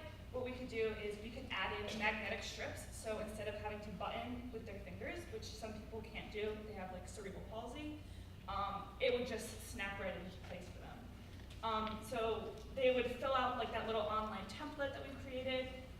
We would make the alterations to it, and then it would get sent right back to the consumer. So it's very consumer-centered because they decide what clothes they want, they decide how it's altered, and then obviously they're the ones that are receiving both the product and the service of being able to be autonomous. So why this would work? Based on my research, it is a better alternative than many of the other solutions that are out there. So one solution that's out there is adaptive clothing brands. Target and Tommy Hilfiger both just launched adaptive clothing brands, which are really great, but they also are limited. So people with disabilities have such a wide range that no size really fits all. So there's not really a size that can fit every single person. So my option is a lot more customizable than department stores. Some people with disabilities turn to private tailors to tailor their clothing, which is expensive, time-consuming, and just not the ideal situation, especially if you want to keep yourself more discreet. And lastly, a customizable market is a lot more universal, so it can reach a lot more people. That picture on the right, your left, I think, is a picture of the Tommy Hilfiger line. So as you can see, there's a woman with an amputee, an amputee leg in the middle. So that's something that a department store can't just like make, because everyone who has an amputee has a different like length of that limb. So the more customizable option really reaches the best. So next steps/objectives. Where I'm at right now, we do have some prototypes in the making. Just by like going to like Savers and like trying to like alter clothing on our own. We've been gathering a ton of data and modeling the Tommy Hilfiger Target lines that are already out there, seeing what they're doing that's working and seeing how we can mimic that in our customizable approach. Collaborating to develop a software, so that little computer portion that was on the little map.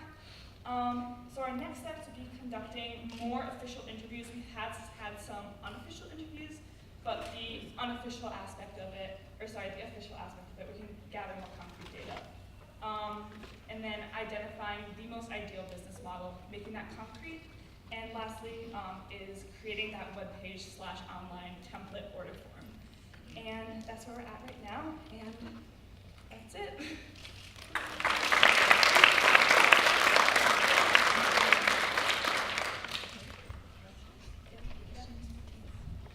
Yeah, this is a fantastic idea, so good job on that.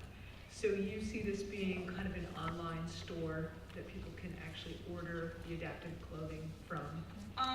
Well, it's more so that they're buying the clothing in the department stores, so that's kind of the key concept, because they can buy any piece of clothing that they would want, and then we would alter it for them. So the online aspect is more of a template, so it would be like a template, like a shirt, and they can say like, this is where I need like a zipper, because I can't raise my hands above my shoulders to put a shirt on. So we could add a zipper on a shirt for them, or like Velcro on pants instead of buttons. So they would just add those and then send it to us. We would alter it for them and send it back. Okay, so the model is they buy it, send it to you, you send it back. Is there a potential model that might pivot into local places that you contract with or are authorized by you to make those kind of adjustments? Yeah, so that last right there, when it says identify the ideal business model, we were also thinking about, if you're familiar with like the Uber/Airbnb model, where you put in a request for like an Uber and somebody out there like picks up your request, takes it, and decides like, oh, they're gonna give you a ride. It would be like a similar thing, but with local like tailoring companies. So they would put in like that template of what they want on their alterations for their clothing, and then some tailor out there could like select that request and choose to make that, and then we would just be the middleman. So. That's a great model. Thank you. I think you also have a great opportunity in the elder care market. Yeah. Just from their decreased range of motion, arthritic changes to their body, and wanting to stay, hip. Yeah, definitely. There are actually a few adaptive clothing brands that are specific to the elderly, but there's only one brand that I could find online, and it was pretty limited in its selection, so they're not very nice looking clothing.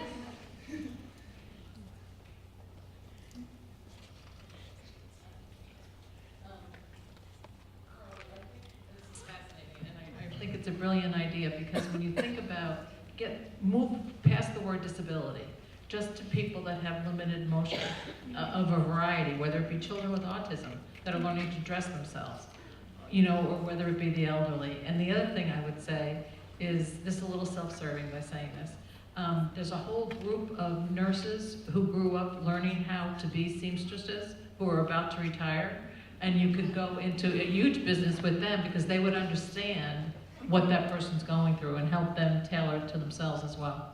Yeah. I think it's brilliant.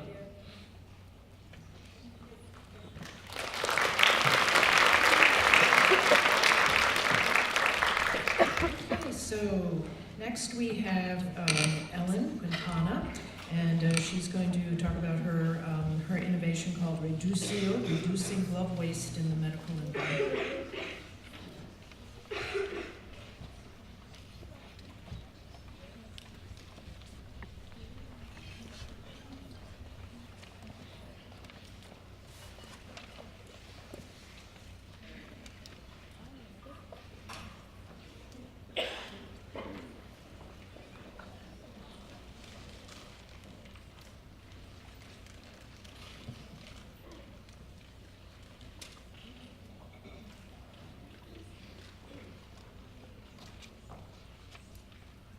So I'm Ellen, my device is Reducio.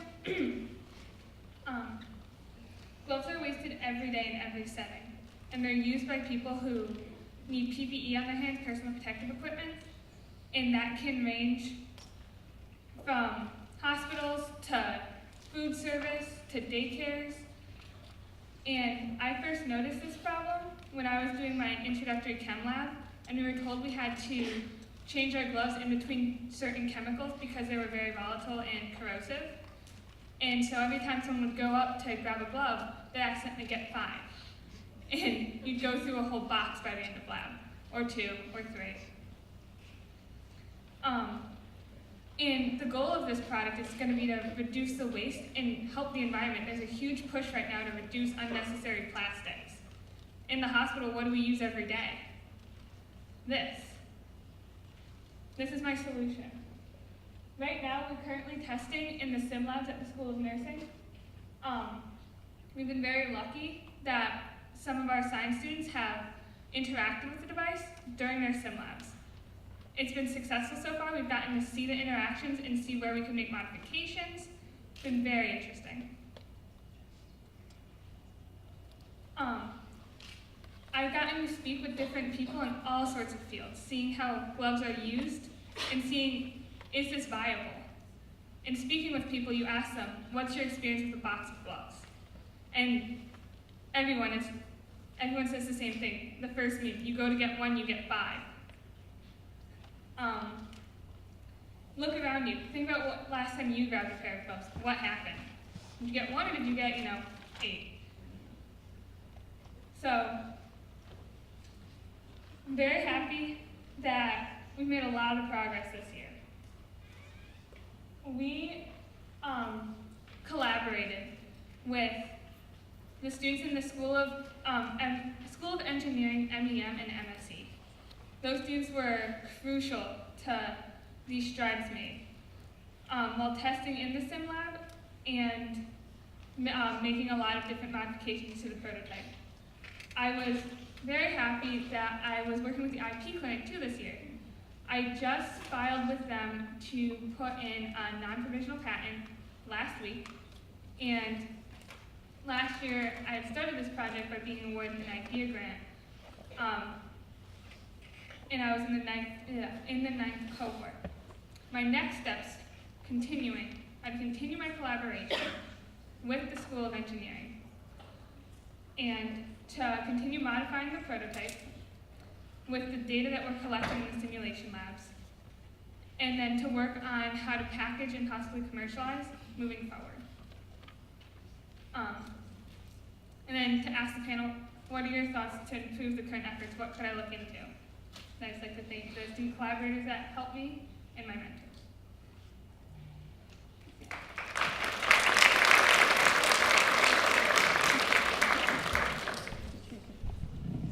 Ellen, that's a super idea, because I think we've all experienced what you're talking about, grab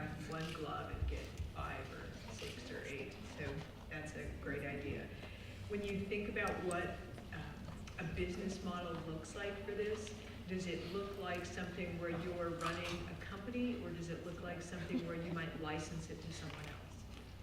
That's still being investigated. We're looking at both models actually, as if we're going to go to the distributor or go to the hospital. The idea is being toyed with. I think it's really exciting that you're looking at different applications even outside of the health field. I think what will be appealing to people in those areas will be your ability to give them cost considerations.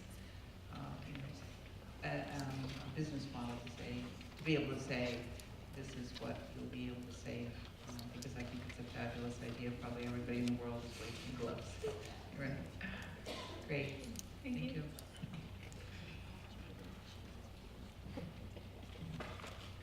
Ellen, I think the next step in so many ways is to test it with a variety of different users. People that are used to pulling gloves out of a box. You know, right now you're working with science students who their experience is limited in that even needing to use gloves, right?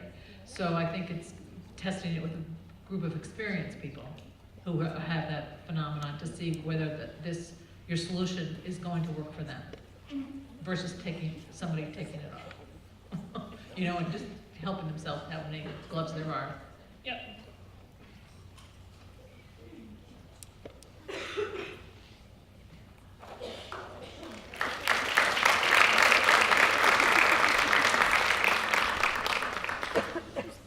For anybody who's interested in checking that out, I think Ellen has a prototype with her during her poster session. So you can go and pick them out all you want. Okay, so the next one is UConn, an advanced call bell system, and it's Samantha Marquette and Amy Wang.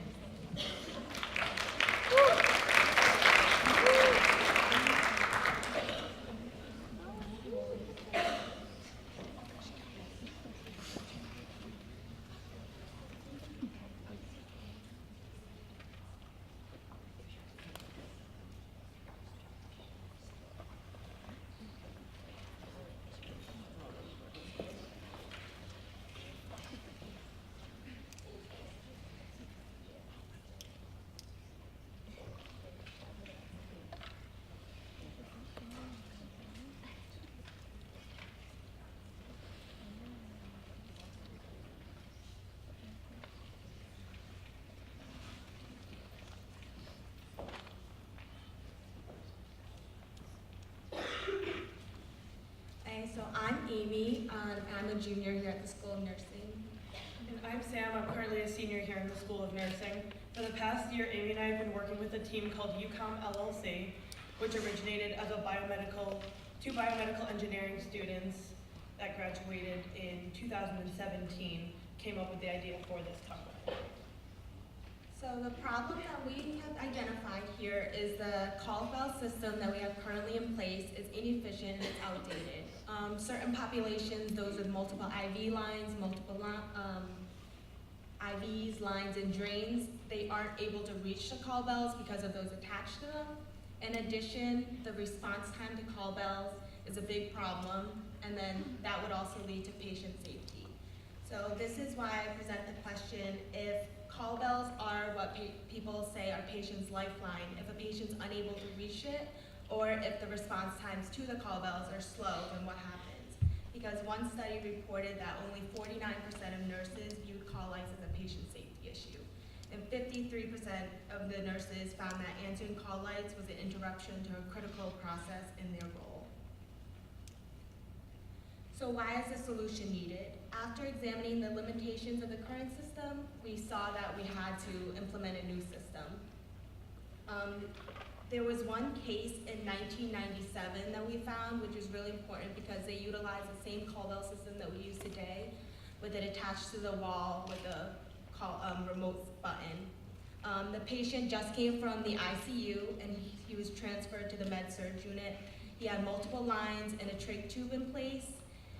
He tried to reach for the call bell because he was choking on his mucus, but but he wasn't able to reach for the call bell. So in the end, he fell off the bed, fractured his hip, and sustained a head injury. So if that can happen in 1997 with the same system that we have today, it could still happen. So the anticipated benefits of our new system would be to promote a universal system, to improve patient satisfaction and decrease the potential risks that may result from call bells being out of reach or call bells not being answered in time. So our current solution is UConn Advanced Call Bell System. So what we have here is the UConn roommate tablet and a My9 smart stand that the biomedical engineering student team is currently working on us with. So we're hoping that patient satisfaction will be improved because their call bells will be answered in a more timely manner, and they won't have to risk falling out of bed or having other safety concerns because the nurse is taking too long, so they won't try to get up and do things themselves. What we have here is the patient interface that'll have 4 different sections where they can select exactly what they need, whether it's water, an extra blanket. If they're in pain, they could rank what their pain is, how high it is, and what they may possibly need from the nurse, or if they're just trying to get in contact with someone. On the nurse's side, they'll view it as text messages coming in, and they can respond to the patient and tell them how long until they can get into their room. So it'll help the nurses prioritize their care as well. At the admin panel, both the nurses and whoever's at the nurse's station can see exactly who's getting the call and who the secondary responder would be. So a market analysis was done. They found that the key difference to this system was that it would have voice activation, head gesture activation, and touchscreen activation, which is different from what we currently have in place, which is just a remote button. There are systems out there that are voice activated, but it's mostly for patients with language barriers, so this is really different for our company. This is also multilingual in multiple different languages, and it will translate from the nurse to the patient so that they can talk easily. The initial pilot study was done at UConn Health Services with 30 students, 5 nurses, and a nursing coordinator. 93% said this is a system that should be in place, and 100% of people said that it's better than anything that's currently out there. So the current thing right now, they're doing trials and development of the 3rd generation. They're finalizing the research and development of the smart stand and the 3rd generation, which would include other apps and be able to control the TV like the current call bells do. They're starting sales in rehab facilities and hospitals such as UConn Health Center, Connecticut Children's Medical Center, and Woodland Meadows Rehab Hospital. And eventually they'll hope that they'll be at the point of either maintaining their own company, merging with another current call bell company, or being acquired by someone else. So we posed a question for the BME students, was that how would this system differ for those with geriatric and the pediatric patients, because as you know, the geriatric patients sometimes aren't as tech savvy as those like adolescents they are today. So we also want to know what other questions that we can bring back to the team for them to modify.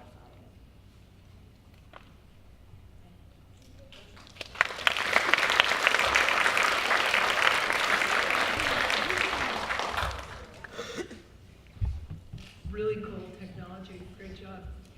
When you think about business models, is this a hardware model, a software model, a subscription model, all of the above? It would be more of a software and like subscription model. So they start off in, first it would be swapping out all of the call bells to these tablet systems, but then after that, each generation would just require a software update. So they just go through the admin panel and it would work through, but it's definitely something that like the original members of this would know more. And do these come in a variety of languages, or is it primarily English at this point? Yeah, so they can go in and for each individual patient, they can select which language the patient is most fluent in. The patient will see it on their side in their language. It'll be transcribed to the nurse in English or whatever language the nurse prefers. And when they send a language back, or when they send something back, it'll revert back to that language. Excellent. Excellent. It's come a long way. In my day, a light would go on over the doorway, and in a multi-bed room, I'd have to even search for which patient had put the light on. So excellent, and to see this moving in a direction where it'll be more specific and encouraging timely response. Excellent.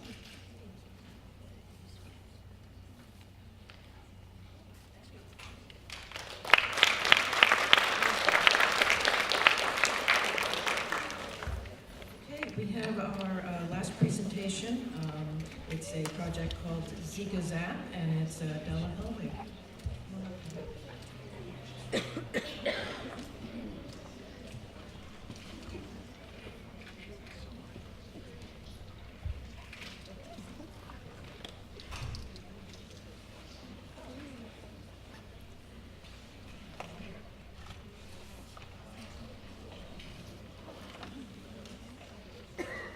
Hello everybody, my name is Della, and for the past 2 semesters I've been working on the development of a product called Zika Zap, and it's aimed to prevent the Zika virus.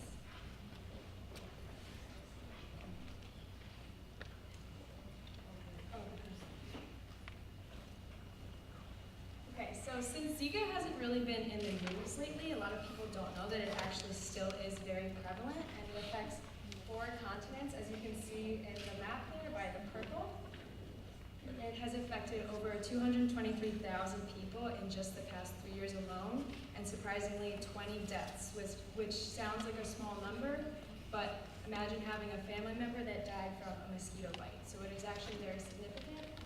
This is transmitted primarily by mosquito bites, but as some people don't know, it can also be transmitted sexually and by blood transfusions, and also vertically from mother to baby. So this disease can manifest as very mild symptoms such as fever, red eyes, just malaise, and muscle aches. So many people don't know that they have the Zika virus and can then conceive a child that will have severe birth defects. And something I did not know about the Zika virus back when it was in the news is that it also brings a very high risk of Guillain-Barré syndrome. For those that don't know Guillain-Barré syndrome, we actually read a book about it freshman year. It is a syndrome, well, the book was about a woman who had this disease, and it started as a little bit of tingling in her toes, and a few short days later she was completely paralyzed, and all she could do was blink her eyes to communicate. So it's a very rare disease, and it's unpredictable, so that was something significant to me. It's very scary. So a solution is needed for this virus because there currently is no vaccination out there. And by the CDC's current recommendations, the best way to protect yourself from this virus is to just lather up in mosquito spray and layer up your clothing. So I believe that this is an insufficient method, and there could be a better way to prevent such devastating effects such as microcephaly, which is the main birth defect that we see in babies affected by the Zika virus. These infants have trouble sitting up independently, sleeping, eating, and they also have seizures and vision and hearing deficits. So it is very devastating for those families. So our proposed solution is a Zika Zap clothing detergent that basically you can wash your clothes in it. The goal is maybe a normal cycle, say once a week you do your laundry. And this prevents having to layer up in, say, a hot climate where Zika is very prevalent. This idea came from a group of nursing students actually a couple years ago who were studying abroad in Puerto Rico. And they were at a women's clinic and noticed that the women were wearing layers and layers of clothing in such a hot climate. So they asked them why, and they told them it was because they were so afraid of getting bit by a mosquito and contracting the Zika virus. So they figured there must be a better solution. And the hope is that this detergent will have a longer efficacy than just regular mosquito spray, and it won't have as many toxic chemicals such as DEET, which is a main ingredient in many of the mosquito repellents on the market right now. It will also give people peace of mind. Say those women won't have to worry about contracting the virus and harming their future child. So how is this going to work? We found some compounds. My professor said to me, we found this article about these 2 compounds, parallel and alpha terpinyl isovalerate. Della, can you look into them a little bit? So I went on Google Scholar, all these things, and I found pretty much nothing about these compounds. which was extremely frustrating at first. But I reached out to the person who put out the article, and he was kind enough to send us his studies. And as you can see here, parallel isovalerate is in the red, and alpha-terpinyl isovalerate is in the dark blue. They were very successful in both short-term and long-term repellencies. So currently in the chemistry lab, we are trying to encapsulate these compounds for testing. So from here, once we encapsulate these compounds, we're going to test them in New Haven at the Mosquito Control Center, as we have done in the past with previous trials. And we will collect information regarding directions for use, how often we need to wash it for it to remain effective, and research the safety and environmental impact of this product. Thank you.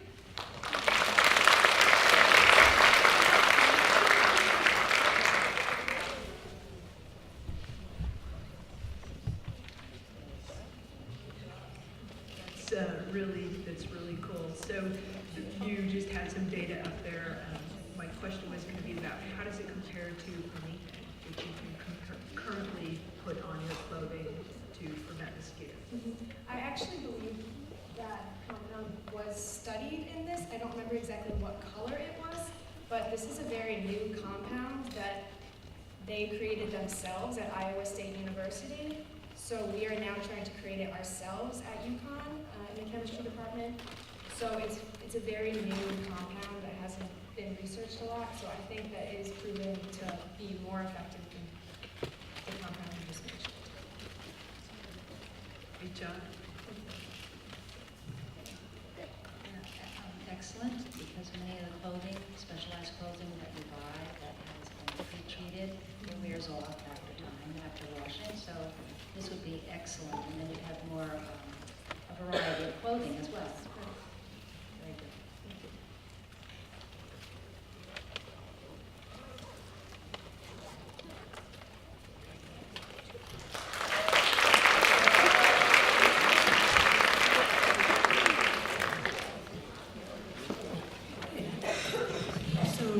Hopefully some of you will fill out your forms on at least 3 of the presentations. I'd like to thank all of our student presenters, and I'd like to thank our illustrious panel for their wonderful feedback and suggestions. Thank you.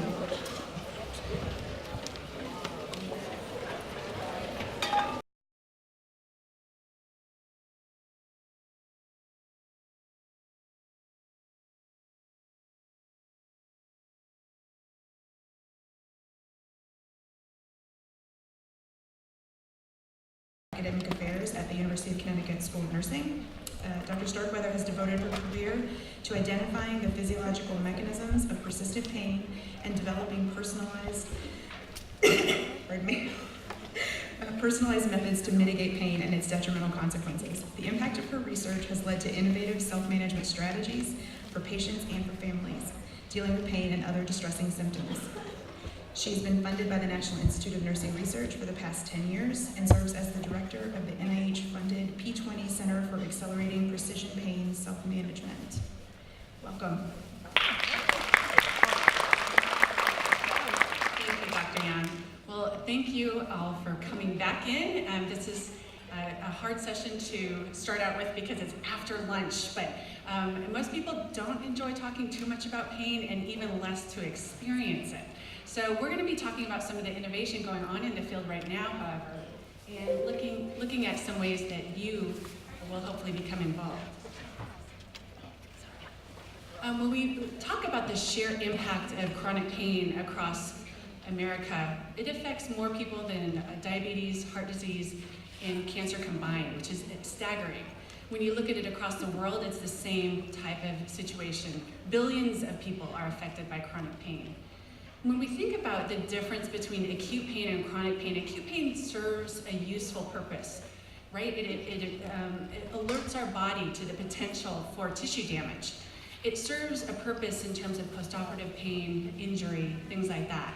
But when we think about chronic pain, it's no longer serving a useful purpose for us and is connected with many different detrimental outcomes such as anxiety, depression, disability, and in terms of the way that we treat that pain, it can have some really serious implications in terms of opioid dependence and reduced quality of life for individuals across all stages of life. So when we think about the impact that it has, our older adults, younger children, vulnerable populations that we've been talking about throughout the morning in terms of what nurses are so interested about filling those gaps for filling and addressing health disparities. This is all a part of our impact in pain management. So what our team is doing, and Dr. Young is part of our team here, we also have Dr. Lucas, Dr. McDonald, you'll see Dr. Zhu and Dr. Kong next. We're going to be speaking, Dr. Baumauer, Dr. Lucas and Dr. Reagan are all a part of our Center for Advancing the Management of Pain, as well as our P20 and our NIH-funded Center for Accelerating Precision Pain Self-Management. And this is what we are all connected with in terms of trying to bridge the gaps in the way that we manage pain and the way that we are monitoring pain. And so we're very excited to be working with our students across the undergraduate and graduate programs in what we're trying to do, the impact that we're trying to have. We bridge the fields of looking for biomarkers of pain, being able to use innovative technologies to monitor pain, as well as validating those interventions and technologies for helping to improve lives. When we think about the technologies that we're using, we often think about genomics. You know, genomics has been around for quite a few years now. Dr. Young is our expert in our team on guiding us with how we're using genomics to identify biomarkers for pain and being able to use that information to predict a chronic pain trajectory, as well as how to then intervene for patients with pain.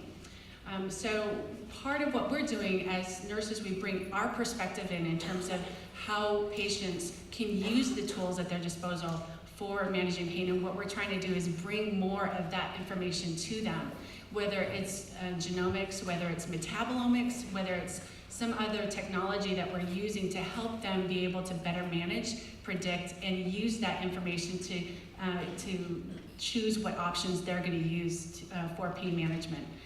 When we think about genomics, you know that you've got a DNA that's a backbone of who you are, but those genes actually change over time in terms of what they're transcribing, the proteins that they're creating. And we believe that there are many of those proteins that are affecting your resilience as well as your potential for having a chronic pain trajectory. So when we're looking at what genes are affected, the proteins that then are transcribed in your body, those can give us clues to how vulnerable you are at certain times of your life, as well as how we can then treat that type of pain. So all of this information we're trying to use in order to help prepare people for either surgery, for after an injury, things like that, and then how to use that information to make lifestyle choices and how they can either prevent or treat their pain.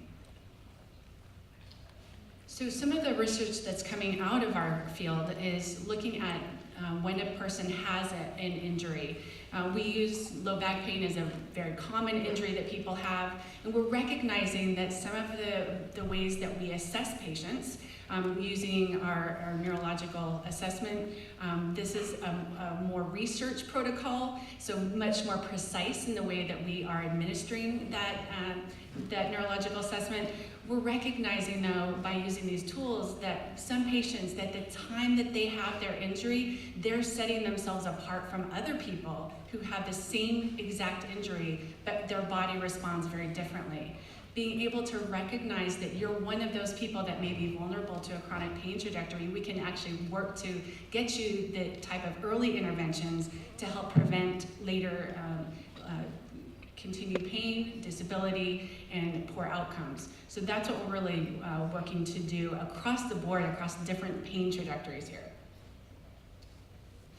we're also recognizing that there are different genomic signatures that come up with patients across the board as they have in their time of injury. You can't see it too well across here, but if you can see,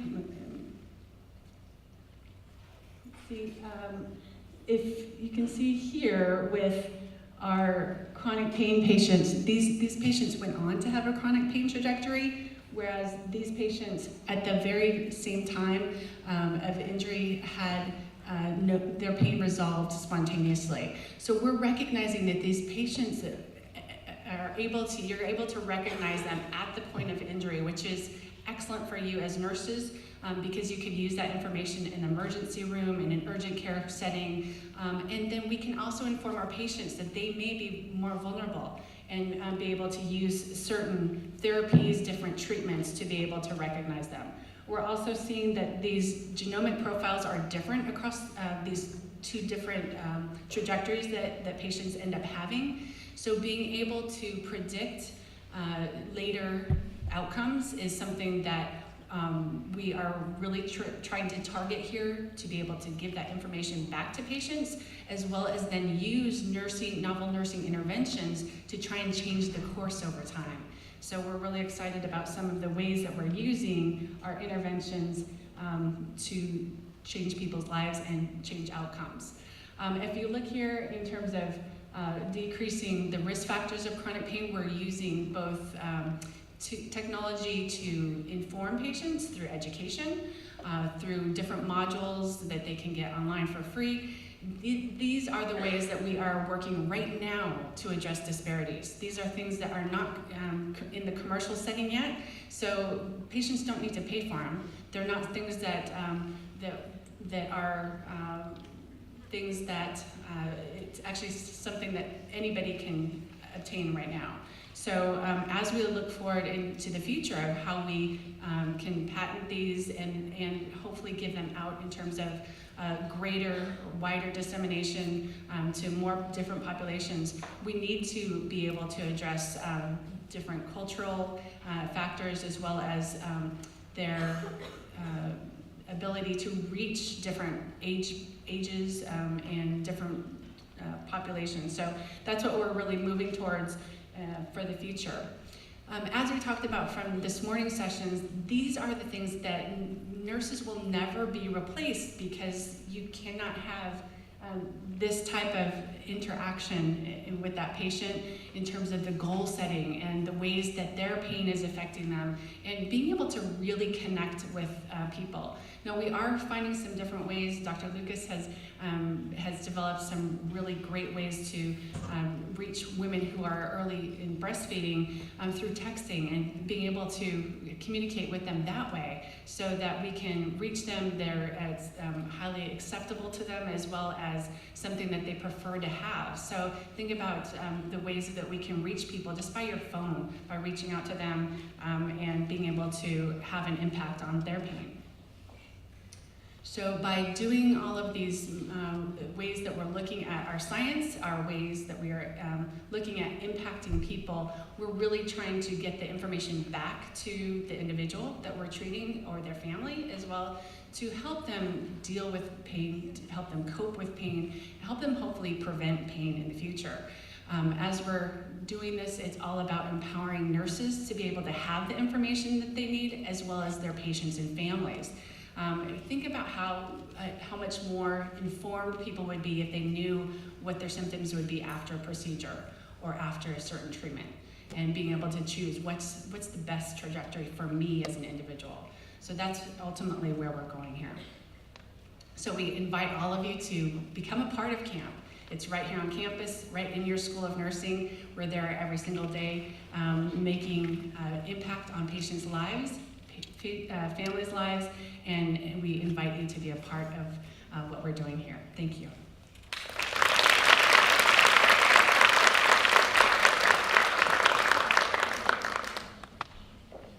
So we have time for some questions, and I hope some of you will have questions about how to get involved. Dr. Starkweather? Down front. Let me grab the mic.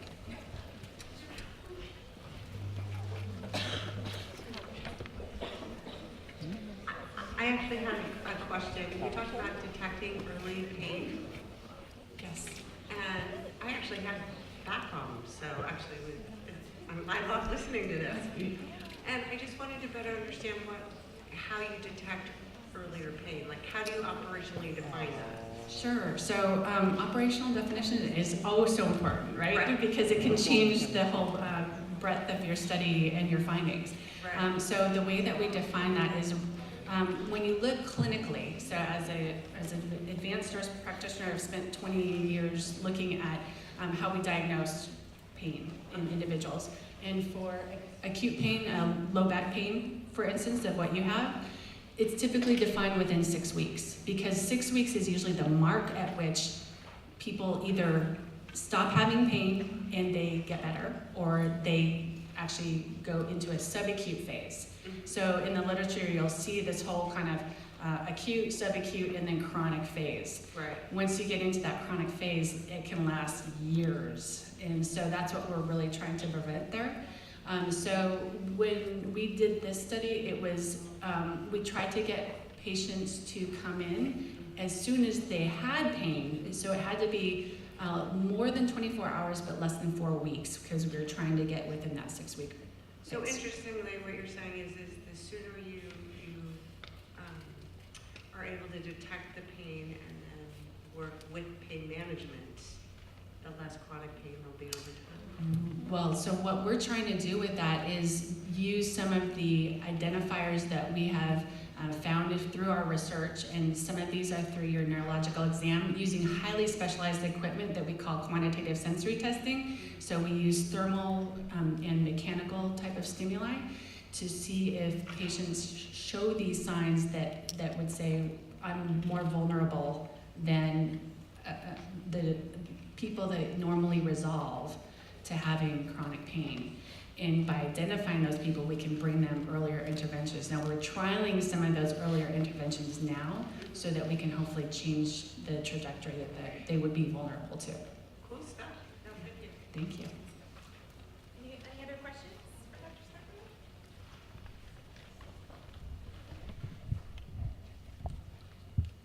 Thank you so much. Thank you.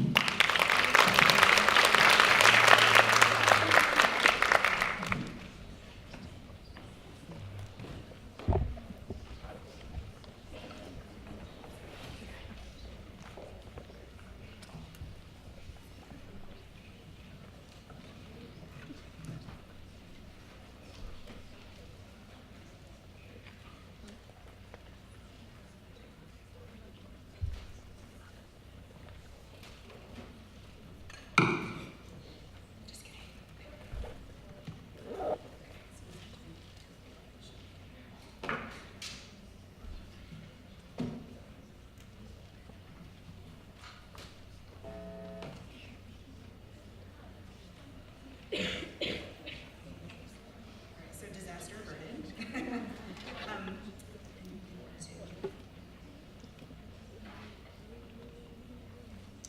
Our next presenter is Dr. Kelly Newland-Liu. She's an assistant professor at the University of Connecticut School of Nursing. Dr. Liu completed her doctoral studies at Yale University School of Nursing. She is the recipient of National Institute of Nursing Research predoctoral, postdoctoral, and K training awards. Her primary research focus is prevention and self-management in type 2 diabetes in minority populations, with a more recent focus in the epidemiology of diabetes in sexual minority populations. Today, Dr. Liu's presentation will be focused on sexual minority stress and intersectionality, diabetes-related health disparities, and novel models of care. Please join me in welcoming her.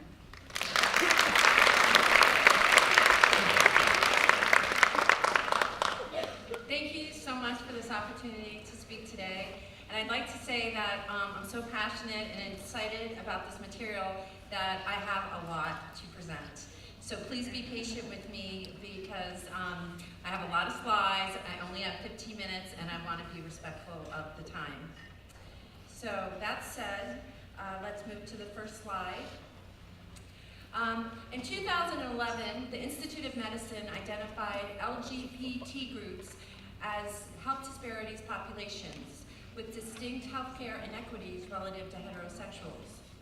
In 2014, the Centers for Disease Control thus added sexual orientation and gender identity, or SOGI, to the Behavioral Risk Factor Surveillance System, or the BRFSS. Oh, that's okay.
The Centers for Disease Control added sexual orientation and gender identity, or SOGI, to the Behavioral Risk Factor Surveillance System, the BRFSS.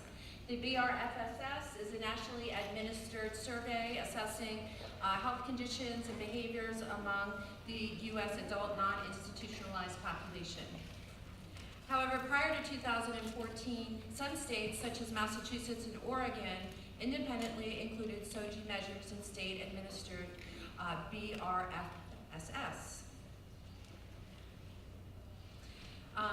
However, Oregon and Washington, as well as Massachusetts, which have included SOGI measures prior to 2014, don't have high levels of diabetes. Therefore, their findings lack generalizability to the larger sexual minority populations nationally. In vulnerable LGBT populations, scant research has investigated diabetes prevalence by actually aggregating data from multiple states to enhance generalizability. Until recently, also, no epidemiological research has examined prediabetes prevalence and diabetes self-management behaviors or related quality of life.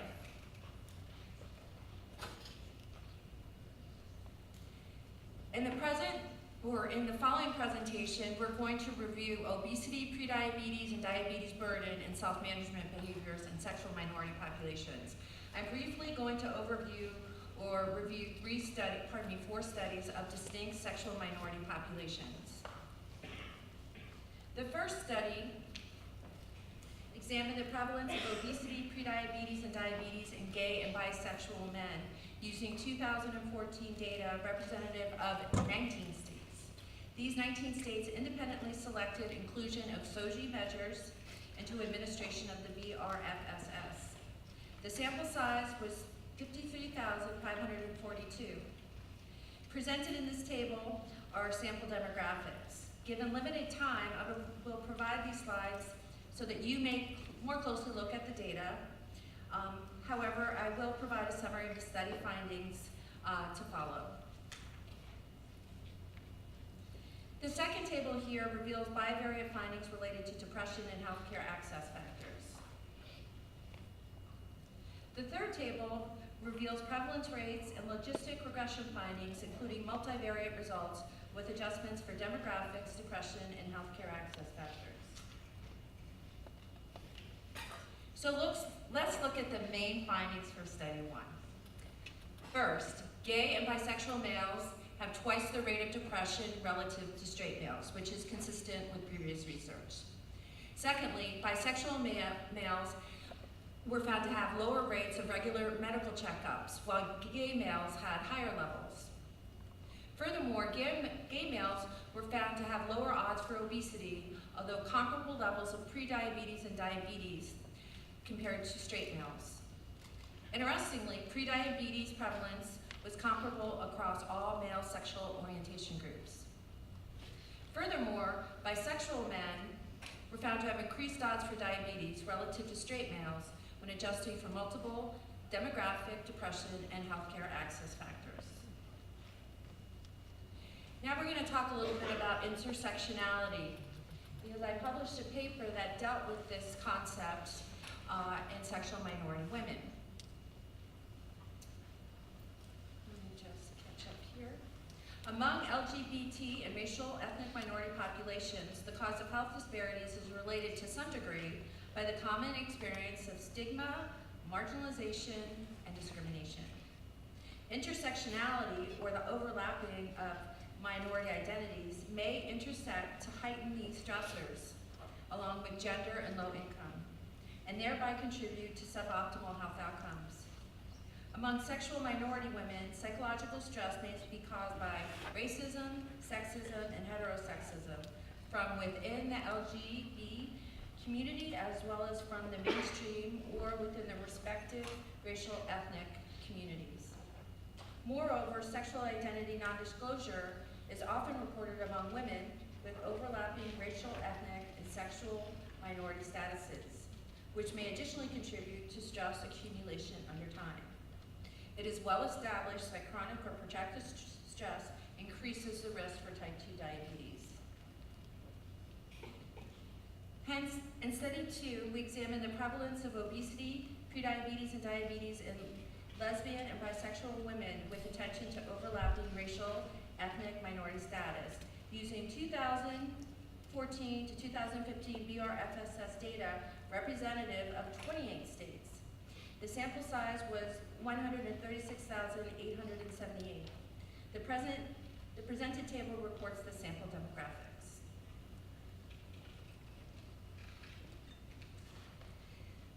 The second table here reveals bivariate findings related to depression and healthcare access factors. This third table reveals the prevalence rates by female sexual orientation and prevalence rates within female sexual orientation groups by ethnicities. So for greater clarity, we're looking at prevalence rates across different female sexual orientation groups. But within those sexual orientation groups, we're looking to see if there are any differences by race and ethnicity. Bivariate and multivariate logistic regression findings are also reported. And I'm going to get to the summary findings soon. Okay, the fourth table reveals differences in prevalence within ethnic racial groups by female sexual orientation. That is, within Black Americans, Hispanic Americans, and Caucasian Americans, are there differences among sexual minority groups? So there are different ways to evaluate the burden of metabolic conditions in terms of race, ethnicity, and sexual minority status. Okay, great. So we made it to the main findings for study 2. Rates of depression were about 50 to 100% higher in lesbian and bisexual women, respectively, compared to straight women. Further, lesbian and bisexual women were found to have lower rates of regular medical checkups, while straight women had higher levels. Prediabetes prevalence is comparable across all female sexual orientation groups, regardless of ethnicity. Moreover, bisexual women were found to have reduced odds for diabetes relative to their straight counterparts. Black bisexual women had higher odds for obesity than their white counterparts. And Hispanic lesbian women had increased odds for diabetes compared to their white peers. Furthermore, white lesbian women had higher odds for obesity than their white straight counterparts. Also, white bisexual women had increased odds for diabetes relative to their white straight peers. And Black lesbian women had lower odds for obesity than their straight Black counterparts. Again, prediabetes prevalence was comparable across all sexual orientation groups by ethnicity.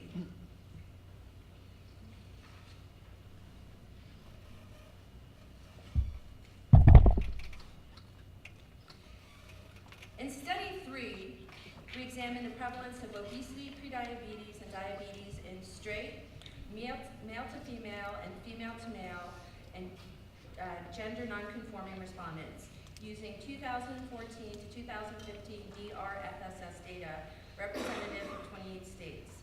The sample size was 270,796. The presented table here reports the sample's demographics. Here, Table 2 reports additional demographics as well as healthcare access findings.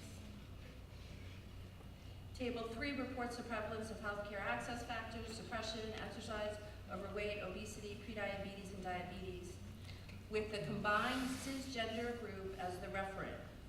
That is straight, gay, lesbian, and bisexual respondents collectively. Bivariate and multivariate logistic regression findings are also reported.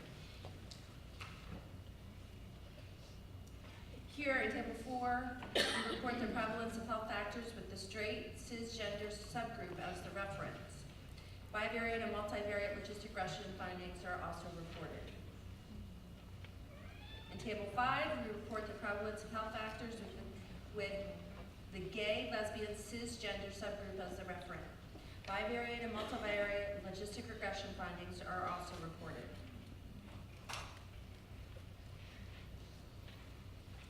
So let's talk about the main findings. In this study, we found high rates of straight sexual orientation among all transgender subgroups.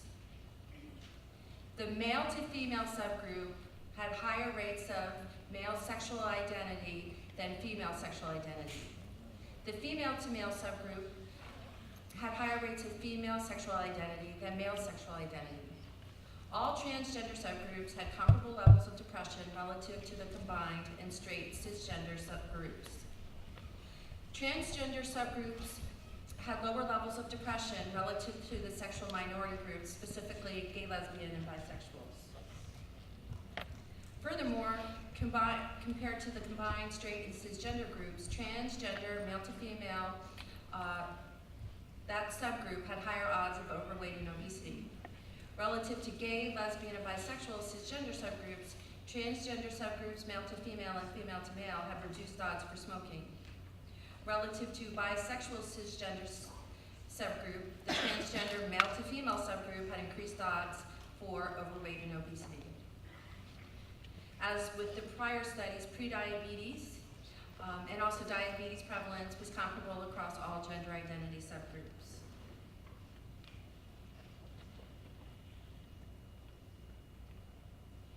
And finally, in study 4, I examined diabetes self-management behaviors in sexual minority women. And given that I'm running low on time, I'm going to just flash through these tables and give you the main findings. Bisexual women were found to have a lower age of diabetes onset than straight women. Lesbian women were found to have marginally higher rates of blood glucose monitoring relative to straight women. Lesbian and bisexual women had higher rates of smoking compared to straight women. Lesbian and bisexual women had poorer mental and physical health quality of life than straight women.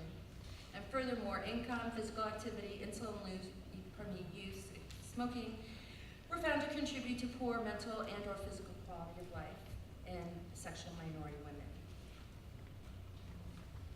Furthermore, in lesbian women, Hispanic ethnicity, age of diabetes onset, were marginally related to suboptimal mental health quality of life. In lesbian women, insulin use was related to poor mental quality of life. In lesbian women, Hispanic ethnicity, Black ethnicity, and smoking were related to suboptimal physical quality of life. In bisexual women, ethnicity was not related to quality of life.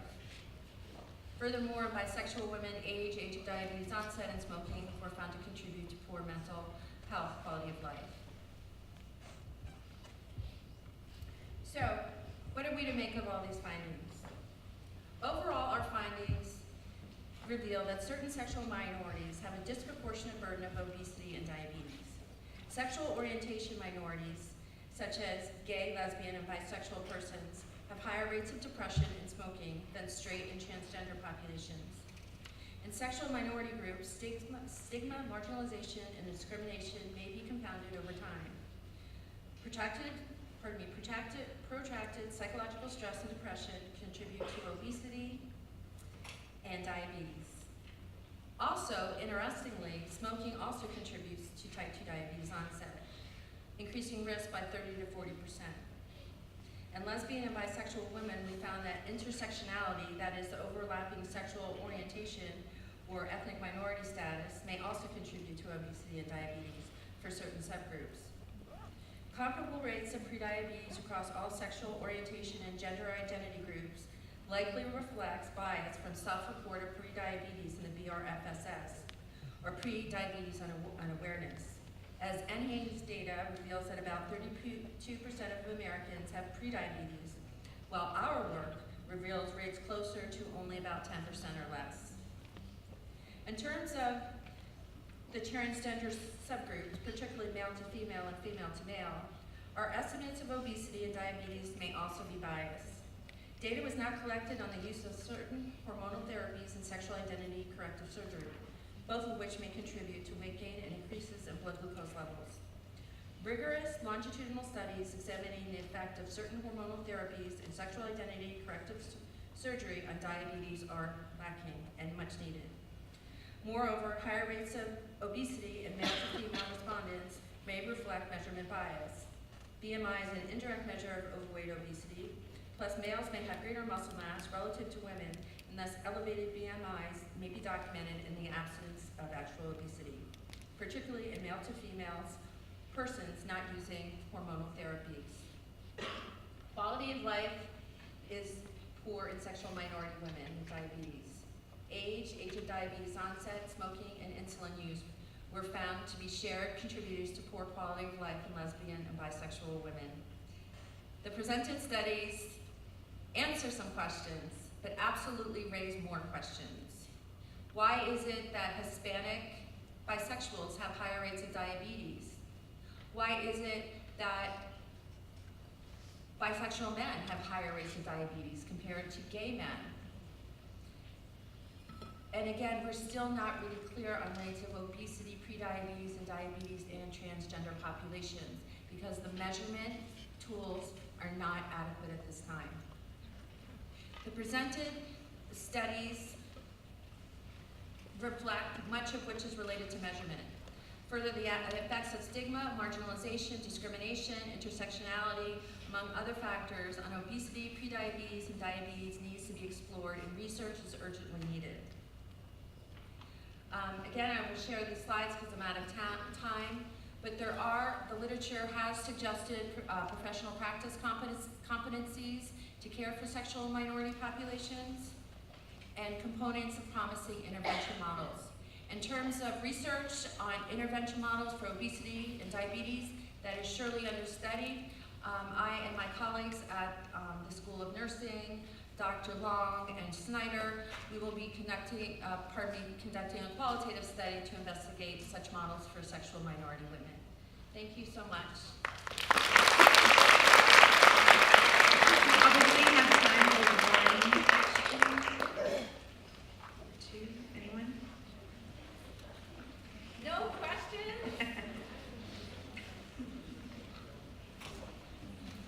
Well, thank you so much.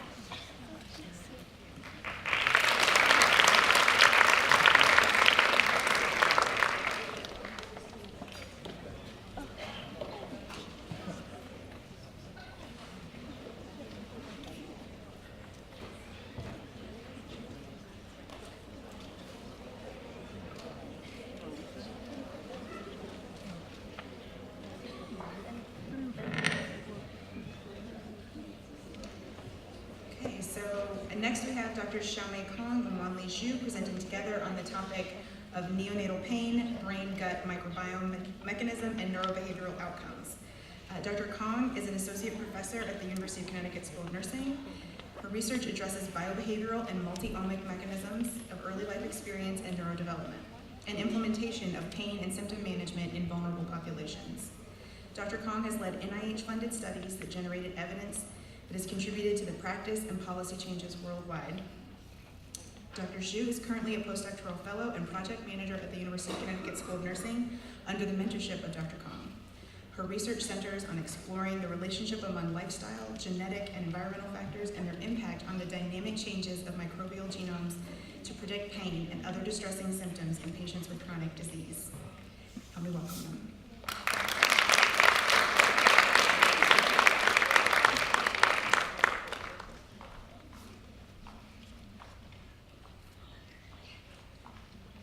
Thank you very much, and we are so honored to be invited to present our research here, and also I'm glad to have Wally with me, and we work closely for our research. So our research topic, as everybody, thank you, introduced, is about neonatal pain and brain gut microbiome mechanism and neurobehavioral outcomes.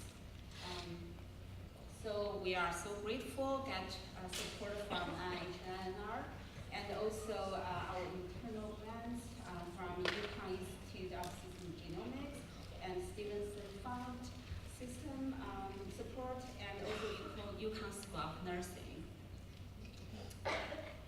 As you know, the U.S. ranks the highest rate for preterm births, and almost every year, about 8 to 12% of births born prematurely.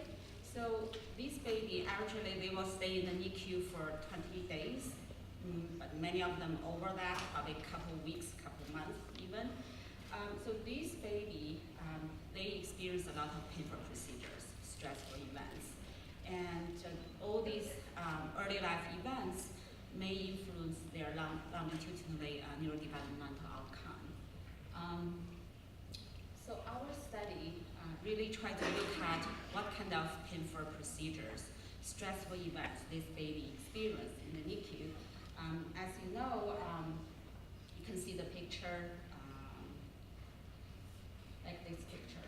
If you are walking in the NICU, you will see a baby have a lot of tubes around and invasive procedures, and also noise and unhealthy events, environments, and also separate from their parents. So all these influence their health. So almost every count for their events, 40% of NICU survivors may have one of neurodevelopmental deficits long term. But still we do not know what happened, what's the underlying mechanism influence their longitudinal outcome and related to their brain development, and also what's happening for this baby. So that is our major research interest.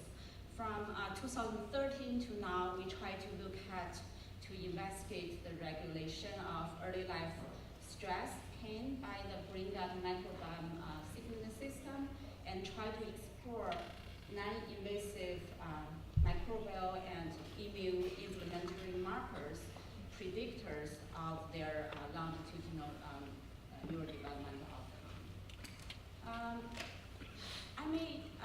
You may heard about human microbiome. I believe as a nurse you have to.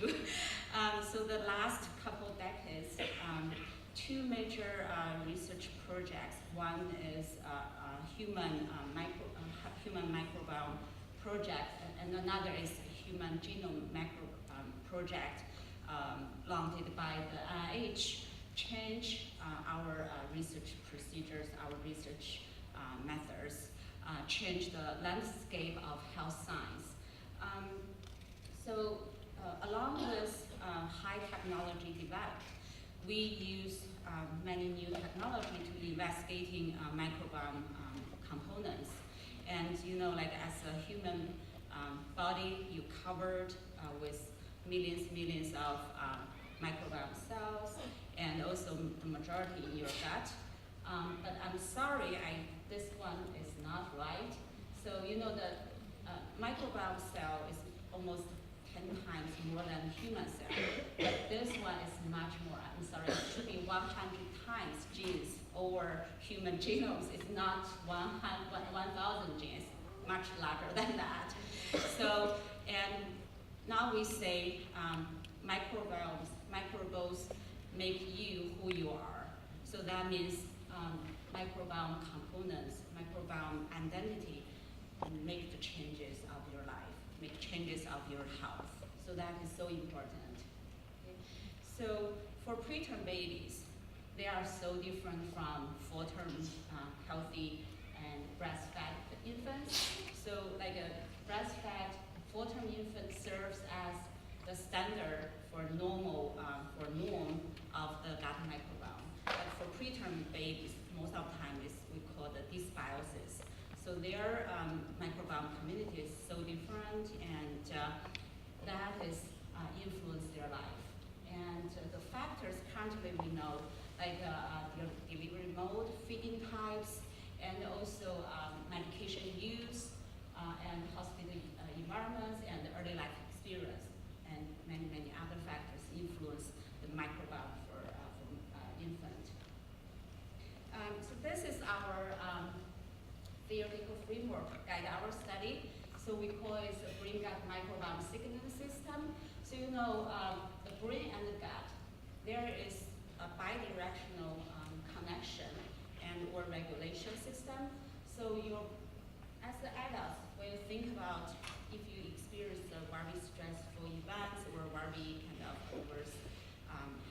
events happen to you, you feel not good for your gut. You have gut like vomiting or abdominal pain. So that is like your stressful feeling and have the direction like influence your gut microbiome change. And at the same time, while your gut microbiome pattern change, also bottom up influence your feeling.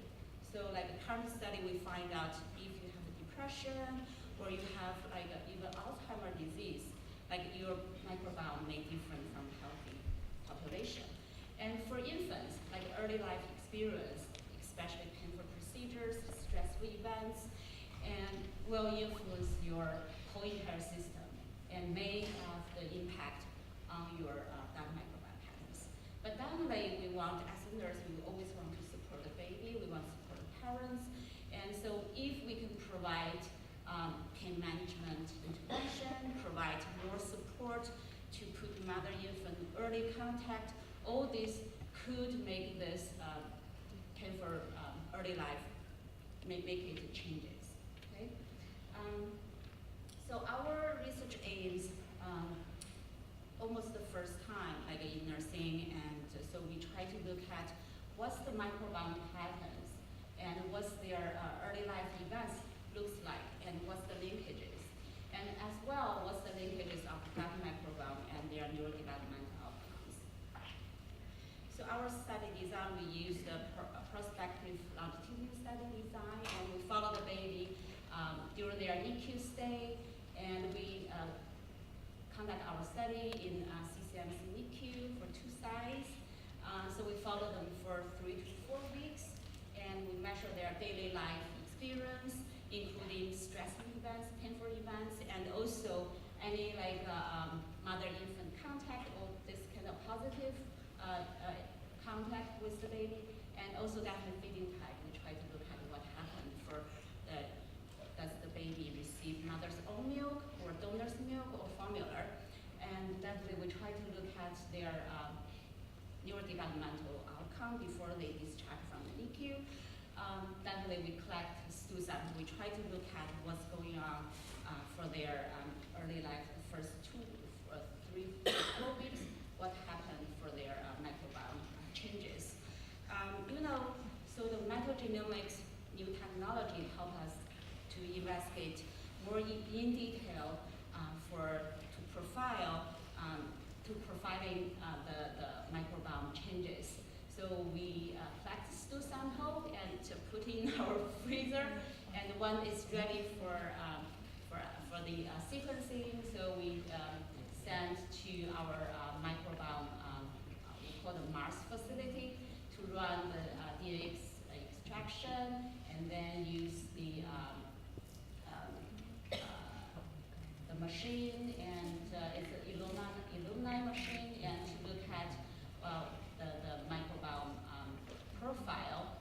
run the analysis. So currently we have our first cohort results. It's still very preliminary, the huge data set we need to work on. The first 50 preterm babies, the majority were female, white, C-section, and the birth weight is about 14,000 grams. So let's look at during their NICU stay, from the first day to 28 days, what kind of experience or stressful events happen for them. So the first chart is about acute pain. So we have a big chart try to provide what happened from daily kind of even diaper change and any uncomfortable care and mouth cares, all these things, and also definitely invasive procedures, field sticks, and also other arterial control and other kind of invasive procedures. We provide them.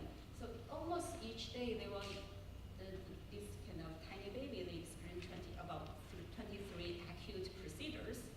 And for also we count for hours, how many hours they experience, we call the chronic procedures. So these procedures including like the PIP line ensued, and NG tubes and CPAP like hooked up, and also other kind of even systemic infections.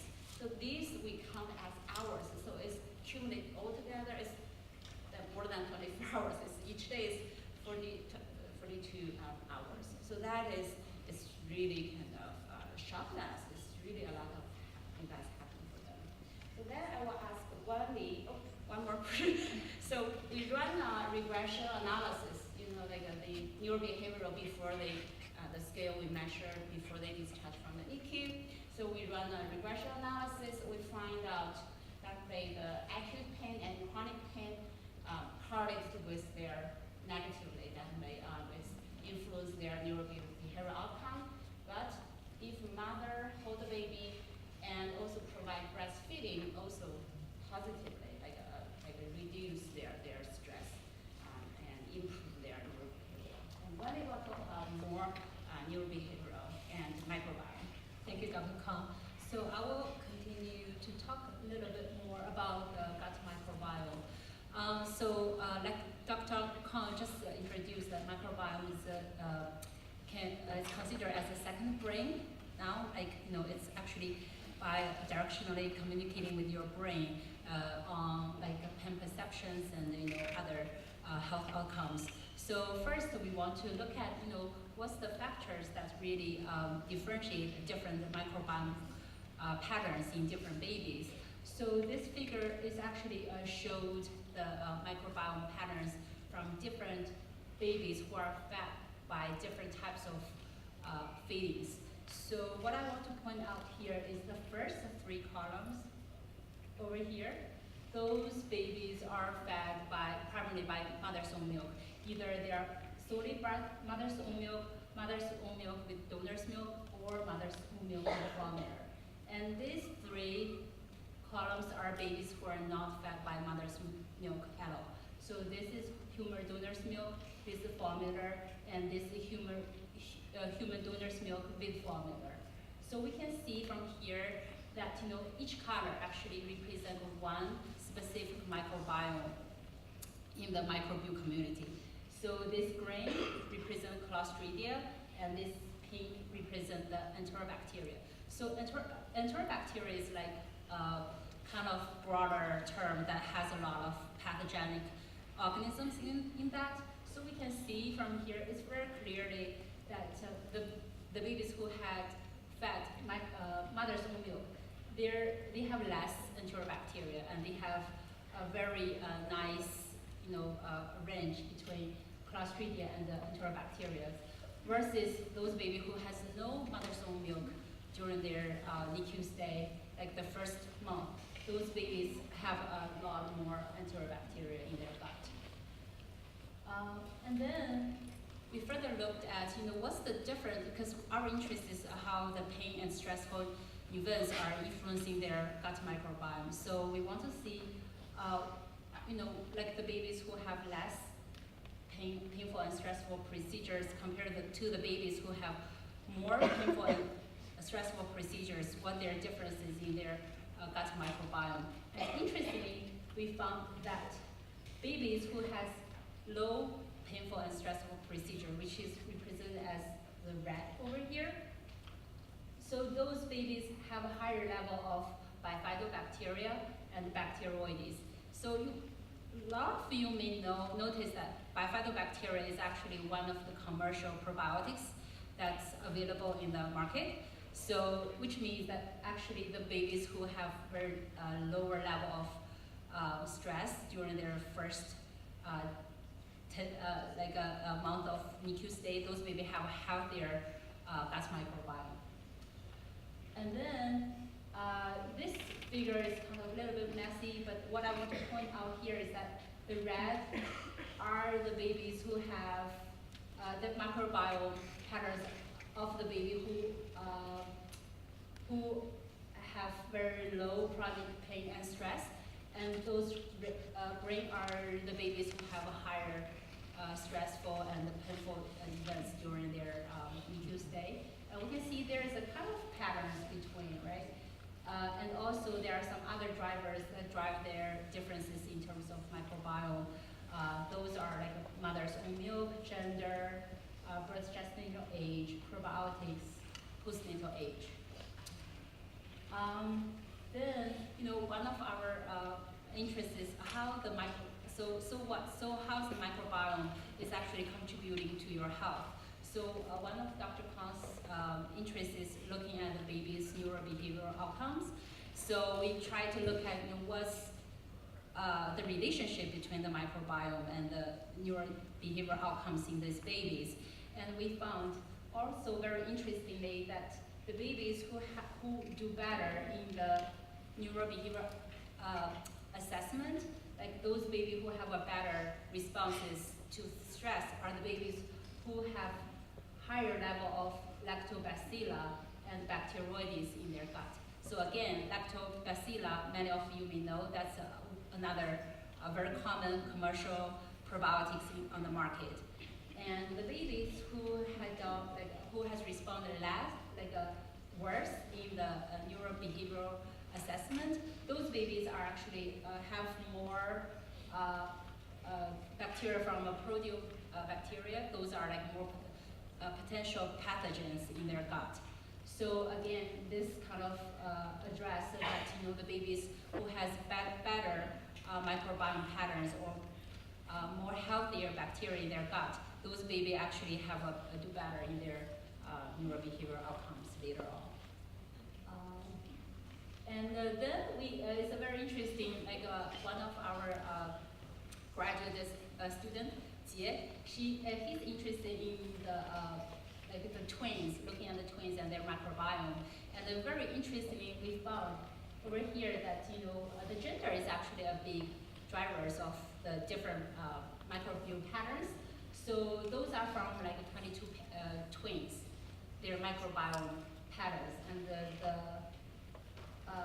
red dots are the female twins, and the blue dots are the male twins. And we can see there's a clear patterns.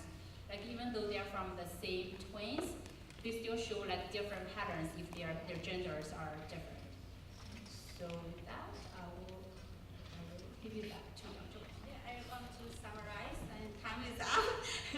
So our study, even though just a very preliminary analysis results, so we find preterm infants, they experience a lot of painful procedures and stressful events in the NICU stay, and acute and chronic pain stress affect infants' neurodevelopmental outcome and also related to microbiome patterns.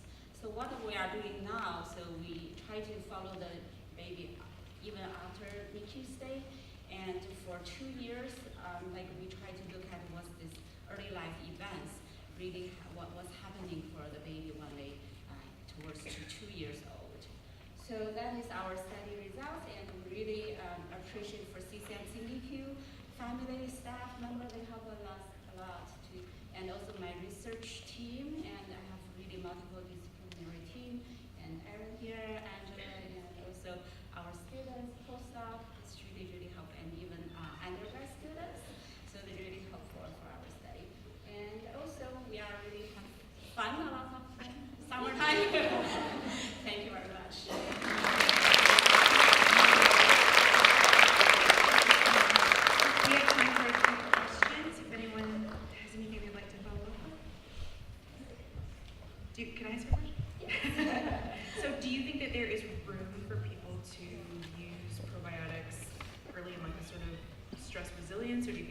we stretch? I feel it's a potential way, like we can treat, especially for if we find for a newborn baby or even to toddler, like any certain like species of microbiome really related to neurobehavioral or behavioral, that I support for this kind of treatment. Thank you. Any questions? As the afternoon goes on, I know you're like, please don't ask a question, but we would love for you to, because this is the time when you have the most disposal for questions. Thank you for your presentation. I'm also curious because I just had a baby last year. Because of the several problems that I had to kind of pump and give him milk. So I'm wondering if you think that we will have similar pattern for those who have provide breast milk, or for those who give like pump milk in terms of their microbiome pattern. It's a good question because our study is focused on the preterm baby. So for preterm baby, we have expert here. So at the very beginning, most of the time they could not direct receive breastfeeding from the mother. But even though mother pumped the milk, it's make a lot of change. Even though combined with formula or combined with donor's milk, any amount of mother's own milk is valuable. So that would say, yeah. But if you can do direct breastfeeding, that's the best, because that is also have the human parts, like the connection, because I did kangaroo care, always this body touch with the baby is the best. Thank you. Thank you so much.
Thank you so much for your patience as we reset the stage. So now we are going to do something a little bit different. We're going to have a panel discussion on the topic of uncovering new discoveries through innovative approaches to nursing research. Our presenters will join us back on the stage. So everyone who just thought they were done, come back for a few minutes. And I'd like to now introduce Dr. Deborah McDonald, excuse me, as the panel moderator. Dr. McDonald is Interim Associate Dean for Research and Scholarship at the University of Connecticut School of Nursing, and I should mention the new Associate Dean for Research is Dr. Kong, who is just up here, so it's been an excellent day for research in the School of Nursing. So, Dr. McDonald is also the Honors Scholars Coordinator in the School of Nursing and a treasure in that regard. Her research focuses on pain management for older adults and increasing safe use of analgesics. And I'm going to leave it up to them.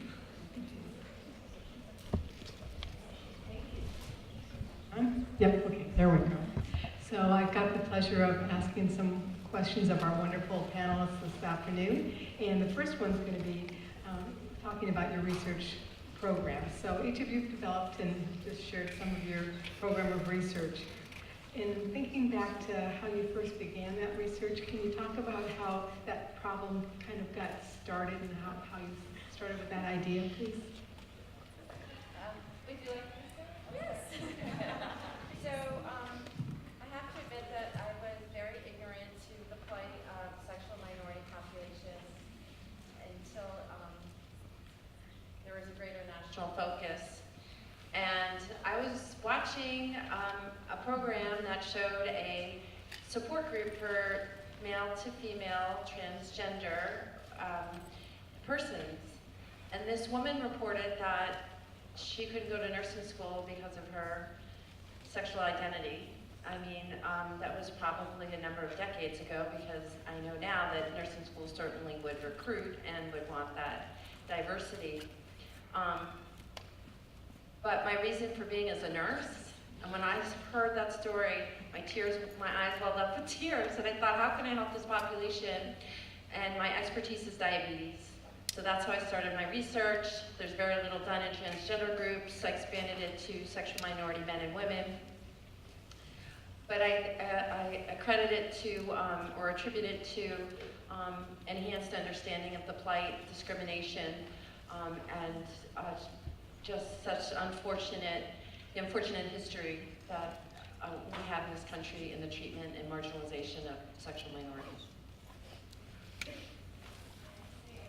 Our programs of research in terms of genomics and some of the other more biologic, pathophysiology-based ways of looking at science evolved from a greater focus on that. So about the time I was in your seat right now, biobehavioral nursing was the big thing, and Peg Heitkamper out of University of Washington is a big proponent of that. They were nurses who were trained in pathophysiology in probably the 80s. There was a whole cohort of them, and they kind of went out across the nation and really had this biobehavioral component that I think has added extra richness to our science in terms of mind-body connections, really understanding pathophysiologically what's happening.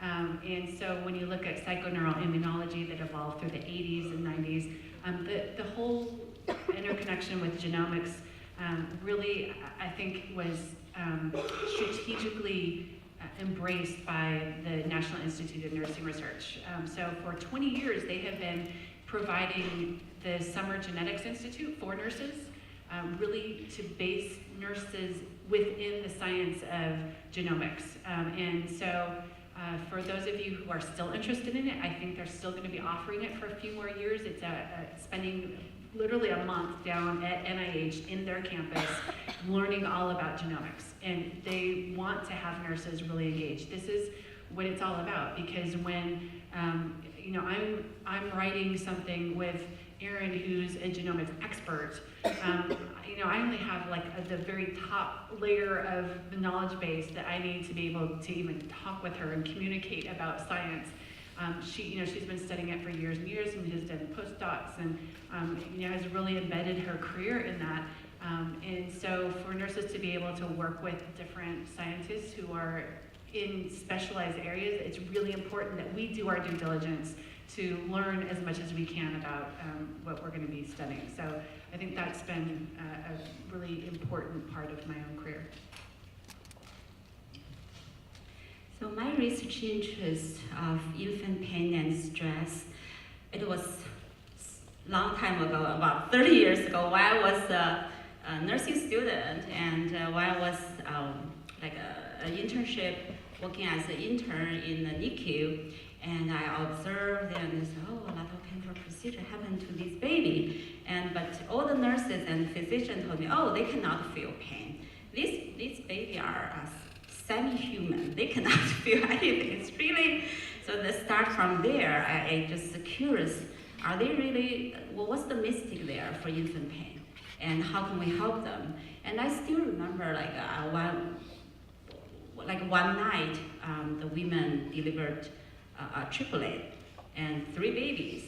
But all of them got the low birth weight, and they were in the NICU. And they have, very interesting, they have like a birthmark, you know, like the red mark, and one baby in the, on the abdominal, the skin, and one on neck. And so the mother was really anxious and in the NICU, that was time in Beijing, so we have a big window, and the mother came outside the NICU because they could not come into the NICU. You know, that time is say because we want to protect the baby and for infection, so the baby, the mother and the father could not be in the NICU, and so the mother was tearful and outside the big window, and as a student nurse, I hold this is baby A, see the marker here, and this is baby 2, here's the marker. So, but after that started, it's really sad for the mothers.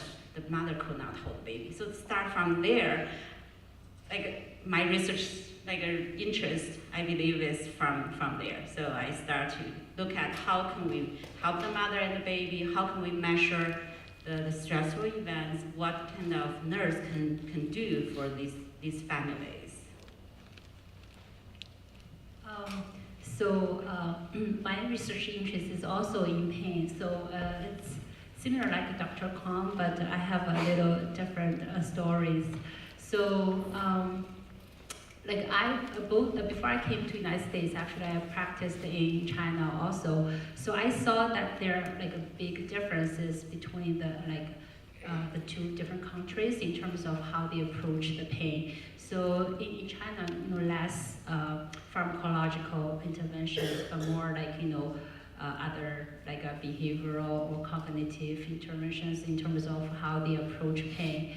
But here, in the United States, we have a kind of a little bit different approach. So that I was kind of interested in, to find out. What's the best way actually to approach the patients? How do we help them in terms of when they are going through the painful conditions? And the one thing that when I was back in China, I was practicing is in oncology units. So I saw a lot of people have chemotherapy-related pain, fatigue, those kind of symptoms, clusters. So that's always something that in my mind that I want to help those patients with. But back in China, I think the opioid is not very popular prescribed, could not be very popular prescribed. So a lot of alternative intervention was in place. Sometimes they help, sometimes not. So that's kind of back in my mind. I always want to do something to kind of really, as a nurse, to develop some alternative intervention that can help those patients to better control their symptoms. Not only using pharmacological intervention, but some other intervention that's easy to implement it. They can do it anywhere. So that's how I started with my research interest. Thank you. It's so inspiring to hear the different ways that the problems came up and just kept at you, and you moved forward then with doing some research to make a difference in that area. Thanks. So the second question kind of moves on from there, and it's one of the essential aspects of conducting research is determining the approach or the methods, some really strong methods to answer questions.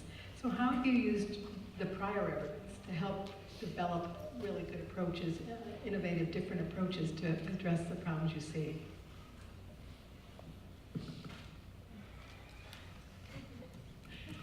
How have I used prior evidence? So that's a really good question. With the whole opioid epidemic, it's been interesting to see how suddenly our non-pharmacological approaches are suddenly they're being talked about, and they're holding the evidence that has been out there is now being recognized. It's an unfortunate state that it took it that much to bring us to where we're at right now, because I think nurses have always been not just advocates for patients and families, but they're the educator at the bedside who are giving patients as much information as they can. However, when we talk about the way that we were educated in the 80s and 90s about how these opioid drugs were not addictive at all, and how we now know much more about these medications and how information was withheld, it makes me more of an advocate in terms of we as professionals need to do our due diligence in going past just the report that comes out on the news or what you see in some of the magazines about what people are saying about things. We need to really dig into the literature. We need to really go that second layer in terms of getting the facts and moving on it, because it was healthcare professionals that have been talking about this for the past 15 years and finally got our government to act on it and to do something about it. So, you know, it's been one of those historical situations that has really brought to mind just how important having that evidence is. And so I'm hoping that as we go forward, even with our non-pharmacological interventions, you know, it's still not ethical to give patients something just because it won't hurt them, right? We need to make decisions based on how effective it can be for certain individuals. So as we go forward, we definitely need to have information about all of these different options for patients and families to use and to make the right decisions for them.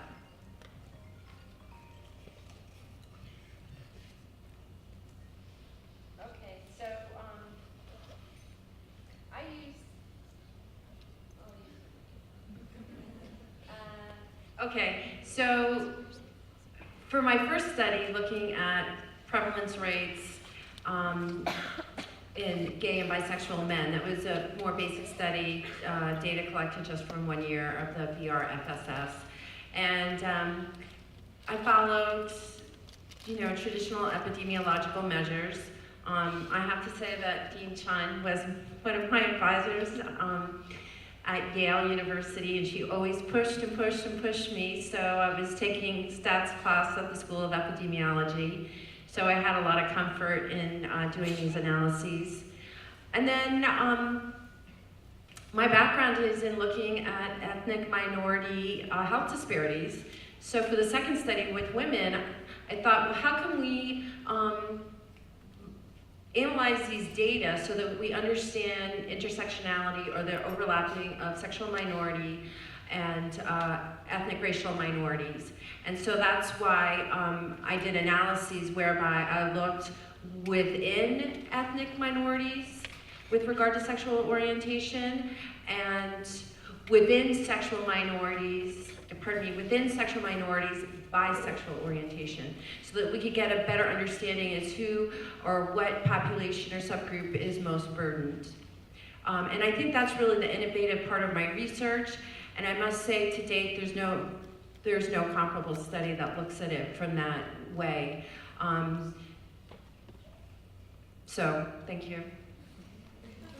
What brings it to mind, when you're talking about your area of research, why we don't still, within our charting system, have a question about sex at the time of birth and gender now? Like, you know, we still don't use that information in clinical practice right now, which really bothers me. Yeah, and there's, unfortunately, there's a lot of concealment among sexual minorities due to discrimination, victimization, etc.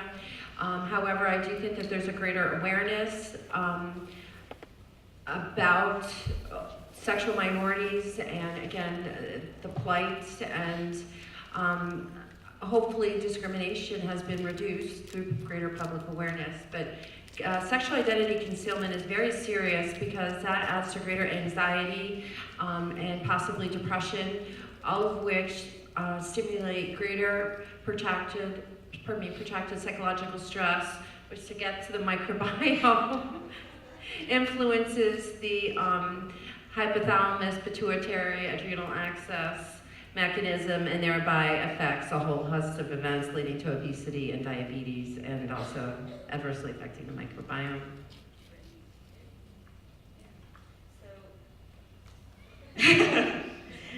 So like my study, especially recently, we try to, so as a nurse, we always need to look at what's going on, what's the frontier for new technology we can use to support nursing research, especially like, for example, the mitogenomic technology and microbiome immunology, like we can use for our research and to support to gather more evidence to support practice And so at the very beginning, probably 10 years ago, I studied mother-infant contact. We call it kangaroo care.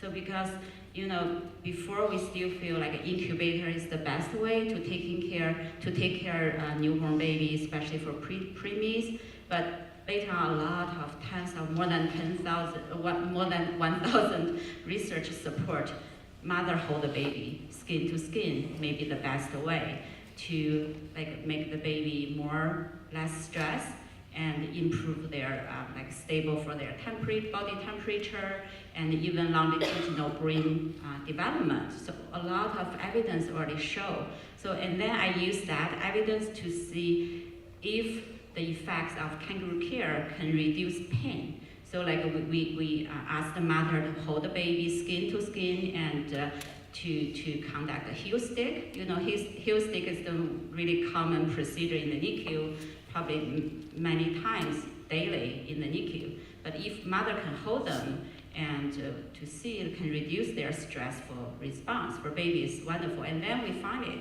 And then we also adding in not only crying time, but also salivary cortisol, salivary oxytocin response. All these stress biomarkers show when mother hold the baby did not really kind of respond to this invasive procedure. And later on, we want to see the brain-gut microbiome access. So how can show us the evidence, the non-pharmacological intervention, mother-infant contact can help the baby. And also think about this morning, Dr. Clipper talked about the machine learning and also AI technology. Now we also think about we have large data set. So from our prelim study also we try to use machine learning because all these kind of procedures, even though we say these procedures may be necessary to take care of the baby, but how high the stress threshold is the threshold. If over that, probably have some pathogenic changes or even genetic changes, like we have postdoc Sharon here. So is there a threshold? So through machine learning, we can manipulate the data to show if this threshold is over, we have to stop it. We have to protect our baby. So all this new technology we can use for our research and for practice.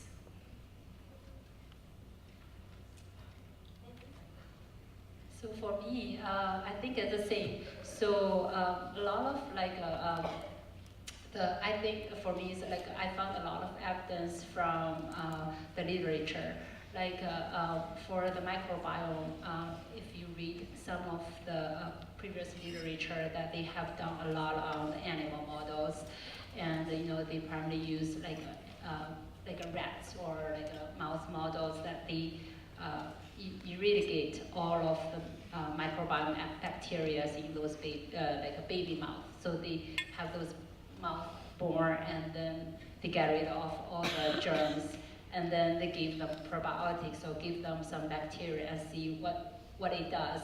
So a lot of literature on the animal models actually indicated that the mouse who are germ-free, they have altered sensitivity to pain or to the cognitive behaviors. And once you add some bacteria in it, and their behavior changes again. So that's kind of some approach that I kind of found very helpful in terms of, for me, to identify approaches to really conduct my research activity. So I found the evidence from the animal model, and then, would that work with the patients? Obviously I could not do anything get rid of all the microbiome in the babies or get rid of all the microbiome in the patients, but we could see whether there is a patterns, whether there are some conclusions that can generate it even from observational study, whether that conclusion generated from there are similar to the animal models, whether that can kind of contributing to our current knowledge and maybe generating new questions from there. So the third question kind of was already answered by most of the folks, because it was, from your discoveries and innovations and such, how do they translate into implications for practice? But I think researchers tend to just translate that as they're explaining it to the public. Do you have any other comments that you want to add about that specific thing? Sure, and I'm just going to throw this question out there again, because I think this affects all of our research, and we do need innovation in this area. If we think of, sex is not dichotomous, right? When you think of gender, it's not dichotomous, but we make people answer in a dichotomous way. What does that then do to my research when I think I know what I'm talking about regarding males and females, but I've been measuring it completely incorrectly this whole time? So when you look back on research that's been done with sex and gender, it has some serious misgivings in terms of how it's directing us to respond to people. And we need to rethink that. We need innovation. We need new thoughts, new eyes upon what we're doing and how we're asking questions, how we're responding to patients. All of those are really important pieces of research, and importantly, nursing research, I'd say. Absolutely, and thank you so much. For all of you that are interested in doctoral study, there's so much work to be done in sexual minority populations. They're clearly underserved, and their health outcomes are often poorer than those of the straight mainstream community. So we're just at the beginning stages. As I said, my study actually raised more questions than it answered. So we have a lot of research to do. And I hope that at least some of you, if not a lot of you, are excited about joining the charge. Yeah, I totally agree with Kelly. And the more questions, you are doing more research and you have more questions. And you do more. And so, but all this research is really valuable results, and so we can use support for the practice, support for nursing future, and talk about sex effects, from very early life. The first couple of weeks, we see the difference. Boys and girls, they have a really different pattern from early life. The first couple of days, we still do not know what drives the different microbiome pattern and what that means for their health. So a lot of questions. We definitely want to have more students to be involved in our study, and so we can work together.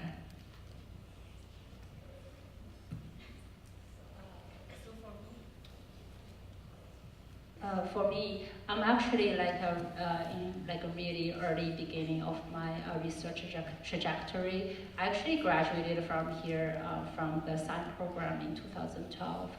And I worked and then came back for my PhD study. So I learned, I have to say that I learned a lot of technologies and methodologies from my mentors when I was doing my doctoral and the postdoc training here. And I think for me it's like a kind of beginning, like a start. So I recently started a new a project to look at colorectal cancer patients, their development of their pain and the fatigue symptoms. But I believe once I get some data, that data would answer some of the questions, but it will generate more questions for me to move forward.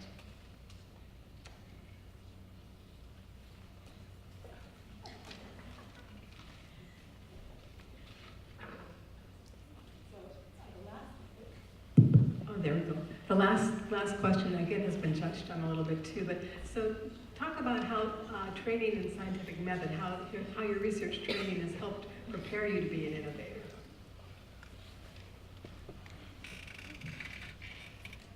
When I look back at my research career and really understanding the theory of nursing and appreciating my theoretical background, I don't, sitting in your seat, those of you who are just graduating, you're probably not going to really appreciate it until you're out in practice and you're seeing the exact problems that we've been talking about in the classroom, we've been discussing, and being able to reach back into your mind on, how would different theorists, Parsi and some of those of human becoming, of caring, of Watson's caring theory, and how would I be able to address the situation for this patient, looking holistically at them as an individual.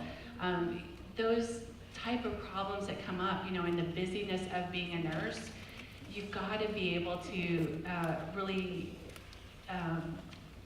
embed yourself in where you were brought up and how that can really change your practice. In being able to use your leadership skills on the unit you're going to be on to change things, to help create improvements. I think all of those really came from that knowing who I am in my profession, who I am, who I want to be in the world. And being able to find that niche of where I wanted to really put a lot of energy that's created the roadmap for me. And I think that's available to all of you that are starting out.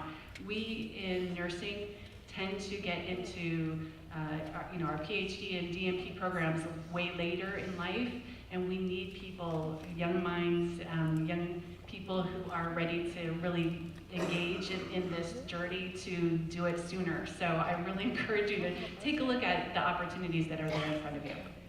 Thank you so much. So, Associate Dean McDonald, Research Dean, would you please repeat your question? A little lag time there. It was basically to ask how your research training, scientific approach helped prepare you to be an innovator. How innovation. I think that the greatest gift that was given to me, although I probably didn't appreciate it at the time, is I was pushed and pushed and pushed.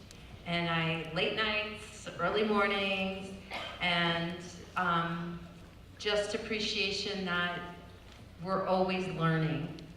So my mentors were they expected a lot out of me, and I just kept working and working and working. And then you start to see the results. So I'm talking particularly to I teach a PhD class, and I hope some of you are here. I'm sure this occurs for all students. For example, writing can be really difficult, scientific writing. If you keep doing it over and over again, you get better and better, and then you develop a skill. So I think that really helped me was rigorous training in methods. My doctoral work really focused on quantitative methods, statistical analyses, and then I did a postdoc in qualitative methods. So I think that with having a strong foundation in those methods, it's enabled me to do mixed methods research, write planning grants or non-planning grants that do not require qualitative work. So it's really allowed me to have the skill set to apply for different grant mechanisms, and I'm grateful for that.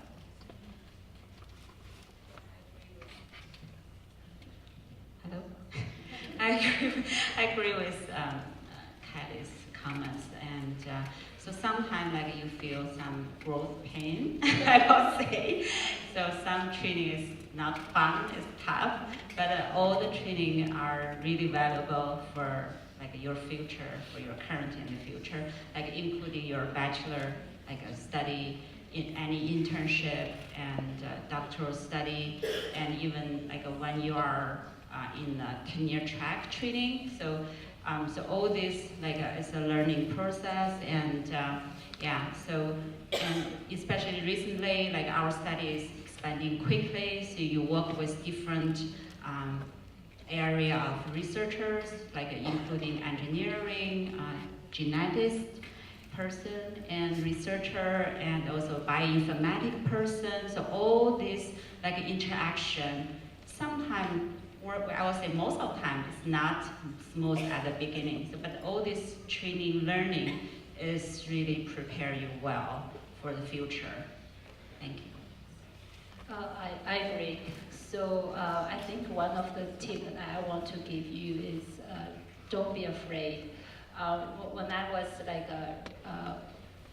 like a first-year PhD student. I remember Dr. Hyde, who's my advisor, sent me to microbiology to learn how to do sequencing. I'm like, I have never done those before. So it's like a totally different language. I need to learn how to do cloud computing, R, which is software that I never heard of when I was starting to do.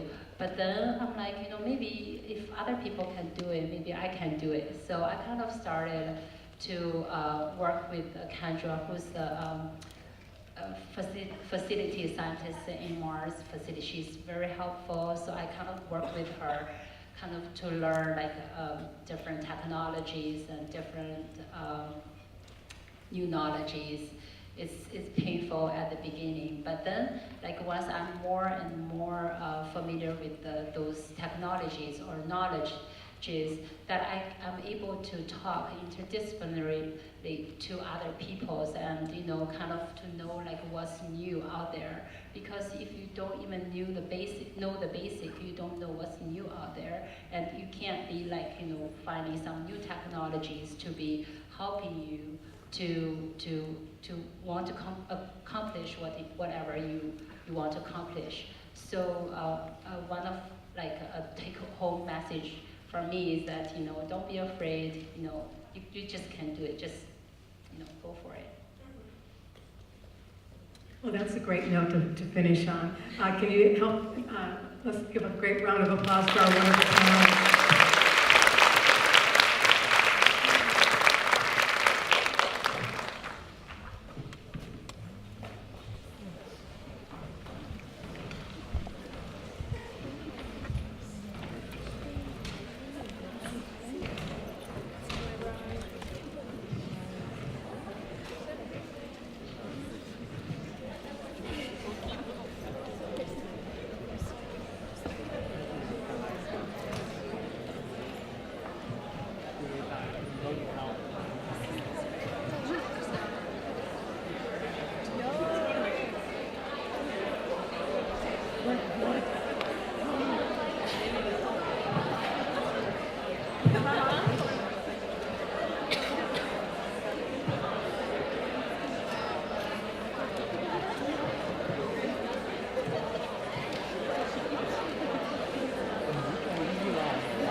Okay, so it's my pleasure to introduce our last speaker. I'm very proud to get to introduce Deborah Chung, our dean. She's a fellow in the American Heart Association, a fellow in the American Academy of Nursing. She assumed the leadership of our school, the University of Connecticut School of Nursing, in January 2018. Prior to that, she was the John W. Rowe Professor in Successful Aging and Executive Vice Dean at the Rory Myers College of Nursing in NYU. During her time at NYU, she also served as director of the Florence Down PhD program in nursing research and theory development. And prior to NYU, Dr. Chung was at Yale School of Nursing, I think you heard that from Kelly already, for more than 20 years, where she was director of the Adult Advanced Practice Nursing program. Dr. Chung has led the interdisciplinary research teams and developed a research program focusing on cardiac-related outcomes and quality of life in older adults, one of my loved populations, with type 2 diabetes, and has served as a principal investigator on several international projects aimed at workforce development. Dr. Chung is currently associate editor of Nursing Research, one of our premier research journals. She has a long history of service to the American Heart Association. She's published extensively and has had many national and international presentations. And she was inducted into Sigma Theta Tau's International Nurse Researcher Hall of Fame in 2014. She's going to be sharing with us a few words on the themes of our School of Nursing Innovation and Advocating and Caring. So please help me welcome Dean Chung.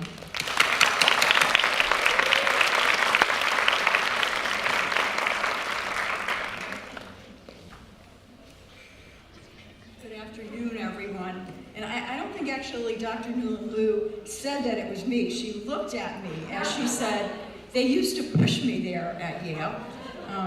And yes, we did. And did you ever fail? Yeah, actually, it's very successful. Well, you're supposed to say, yes, I failed, because it's okay to fail. We should celebrate failure, right? So, caring, innovating, advocating. What are those words? Why are they around? Someone said to me, actually John, the CIA, the Central Intelligence Agency. Well, when I came here, I was informed that I needed to have a theme or a byline as dean. So I needed to do some thinking about what 3 words I could possibly choose that would sort of capture what I thought about nursing, what I wanted to push forward as dean. And I'll tell you a little bit more about those 3 words as we go along. I'm going to talk about them individually and in relationship to each other, as well as to the presentations today. First, some thank yous are in order, and I would like to thank the Center for Nursing Scholarship and Innovation, Dr. Tiffany Kelly and her entire Athena committee, as well as our School of Nursing staff who have been making everything successful today. I want to give a special shout out to Robin Wayne, our administrative assistant in the CNSI, the Center for Nursing Scholarship and Assistant, and her attention to detail, without which none of this would have been possible.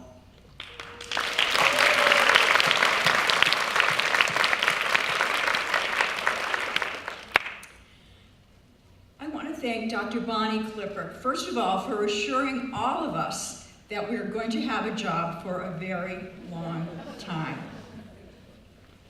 But also for bringing us up to speed on innovation and providing us with her vision of the challenges and the opportunities that lie ahead. And there are many challenges and there are many opportunities. And 3 things that she said I'd like to focus on for a minute. And the first is to celebrate failure. We will not always succeed, but we must try. I know as students you are focused on success, and we as faculty often demand it, but that should not limit us from trying, from pushing the envelope. Obviously there are life and death situations where there is no room for failure. But for many things in life, there are, and we need to try. Otherwise, we will never be innovative. I used to always say to my kids, it's okay if it's not perfect. The only people who don't fail are the people who never try anything new.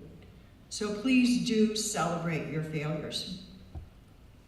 Second is the importance of problem identification, whether it's a clinical problem, whether it's a research problem or a problem in terms of innovation. And I was really happy to see both in the posters as well as in the Spark Tank, what did everyone do? They went to the literature. They just didn't accept that this was a problem. They made sure that it was a problem. They obtained the data to verify the problem, because if you don't have the problem identified correctly, you never ever will get the right solution. And then finally, giving back, and I'm going to come back to that in a bit. Past, present, and future. Thanks to our own curator and historian, Dr. Thomas Long, for highlighting nursing's long and distinguished history and innovation, and also reminding us, like so many other things in nursing, much of what we do is often invisible. Visibility is one of my other favorite words. One of my goals as dean is to make what we do here visible. And I would say that innovating and advocating make our caring visible.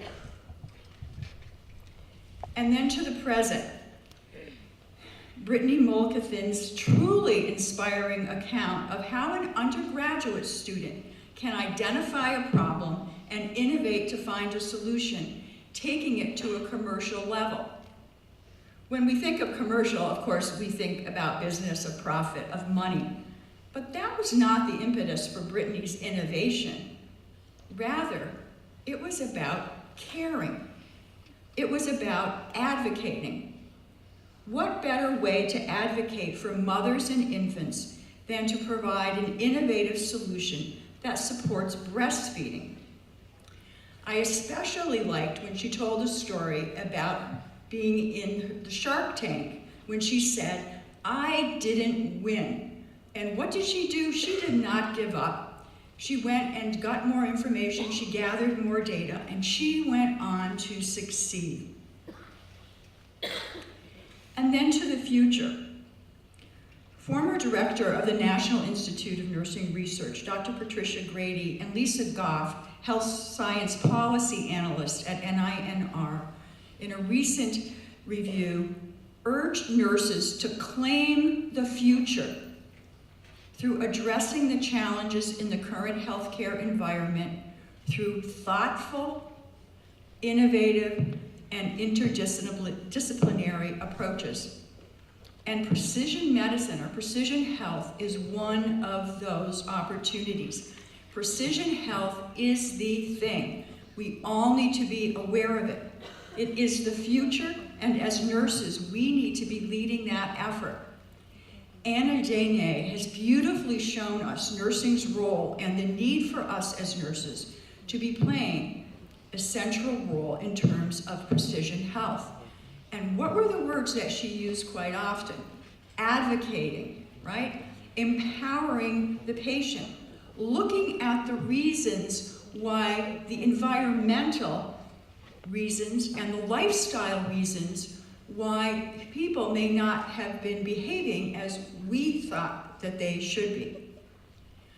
Precision medicine is an emerging approach for disease treatment and prevention that takes into account individual variability in genes, environment, and lifestyle for each person. Who could better, other than the individual themselves, which I think Anna said at one point, are nurses in identifying what an individual needs. Several years ago, I was a judge in the American Heart Association's first ever crowdsourcing initiative, which was a joint project between the AHA and the Patient-Centered Outcomes Research Institute, or PCORI. We were asked to identify viable scientific approaches involving a comparative effectiveness research framework with a precision health approach that were proposed by patients or family members. I remember being struck by the fact that each and every proposal by these patients or their family members addressed areas of concern for us as nurses, such as quality of life after a cardiovascular event, prevention, psychosocial issues. And these could best be studied by nurses. This is the research that we do. In a recent white paper by the American Heart Association's Council on Cardiovascular Nursing, on which I was a co-author, and you'll hear me talk about the AHA a lot, it is the focus of my advocacy efforts as a nurse. We recognize that a precision health approach would allow nurses and researchers to predict more accurately which treatment and prevention strategies will be effective in different patient populations. We know that a growing body of research indicates that genetic and epigenetic factors may influence the onset, progression, and overall occurrence of cardiovascular disease, as well as other chronic diseases. And that these same certain genetic and epigenetic factors may serve as biomarkers of susceptibility or measures of exposure to certain adverse behaviors. Think lack of exercise, poor diet, tobacco use, as well as to environmental exposures. Also, genetic and epigenetic information may be useful in understanding individual and inter-individual variability in response to different types of dietary, pharmacological, exercise, and other types of therapies and interventions. Therefore, incorporating genetic and epigenetic measures as well as omics into research, which is you just heard our panelists talk about, is an important way to determine and personalize therapeutics for specific patients and populations, and should be a priority for all nurses and nurse scientists. My example, of course, is in cardiovascular disease. It's my focus, but it's applicable to all types of diseases as well as to health. And as you saw on the panel, all of our UConn nurse scientists, that is exactly what they are doing. UConn School of Nursing is really an innovator in this respect. And what could highlight innovation better than the Spark Tank? This is the first opportunity that many of these students have had to pitch their work, and probably the first time they have been exposed to this type of format.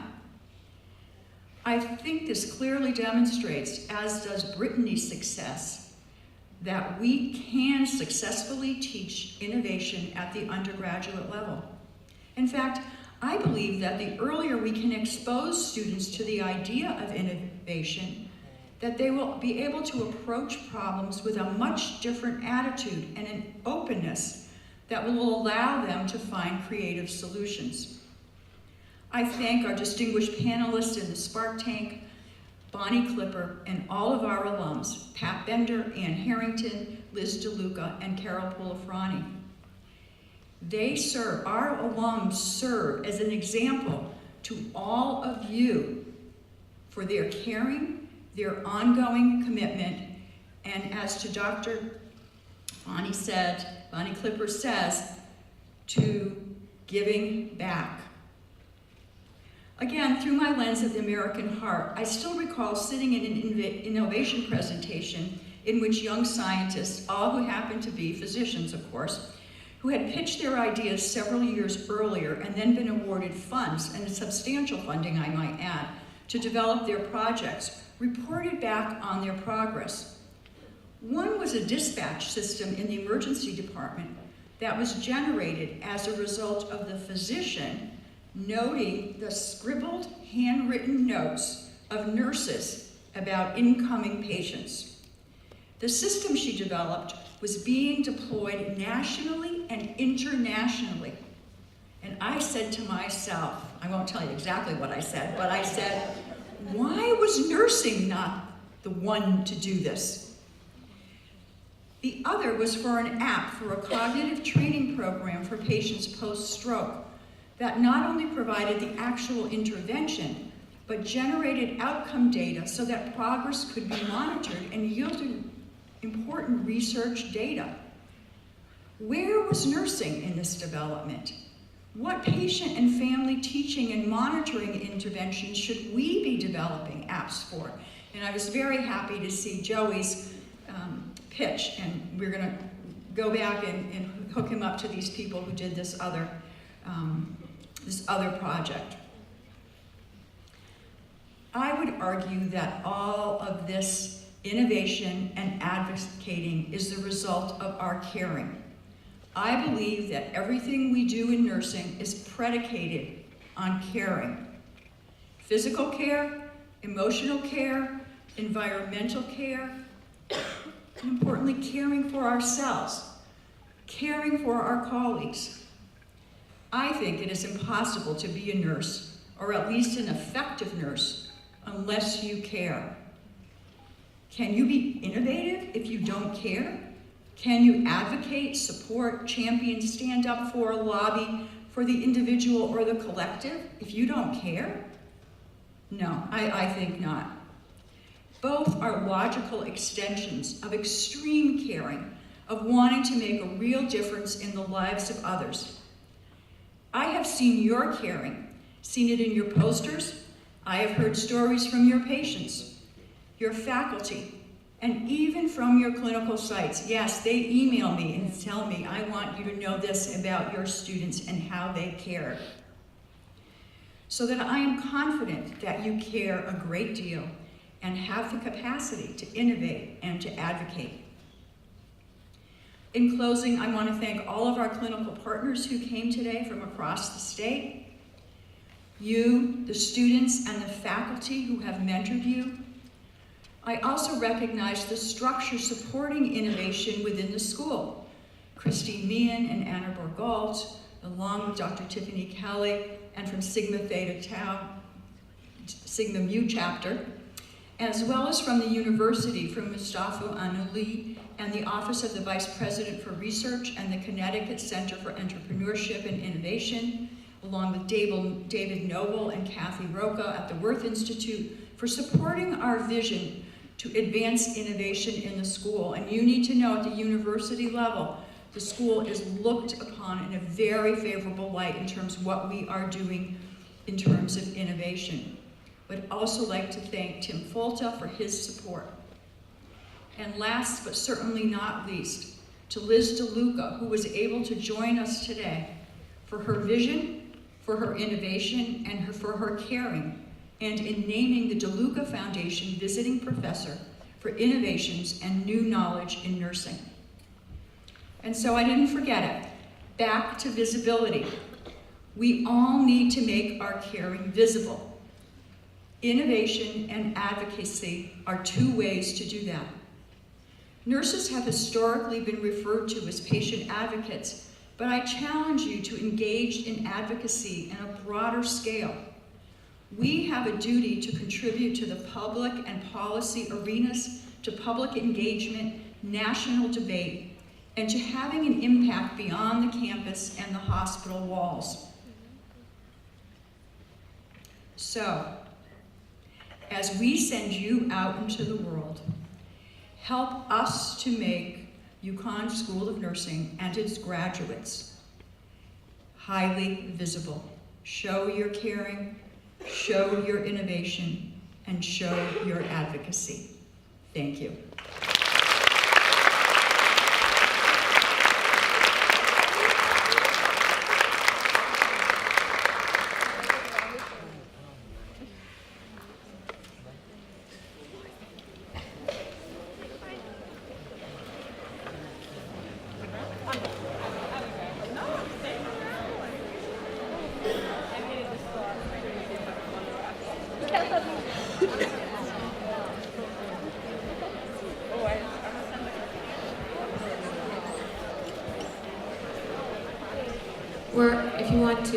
We're about to announce the winners, but we have a few that we need to just finalize for the afternoon, so give us a minute or two.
of the day where we'll be announcing the poster and participation winners.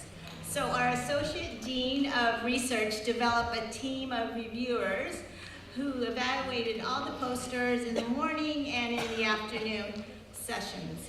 So working in teams of 2, each assigned poster was evaluated on 3 metrics for a total score of 30 points. So the 3 metrics were significance of the problem, quality of the methods, and the quality of the presentation. So now for our winners. In the category of Doctor of Philosophy, the poster winner is Mallory Perry.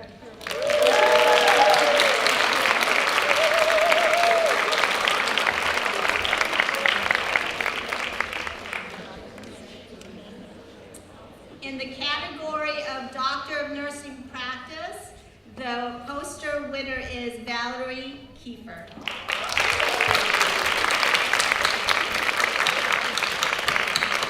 And in the category of Honor Scholar, the poster winner is Kelly Holkus.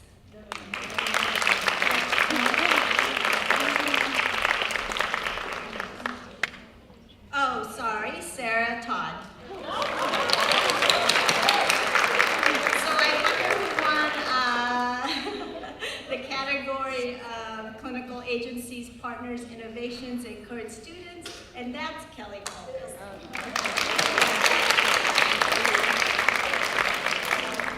So we have 2 winners for the evidence-based practice, and those winners are Table 26, which is E. McAndrew, M. Hurst-Maxson, and Williamson. So assessing risk factors related to in-hospital newborn costs. And the other evidence-based practice poster was 34, risk of cell phone use in the operating room setting.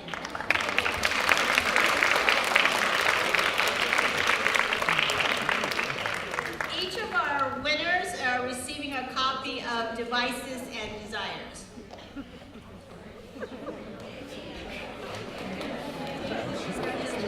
So thank you all for spending the day with us. We hope you enjoyed the day. If you are a junior or senior, please don't forget to swipe your Hold on 1 second. For those that were interested in who filled out those evaluations, the spark tanks and the posters, we have dairy bar cards we can give away. So if you want to hang on a couple minutes.